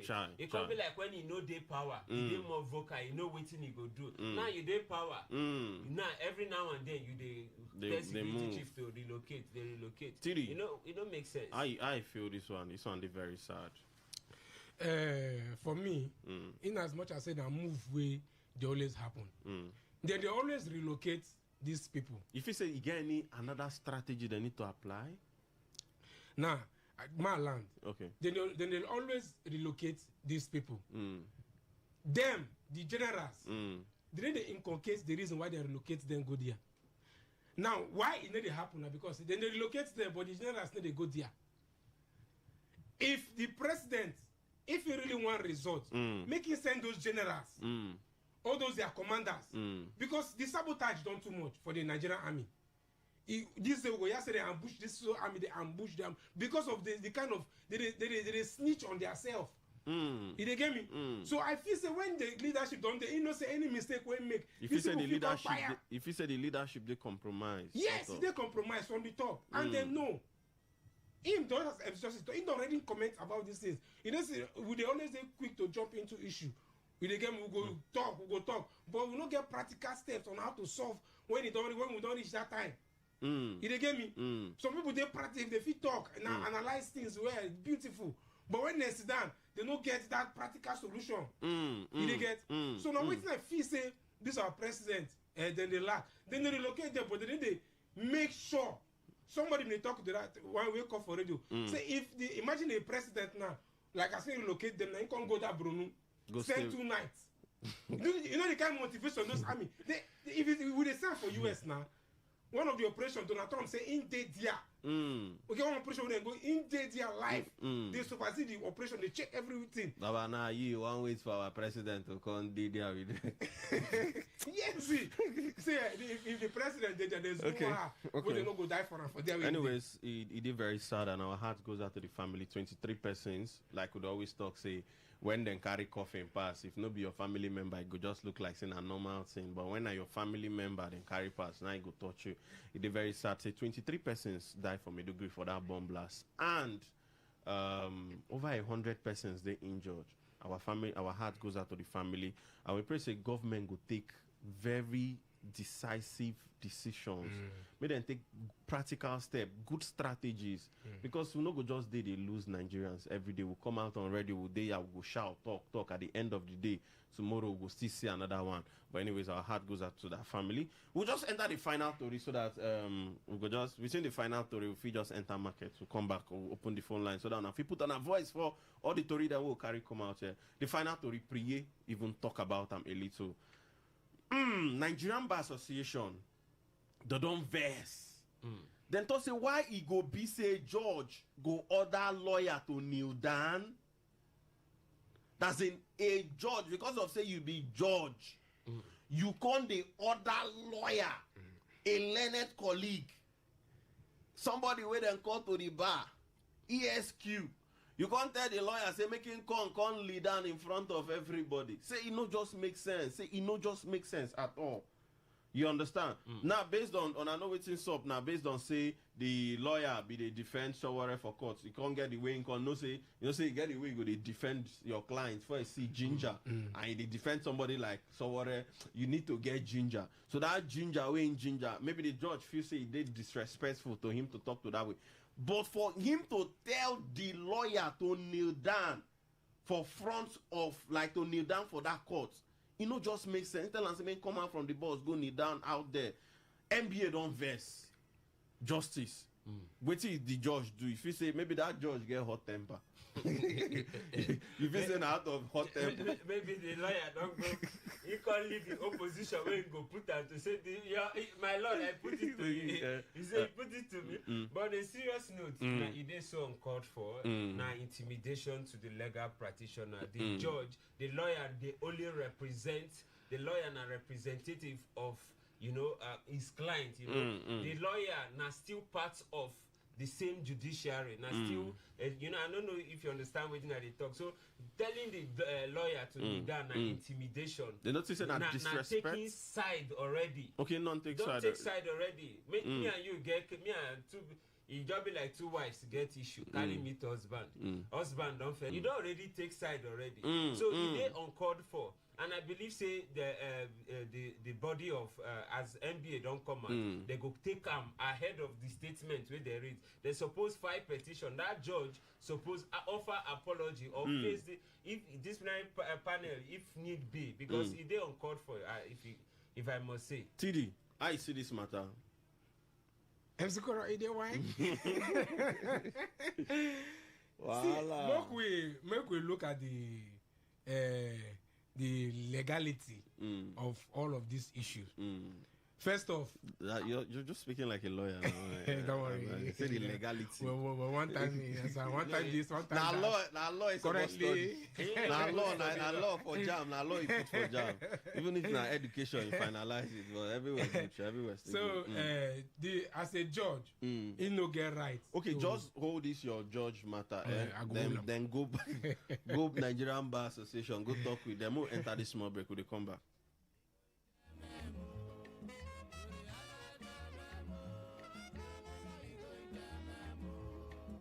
The Elect Prophetic and Deliverance Ministry, aka Dynamic Army, presents Rise of Giants 2026 and her 10th year anniversary. Join hosts Pastor Darlington and Prophetess Jane Akazwa for a 3-day divine encounter theme. Fear not, according to Isaiah chapter 41 verse 10. Date is 20th to 22nd March 2026. Time is Friday 4 p.m. Saturday 10 a.m. and Sunday 4 p.m. Also ministering are Apostle Kingsley Samuel, Pastor Ukebu Precious, Minister Barry, Minister Amaka, and guest minister Chioma Jesus. Venue is at the church auditorium located at number 27 Pentagon Plaza beside Timeless Supermarket at the George Port Harcourt. For more info, call 090-2000-3399. 090-2000-3399. Jesus is Lord.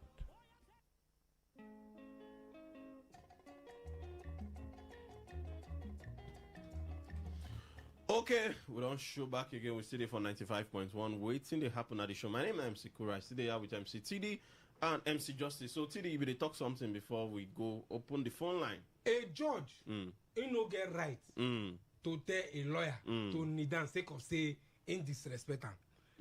Yes, that one they under the law for professional conduct. You understand? Now, if you look between the judge and the lawyer, the thing will differentiate the both of them. You know, now that's a governor, like a government where they mutually respected.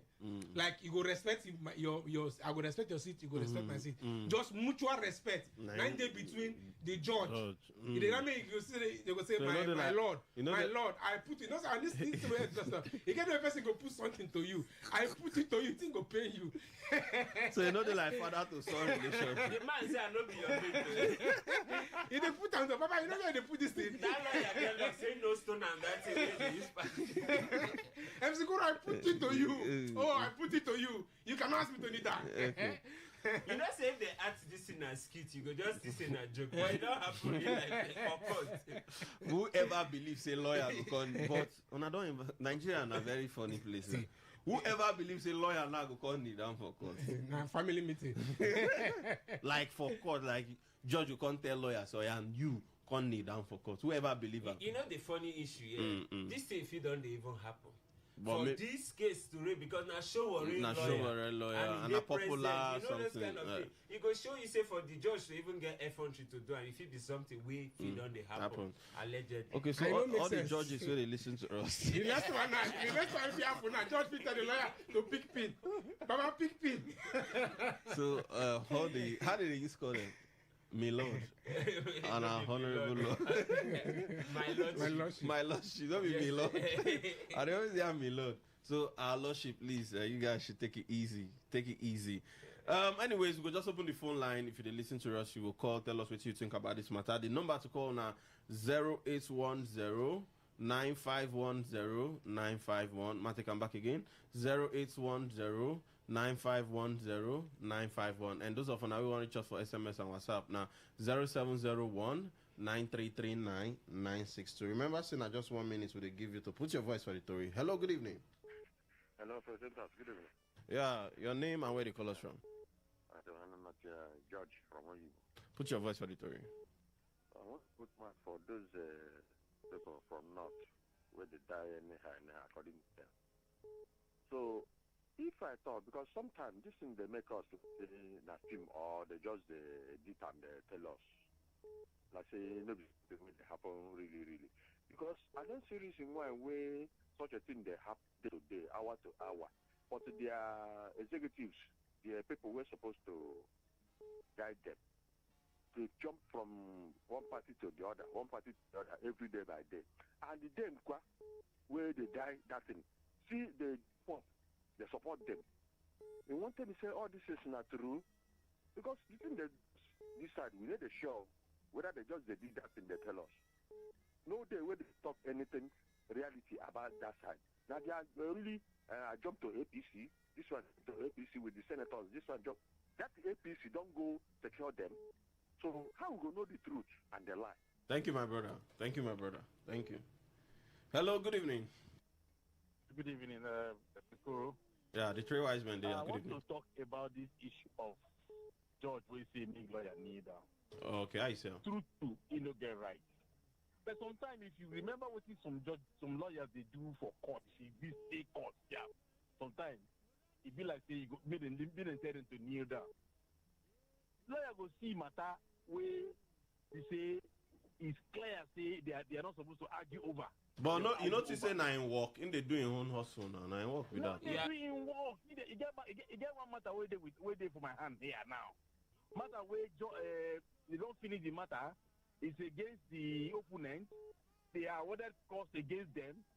Again, the same lawyer and young lawyer they go right to say now we supposed to pay the cost. And they don't tell the matter go another higher cost. No, I understand your plight, but that one in hustle now. Remember, just as I talk, I'm say everybody they innocent, proven guilty. You know, go based on emotion. You get.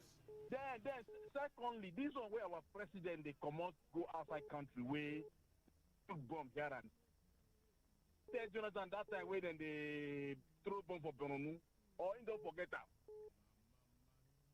Okay, thank you, my brother. That question, I don't know that enough for me. Ask the question. We had. Hello, good evening. Hello, good evening. Yeah, your name and where they call us from? I'm coming from Hello. Put your voice auditory. 1 minute.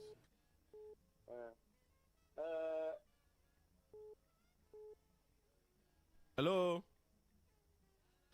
Network. Sorry, my brother. No verse. Try to see if you call us back. Hello, good evening. Good evening. Your name and where they call us from? This is my way. This judge will say make a Yeah, your name first. Your name and where they call us from. Okay, my name is Martin. Calling from Port Harcourt. Yeah, put your voice.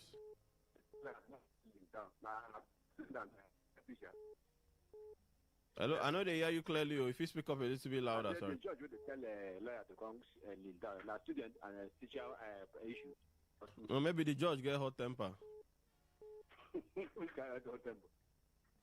This is where our president and his team they said that one problem there.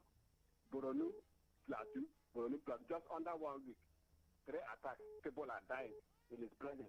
He's just carrying him, go in jail for London. That's how we take lead the country.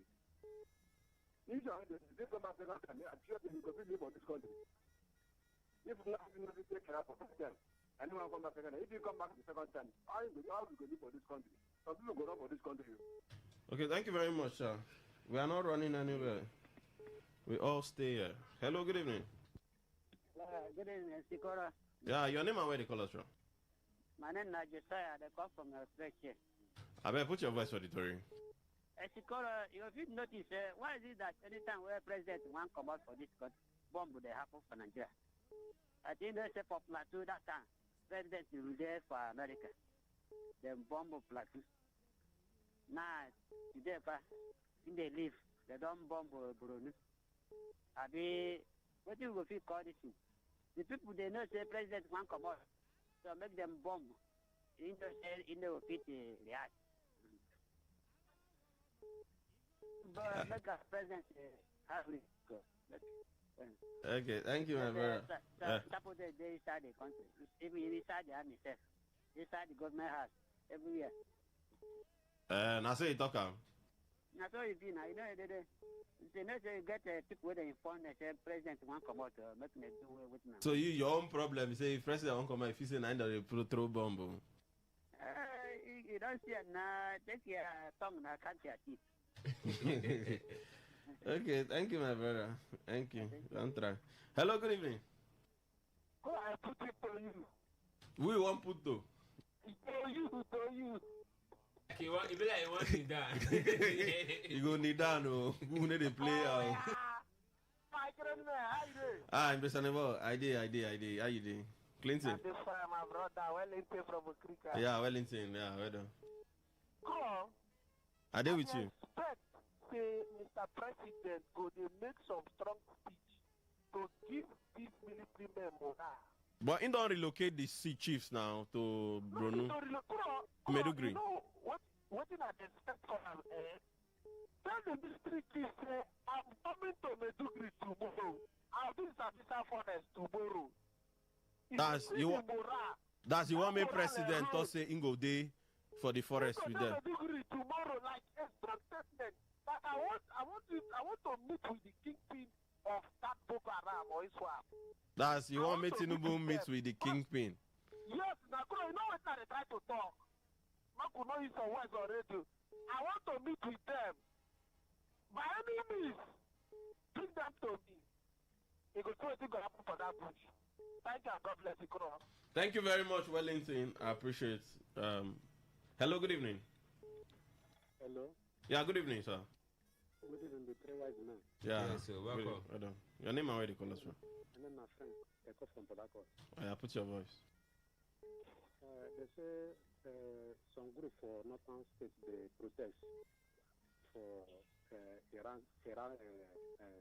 Yes, the Shiite Muslims, they are not happy. We are not surprised because even this fight where they go within America and Israel and Iran, America they suspect, they say Iran are a terrorist group, and when they look at what they happen for Nigeria, maybe strike and keep people anyhow for part of our country. So those people they know how. Well, for me, I foresee Nigerian government arrest those people where they protest because still war there for our country, and those people they suspect them. Now then they send those people to cause problem for our country. So none of our leaders they do anything. So they leave them. Say then they do protest. Solidarity protest. For me, they suspect maybe they know what they go on for this country. Now then they cause this killing for Nigeria. Okay, that one I just your feeling. Another one, judges. Hello. I hear you. Continue. Judges say tell a lawyer make him kneel down. We're not surprised. My Tinubu mandate where judiciary, majority of them do. I saw you talk. Yes. But the judge no be APC member. This why don't they attack Tinubu and this thing. Now you know here when judiciary when they say when they accuse them say then they think on your mandate then deny. Maybe you know here on past time. Maybe I bring the news. Okay. Thank you, my brother. Thank you. I beg more just work with 1 minute. Thank you. Hello, good evening. Yes, MC Kuro. Yeah, Mesoma, what's up? How you doing? The queen of allegedly. They say now you be the queen of allegedly, Mesoma. Allegedly, Rasuma. That's the English where they don't give us. No, allow them stress you before they tell you to kneel down. Just the allege they go before before you come. Now kneel down the rain for Nigeria. Now kneel down. It don't see them now. It don't see them now. The country where we find ourselves. Just sit and say good evening to you. Good evening, no. Yes, so sugar. Good evening. Yes, so now they do it. Yes, so now they do it. MC Kuro. Here with you. No leave, no transfer. All right. These people where they do this protest for North. This one where they don't vote many people for North there. Americans where they don't come do protest. They are the beg a Trump, I beg. Make you know just look at them, say one can do something this side. You see them now, when good luck will there for seat. I think good luck anywhere where they must go for park. That one are for park, all this one they happen. When good luck do like they go say good luck, he must go there, he must go there. This one just happen like this. So our president with his wife travel You know, just say no be running the run to leave us for this. No. You go to go see you go to go sing King. So from that, if he partner with some kind of things, so if he bring better for Nigerians. What did he don't give me for this way in the 40? They don't remove subsidy now, it affects you now. Did they help you save money? They save money. People that was good. They don't give. Did they save money for your future generation? Have to grow. Wait, make I talk. And now he don't give 70 for that. Make them go, bro. Make him go meet Gumi. Make Gumi know what thing that happened that place. Gumi use enter this talk. You know, go leave the man where he rest. See, now I tell you now, what thing make Gumi enter this talk? Because Gumi tell me say all the whole army, those people, all of them know where these people stay. They know where they follow them. They go that place. Not the only one. Even the enemy, they go there. This man go live where he go fight. He go they fight another thing. Now welcome the block place. Anyways, Mr. Man, tell me your last phone number. 9128. Okay, we'll see whether you will be the last woman. Anyways, we appreciate this call. Thank you very much. Hello, good evening. Yeah, good evening. Your name and where they call us from? Your network is very bad. Oh, chai. Hello. Can you hear me? See, just try call us back. Your network is very bad. Hello, good evening. Hello. Yeah, good evening. Your name and where they call us from? Mommy, what's it? Mommy V, International Opportunity Estate. Okay, Mommy V, what's be your last four numbers? 2003. 2003. Okay, put your voice for the Tory. I want to press us. So when Mars in our Mars. Okay, Mars is not there with us again. That man, why now? Not so life V. Not so life V. I beg, this is something. I beg, I don't know what person goes on for this country. You don't reach when we go strike for that answer. That's why they don't get labor. They don't labor. I think Nigerian labor this day. Now make labor protest. Make Nigeria do something about it. People are dying anyhow. Okay, thank you very much, man. Okay, thank you. We enter the next. I know says we don't get like messages, a lot of messages there for there. So okay, Mom, I take this call. Hello, good evening. Hello, good evening. Yeah, your name and where they call us from? My name is Mr. Neka, and I'm calling from Port Harcourt. Put your voice for the Tory, 1 minute.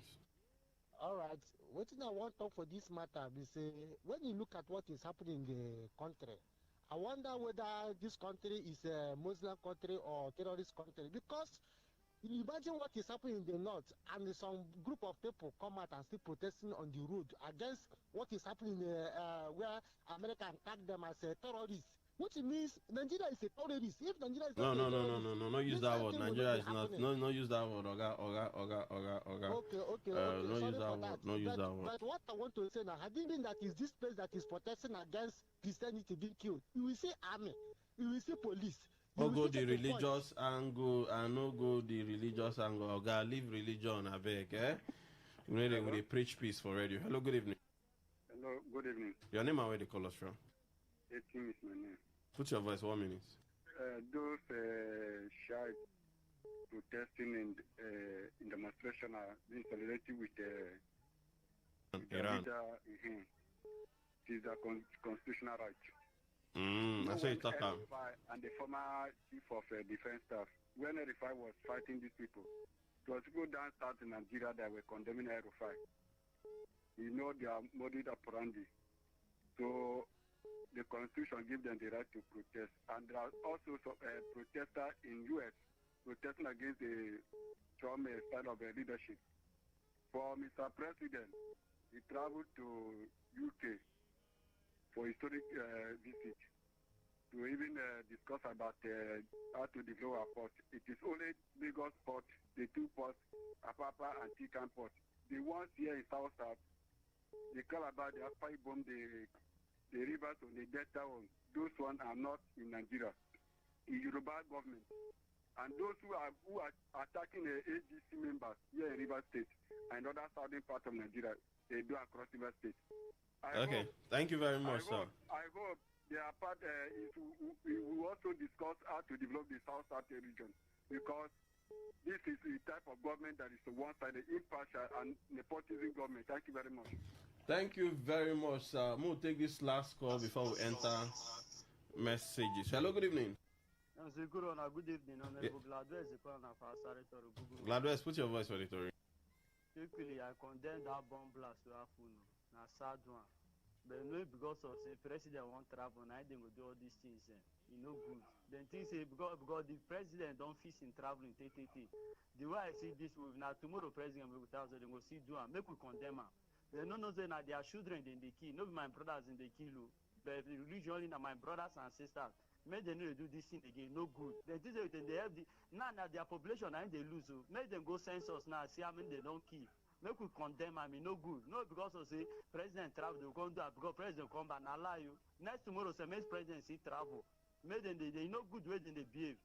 Thank you very much, Gladwest. Thank you. Okay, Mo, enter SMS. Justice. Okay. Okay, TD, any of you? Okay, this now our SMS portal. This one say, good evening to the three wise men. The Shiite Muslims are the Shiite Muslims who are protesting against the war in Iran. My advice to them is they should go to Iran and protest.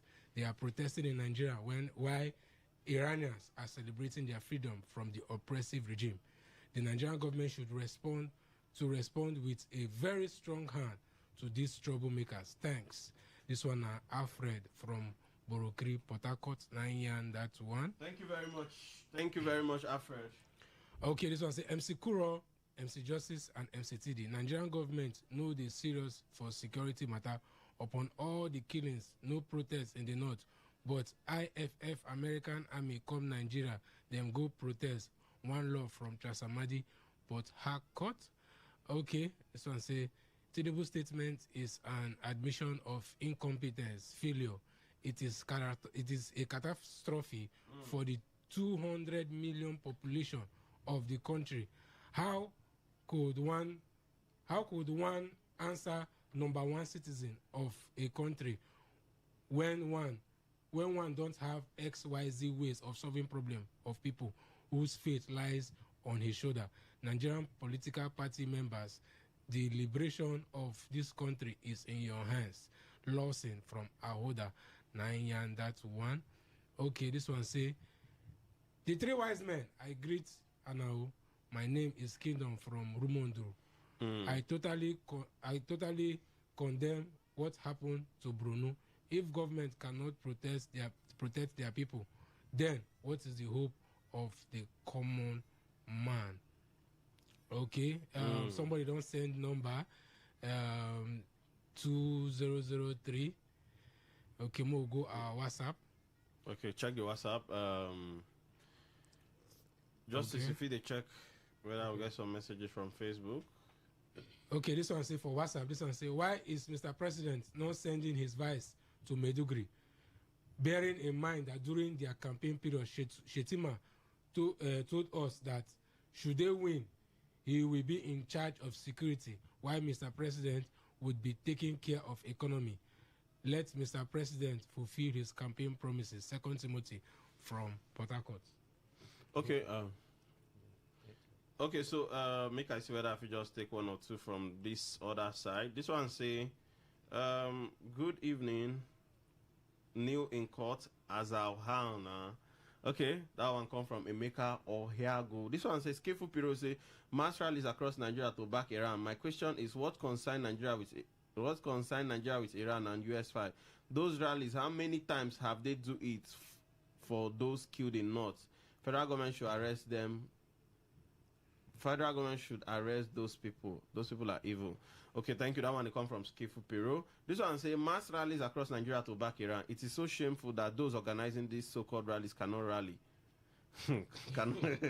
It's so shameful that those organizing these so-called rallies cannot rally. For innocent people that are being killed and kidnapped on a daily basis in their own states, yet they hold rally for Iran, as the people of Iran held a rally for the Muslims that are being killed by Boko Haram and co.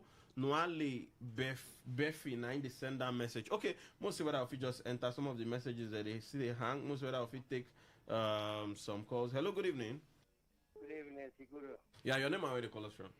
My name is Tango. Tango, put your voice, 1 minute. I want to ask a question. That lawyer, in the knee down, after the judge tell us to make him knee down. That's, you they ask me? I want to know. You no need down, because at some point the lawyers then we did their put their voice, come they beg the judge, say, I'm making calm down. Okay. Thank you very much. Okay, thank you, my brother. Okay, would they try to see some of the messages they try to load? Okay, take that one. This one just come in now. Say, a judge can ask a lawyer to kneel down in his court. The judge is not a madman. There must be something done by the lawyer. If a judge can sentence someone to prison, it is kneeling down that is difficult or wrong. I wanted to hear from your colleagues in this section of rules of professional practice. Please, a judge can do it. Mike from PH, I talk that one. Okay, Mike from PH, thank you very much. We also see if we go fit take this particular squeeze in this particular call. Hello, good evening. Yes, sir. Good evening, MC. Good evening. Your name and where they call us from? Innocent, I'm calling from Port Harcourt. Put your voice auditory, 1 minute. Honestly, about the president turn out of the country, I think the handlers and advisors of the president are not guiding him well. Yes, the arrangement for him turn out of the country has already been done. Plane has already been fueled and all of that, but it would have been better for him to do a stopover. You understand? Go to Bruno, order the local government chairman of that local government, if possible, call the governor, call the commissioner, address them, stay in Borno State, address them, give them marching order to the military right in Borno State before jetting out from the country. So they have to, the people around the president need to tell him how to behave as a. So when you go there, you sympathize with the people and then give the marching order. Not you are already on the plane or far away London. You are what you do need. Nobody will listen to you. You don't. To carry no weight. Okay, thank you. Going there to see things for yourself. Okay, thank you very much, sir. Thank you, good sir. Evening. God bless you. Thank you, sir. Hello, good evening. Yeah, good evening. Your name and where they call us from? My name is COC. I call from Protocol. COC, put your voice. Let me ask this question. Even Nigerians or you people, we never ask yourself, waiting Nigerian president, waiting they waka up and down. Now so Buhari waka every time. I assure you, bandits go. I will decimate them. Now so Buhari decimate bandits until leave office. This one don't start in Omikwana. Even any place, even in a naming ceremony, then they do for outside, then go call up. But now you don't relocate the service chiefs them to Medugri. Noticing a good move. Hello, COC. You leave me, they ask myself question. Try, COC. You know if you assure us. You know if you assure us. Hello, good evening. Yeah, good evening. COC, I thought say you don't relocate the service chiefs to Medugri now. You know, to relocate service chief to Medugri, now be the problem. You notice na good move? Move to do what? What of the one where Buhari relocate Inspector General of Police to or where? This one are new service chiefs them. New service chief. Then let me ask this question. Is it because maybe the way where president to the junket everywhere, waiting in the time for outside country? Now naming ceremony when they go. No, he wants to have a conversation with the UK king. The king of England, right? Yeah. Which year UK prime minister go come here for come see children? Everything